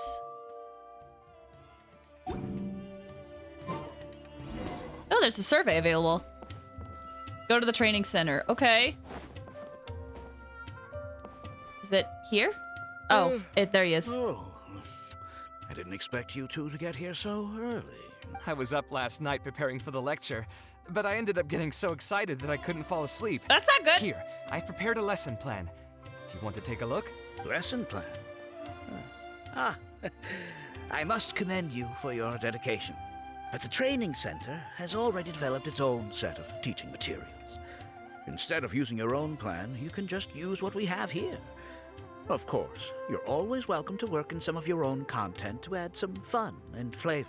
That could have been good to know, like, yesterday. Can I take a look at your materials? Sure. Be my guest. The materials cover a variety of architectural knowledge. At first glance, nothing appears to be amiss. It's almost time for the lecture to start. Feel free to head in and start the class whenever you're ready. The thing that she said, at first glance. What does that mean? Huh. So you've already developed your own set of teaching materials. Seems like I won't need the stuff I've prepared after all. Anyway, shouldn't be a problem. I'll just go ahead and use your materials. Kaveh, you could still use some of yours. There's something else I want to ask, though. This isn't going to be a large class, is it? No need to stress. There are only 20 people in this class. There are 14 classes at my training center. Out of all of them, the first class has the best grades, so I've directed them to you. We'll see how well they take to your lectures. 20 people, huh? All right. I think I can handle that.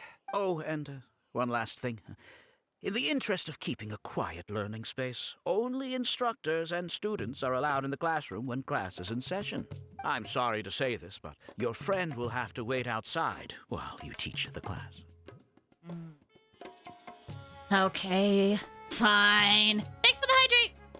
It's okay. I was thinking about taking a walk anyway. Sorry about that. I'll meet you at the door when the class is over then. Is Alkami really as nice as he seems? I should probably ask around a bit. Okay, good. We can snoop. Hey there. Can I help you? Do you know a man by the name of Alkami? Oh, Alkami? You mean that rich guy who's been making quite the name for himself? Yeah, he commissioned a set of furniture from me a while back. Paid a great deal of mora for it, too. I heard he earned a fortune working as a renowned architect. Now he's opened a training center so others can follow in his footsteps. If the tuition wasn't sky high, I'd enroll my child in a heartbeat.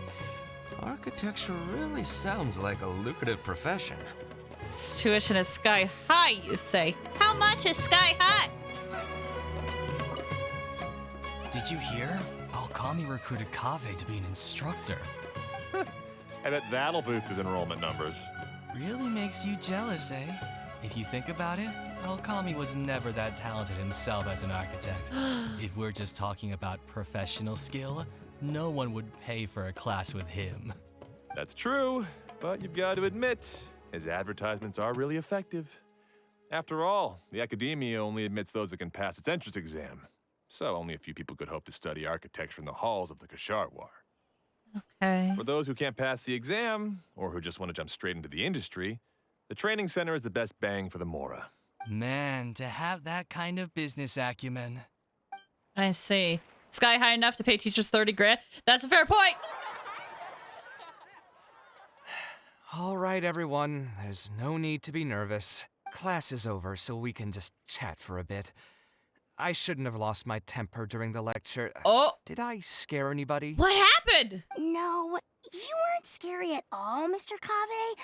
We were just a bit lost and didn't get what you were talking about. Did something happen, Kaveh? Oh, don't get me started. I was trying to use Alkami's materials, so I flipped through some pages and gave them a closer look. The more I read, the more upset I became. Alkami may fool an amateur, but he can't fool anyone who's active in our profession. The materials he made are completely useless for teaching real architecture. Why do you say that? In my opinion, the most important skill of an architect is their ability to craft a design. In other words, they must be able to conceptualize ideas. There are tens of thousands of buildings in the world, as well as a countless number of architectural styles.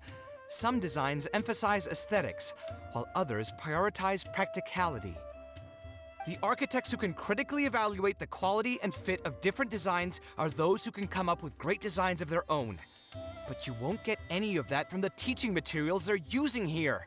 All these students are doing in class is rote memorization of existing designs. They are learning nothing about the underlying principles. How can they expect to become real architects? When they're done with this class, all they'll become are dilettantes with a pitiful smattering of architectural knowledge. But Mr. Kaveh, we didn't really understand anything you said after you threw away the materials either. What's the big deal anyway? It's not like we're looking to make some works of art. We just want to make some Mora. You're studying architecture to make Mora? Yeah!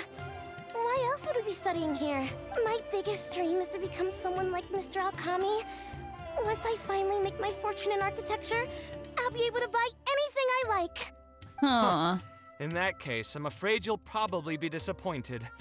The reality is that the work of an architect is very difficult, and the pay is not lucrative at all. Believe me, I'm a perfect example. But how? Mr. Alkami just told us last night that you made a killing by building the Palace of Alcazarzare. He also said that as long as we graduate from his class, waves upon waves of people will reach out to us with private commissions, and we can just sit back and wait for Mora to fill up our pockets. Alright, okay. Yeah, this is super shady. It won't be long before I can put these miserable days behind me. Buddy! Come on. And you all believed everything he said? But Mr. Alkami is really rich, isn't he? 'Cause he's extorting your families! You... It's pointless trying to argue this with you right now.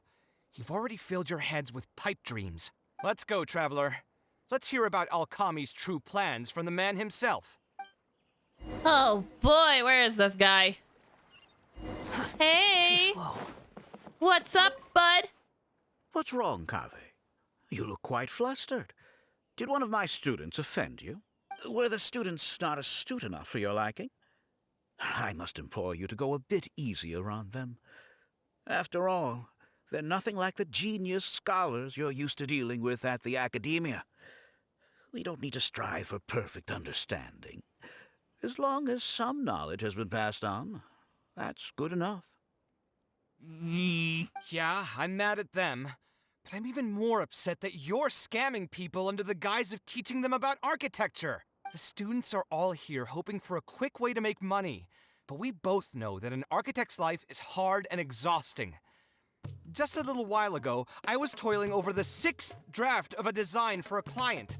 If your client is unhappy, you can't break ground, and the longer a project goes, the longer it takes for you to get paid in full. What's worse, if your client disappears in the middle of a project, good luck getting anything from them ever again. You know all of this just as well as I do. Why lie to them? Look, Kaveh, you may be the light of Ksharawar, but like I said, you still have a lot to learn about making Mora. You may deny it all you want, but it's a fact that in today's Sumeru, architecture is a terrible profession. Our clients care very little for the effort we pour into our designs. Instead of appreciating us, they spend all their time nitpicking details and demanding changes, often forcing all kinds of ridiculous ideas onto us. Man, this hits different after the route we just did, where we did so much effort to build a library for kids so that they can be educated. I suppose that's more or less true. Go on. This hits different. Why should we cling on to a profession that's difficult and unrewarding? If the field is dying, then a person who still wants to make a good living will just have to change their strategy. If it's near impossible to make money as an architect, then why not just establish a training center and train other people to become architects in our stead? Wait, how does that make any sense? Aren't you just leading them into the same trap? We are already stuck, my friend. The more people we can lead into this pit and stack as padding beneath our feet, the more comfortable our lives will be. Ooh, I have thoughts, buddy. So instead of making money from architecture, you made your money from your students. This reminds me of, there's actually quite a lot of professions out there where there are people that go into an industry, work really hard, and the industry essentially chews them up and then spits them out. And then they all go back, and then they're like, well, I'm going to go to teaching because this is a better gig than this. Ugh. Writers getting paid nothing because of this are just like these guys. It's just the most disgusting type of scandal. Yeah, this is messed up. Like, it's one thing if people want to go into the teaching profession because they genuinely want to, like, teach people and help them develop their skills so that they could do better. Like, that's totally fine and valid. But doing this just so that you could be lazy?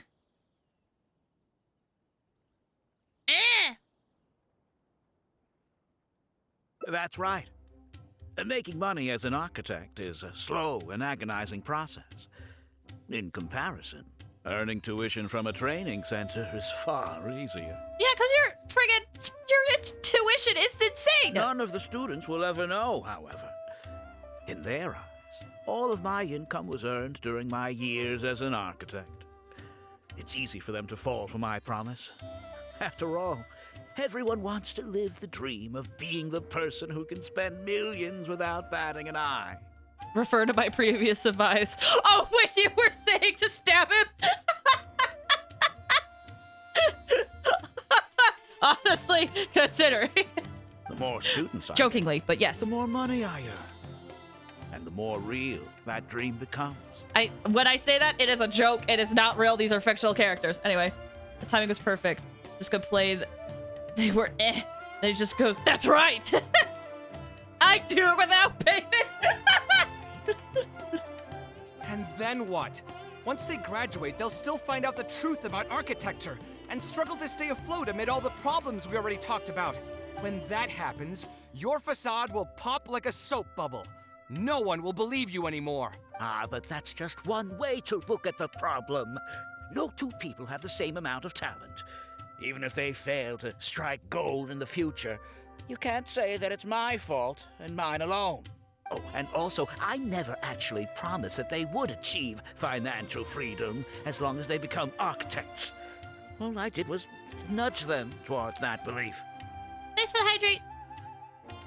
American schools in the nutshell. It sucks, because, like, I do kind of agree on some level. Like, there's some good teachers. There's some good, genuinely really good teachers out there. But the system in general is just working against good-hearted, like, teachers and even students. And it's, you irritate me, dude. I'm not even scared if they do come back and stir up trouble. My training center has all the required permits and certifications. Even the Dendro Archon herself couldn't find fault in any part of my business. Wanna bet? How can you sleep at night knowing that you're doing all this? Tell me, is your heart carved out of brick and stone? I can't believe that I once saw you as a decent human being. I am beyond disappointed in you. And the same goes to you. How many years has it been since you graduated from the academia? If you still can't accept something like this, do you just plan on keeping that worthless naivete of yours until the end of time? Better to have a shred of humanity than none at all. Only fools will see art as revered and sacred. In the end, art is just another business.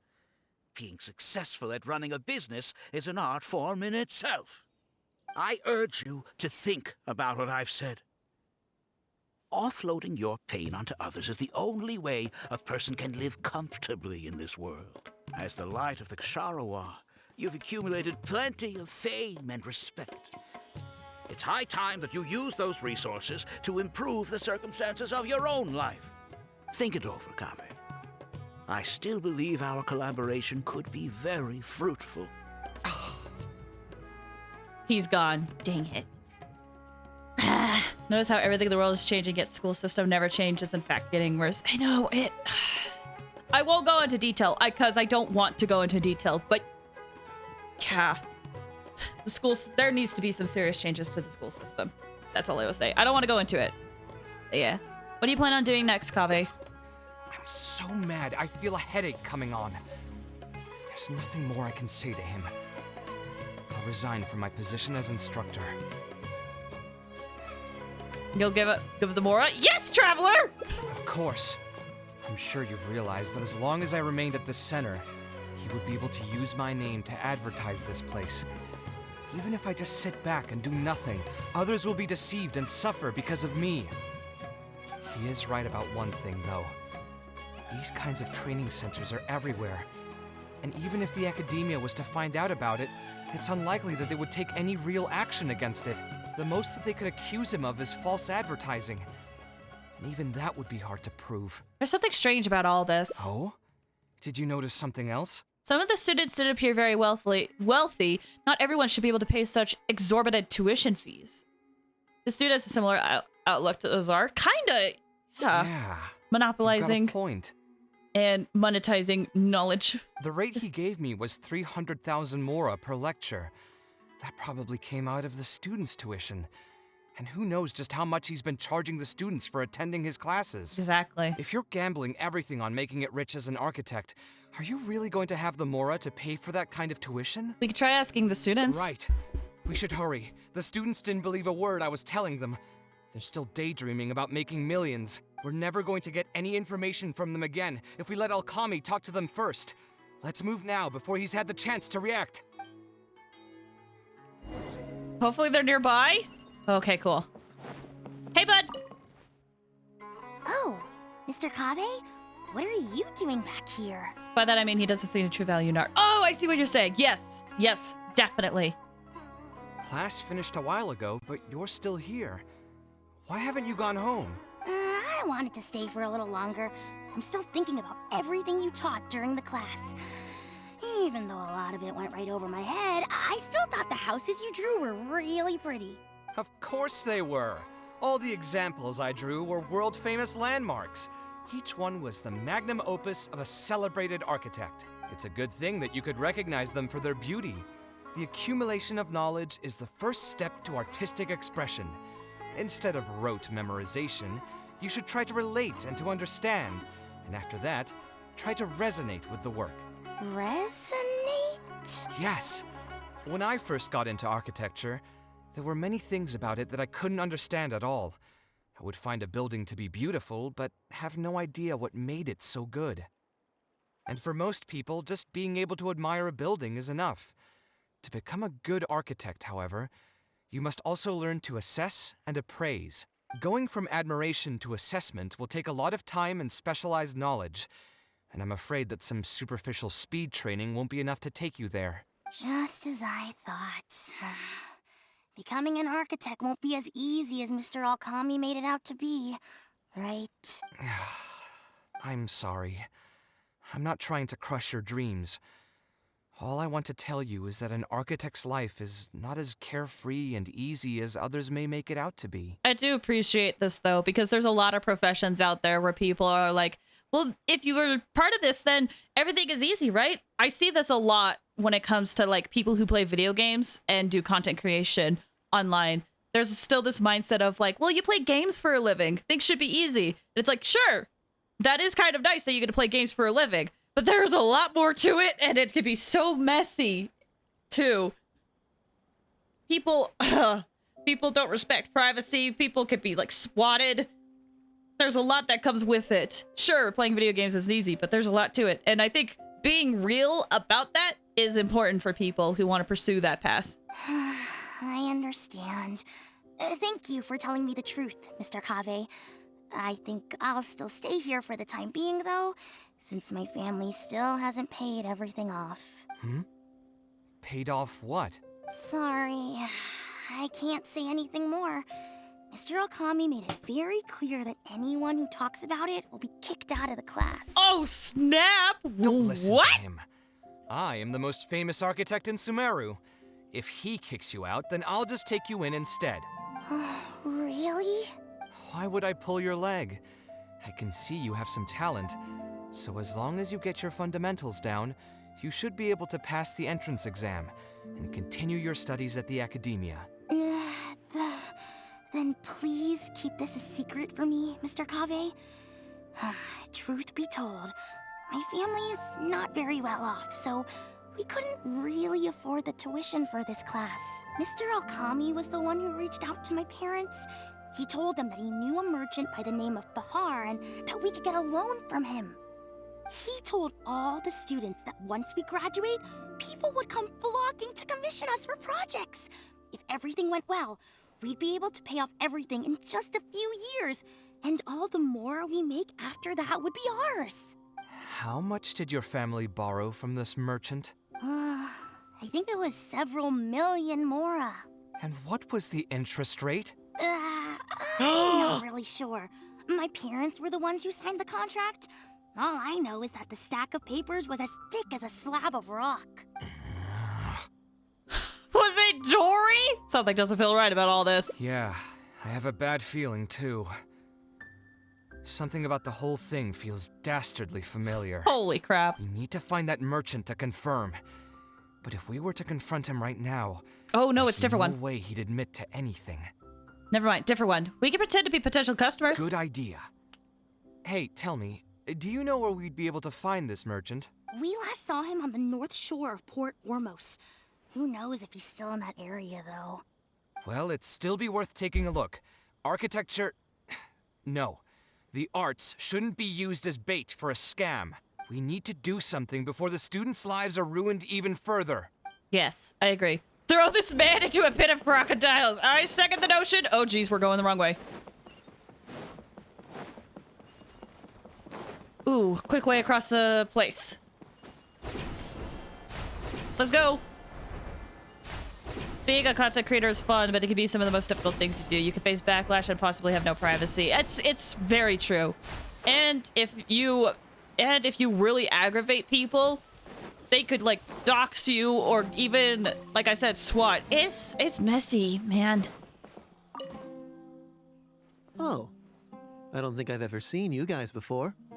Here for business? You're Fahar, right? Yes. May I ask who introduced you? Alkami. My friend here wants to enroll in his architecture class, but they're a bit short on money. Alkami told us you're the man to go to in this kind of situation. That's right. Oh, sounds like his business is booming.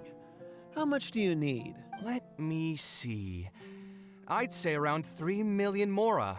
Oof. You call that a bit short on money? Anyway, since you're here because of Alkami, I can work things out for you. Make sure you sign the contract, though. Lots of people are borrowing money from me nowadays. What contract? Here you go. Don't worry, there's nothing particularly unusual about it. Bullcrap! All you need to do is pay back the loan in full within 3 years. And what if they won't be able to pay it back? What do you mean, won't be able to pay it back? Once you graduate from Alkami's place, you'll be making millions of mora a year. Easy! At that point, paying this off will be a piece of cake. Oh. And even if you were to run into some difficulties and need to delay the installments, it's no big deal. We're all reasonable people here. Oh! If you can't pay quickly, you can just pay it back over a longer period. All that would change is your interest rates would get a little higher. This is disgusting! It's hard work running a business. If we're taking risks to supply you with mora, it's only fair that you take on a bit of the financial risk as well. I wouldn't even consider this a business. This is just a straight up scam. Anyway, there's no point in tying yourself in knots over the contract. With the way you're reading every single line, it's like you're worried you're about to get scammed out of your whole life savings. 'Cause we are! Why would I lie to you? Tons of students at Alkami's place have signed the contract. Aren't they all doing pretty well for themselves? Break the load short space if you want a bit of humor. Tempting. Oh my gosh. I just did some calculations in my head. When you say the interest will get a little higher, do you mean it'll get higher than 30%? So this teacher tricked this guy and the kid's disgusting. I feel like this guy is in on it. Of course, the contract did a great job of trying to obfuscate that fact. It only listed the amount that you'll have to repay every day, which gives the false impression that the amount hasn't actually increased by all that much. If you actually do the math, however, it's clear that the amount you need to pay on interest alone will amount to hundreds of thousands of mora per year. Most people can't even make that much mora in a year. Your greed really knows no bounds. Even my creditor doesn't dare to raise rates that high. Once a family signed on to a scheme like this, there's no getting out. What are you trying to say, huh? We mean to put you in jail for your crimes. The Matra will happily answer that question. I figured something was off when two well-dressed people came looking for a loan. Think you got the better of me? Oh, did you bring guards? Too many people are sticking their noses where they don't belong these days. Luckily for me, though, this is a pretty secluded spot. Hey, come out and teach these guys a lesson! Eremites? I've already fought off more than my fair share of them when I was working in the desert. There are only a few of them, so they shouldn't pose much of a threat. Marak, you're up! Kaveh, I wish I could use you, but unfortunately, I do not have the team comp for it. So instead, we'll just use my current team. Have fun with this gift. The wind rises. Oh, that was it? I expected more. Who are you, and what do you want? You're still acting confident. I don't think we've done anything to hurt or offend you. So why go this far to destroy my livelihood? Because you're using other people's livelihood. It's not yours. Has the power to upend your whole life. I know very well just how miserable living in debt can be. But my debts are the culmination of many different factors, and my interest rate is still somewhat reasonable. As long as I continue to work with my situation in mind, my debts will eventually be paid off. But these students are different. They have neither the mental preparation nor the financial resources to pay back a debt like this. You sold the dreams of becoming an architect to the students as bait, urging them to take on insurmountable amounts of debt to satisfy your greed. Ha! Everyone knows there's no such thing as a free lunch. It's their own fault for falling into the trap. Okay, here's the thing. Like, if adults fall for the trap, it sucks.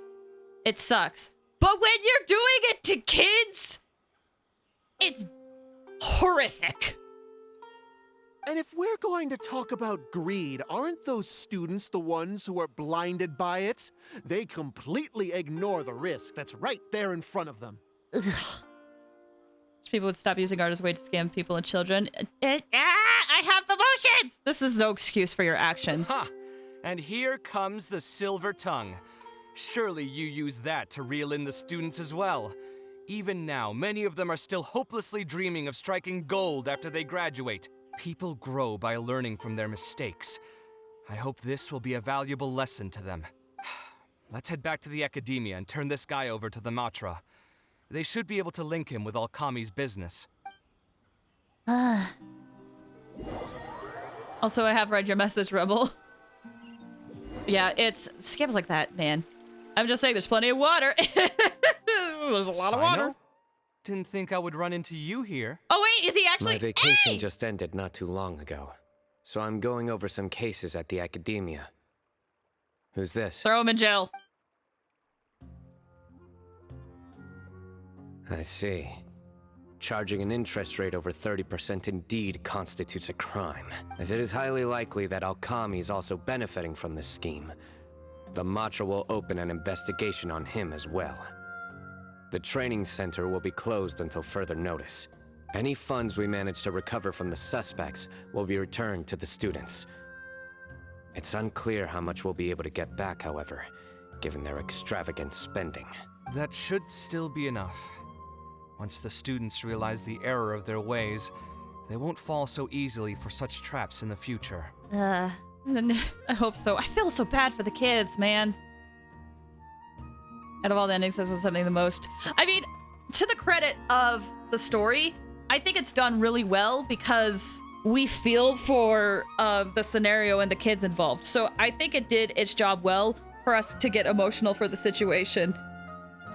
It is aggravating, but on a technical level, I do appreciate that that they were able to get us so invested into this. Anyway, thank you for your help. I hope this won't be too much trouble for you. It's no trouble. Just another day at work.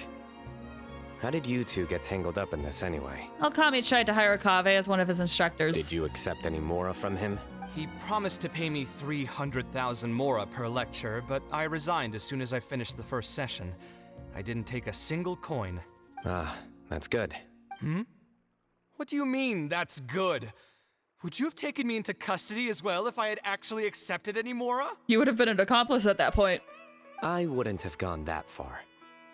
But, had he insisted that you were also an active participant in his schemes, under our rules, we would have been required to open an investigation on you as well. Either way, though, I believe you are innocent in all of this. Had you actually been alright with making money through less than noble means, your life wouldn't be the mess it currently is. Hey, what was that? What do you mean my life is a mess? Never mind. Your life is fine. Oh my gosh, Sino! Kaveh doesn't need this right now! Holy frick! You're just messing with me now, aren't you? No, I think it was genuinely a slip of the tongue. Let's get back to business. If Alkami's case can be successfully resolved, you'll be eligible for a monetary reward from the Academia.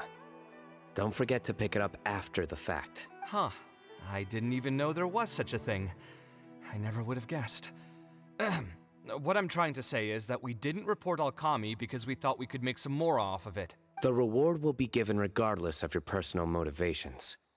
It was implemented with the intent of encouraging people to supply tips to the Matra. Fine.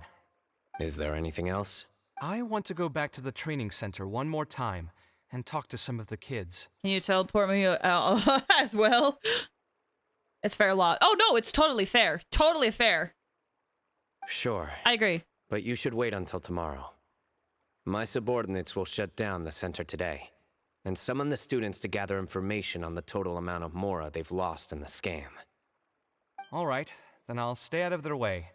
I can talk to the kids tomorrow. I have a few other things to take care of, so I'll be off for now. If you want to follow up on this case, just come find me again. Or ask one of the Matra. That should finally be the end of that. Oh, who would have thought it would turn out like this? All I wanted was to find a new gig and earn some mora. To think Alkami would sink this low, it still makes me really upset.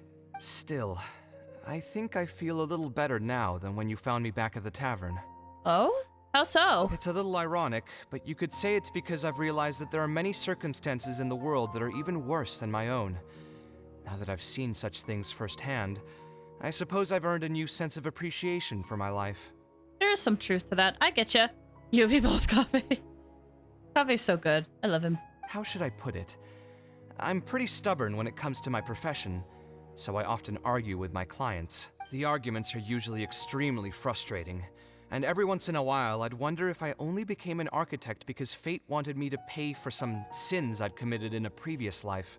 Alkami's suggestion would have allowed me to quit my life as an architect and earn money solely from my reputation.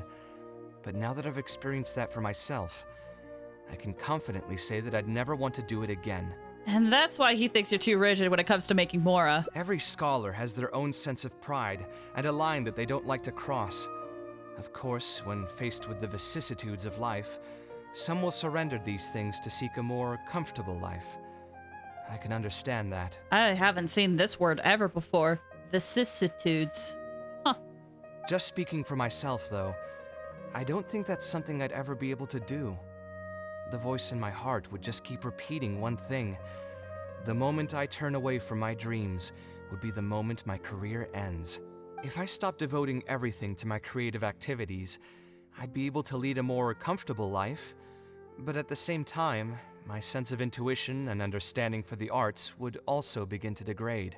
At that point, any materialistic ease I may have gained in life would just become another form of torment.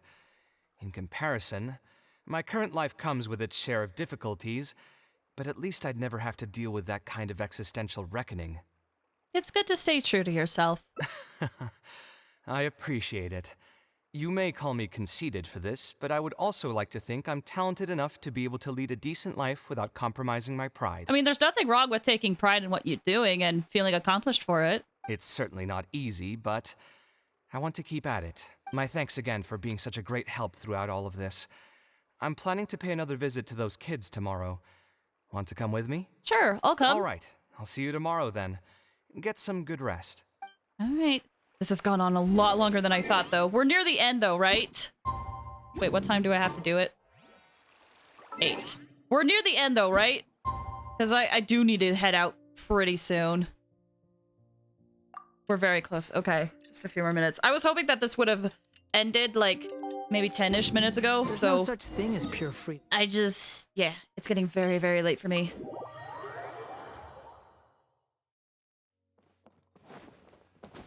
Oh, nope, nope. Oh my gosh! Can we please move? Please! I have places to be! Frick this. Quit following me. Come on, come on, come on, come on! Get there quick! Get there quick! Squall and Fury. I never would have guessed Mr. Okami was a scammer. The training center has been shut down, and the Matra have promised to return some of our tuition. But we've already spent so much time on this class. What should we do next? Mr. Kaveh said we can keep working on our fundamentals and try to get into the academia. Ha! Easier said than done. If it was easier to get into the academia, none of us would have signed up for the class in the first place. Only the best of the best can get into the academia studying on their own. Mr. Kaveh might be willing to teach us. Why? What reason does he have to stick around? So, you're the only ones that showed up today, huh? Huh? Kaveh's here! Oh, is he gonna teach them? Oh, buddy! We've been streaming for 4 hours. We've been streaming for 4.5 hours. What time is it for you, BTW raid? For me? It's late. It's late. It's late for me. I have to get up for work in about 9 hours. So I have to go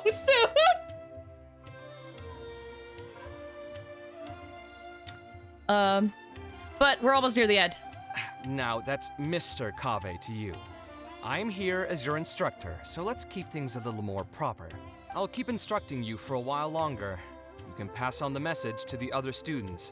As long as someone wants to come, they can join the class. Oh, also, I'm usually pretty busy, so I'll only be able to teach architecture fundamentals on my days off. Another disclaimer, I can't promise that you'll all be able to understand everything I'm going to teach. Aww. Architecture is not an easy profession. Aesthetics aside, even the basics of safe design can already be a handful for most people. If you want to design safe buildings, you'll have to go through a systematic study of structural engineering. And just as a heads up, all of this will be a huge step up from the superficial stuff you were learning before. It'll take both talent and perseverance to get through the course. I don't want to hear anyone say that I didn't warn you.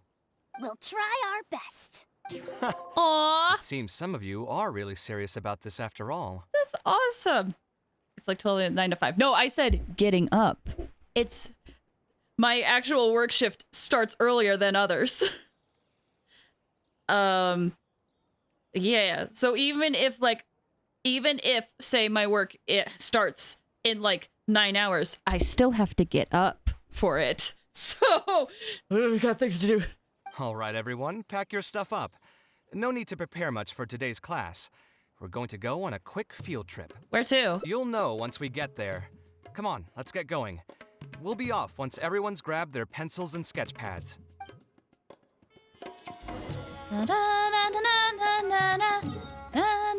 Ooh! You have maybe 8 hours of sleep, then immediately get up. Yeah! That's why I'm like, we have to go, because... But we're almost done, we're almost done. The wind rises. Supposedly.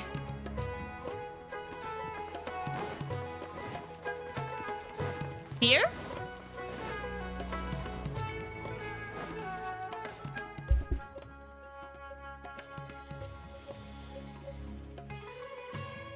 This lighthouse has been around for a long time.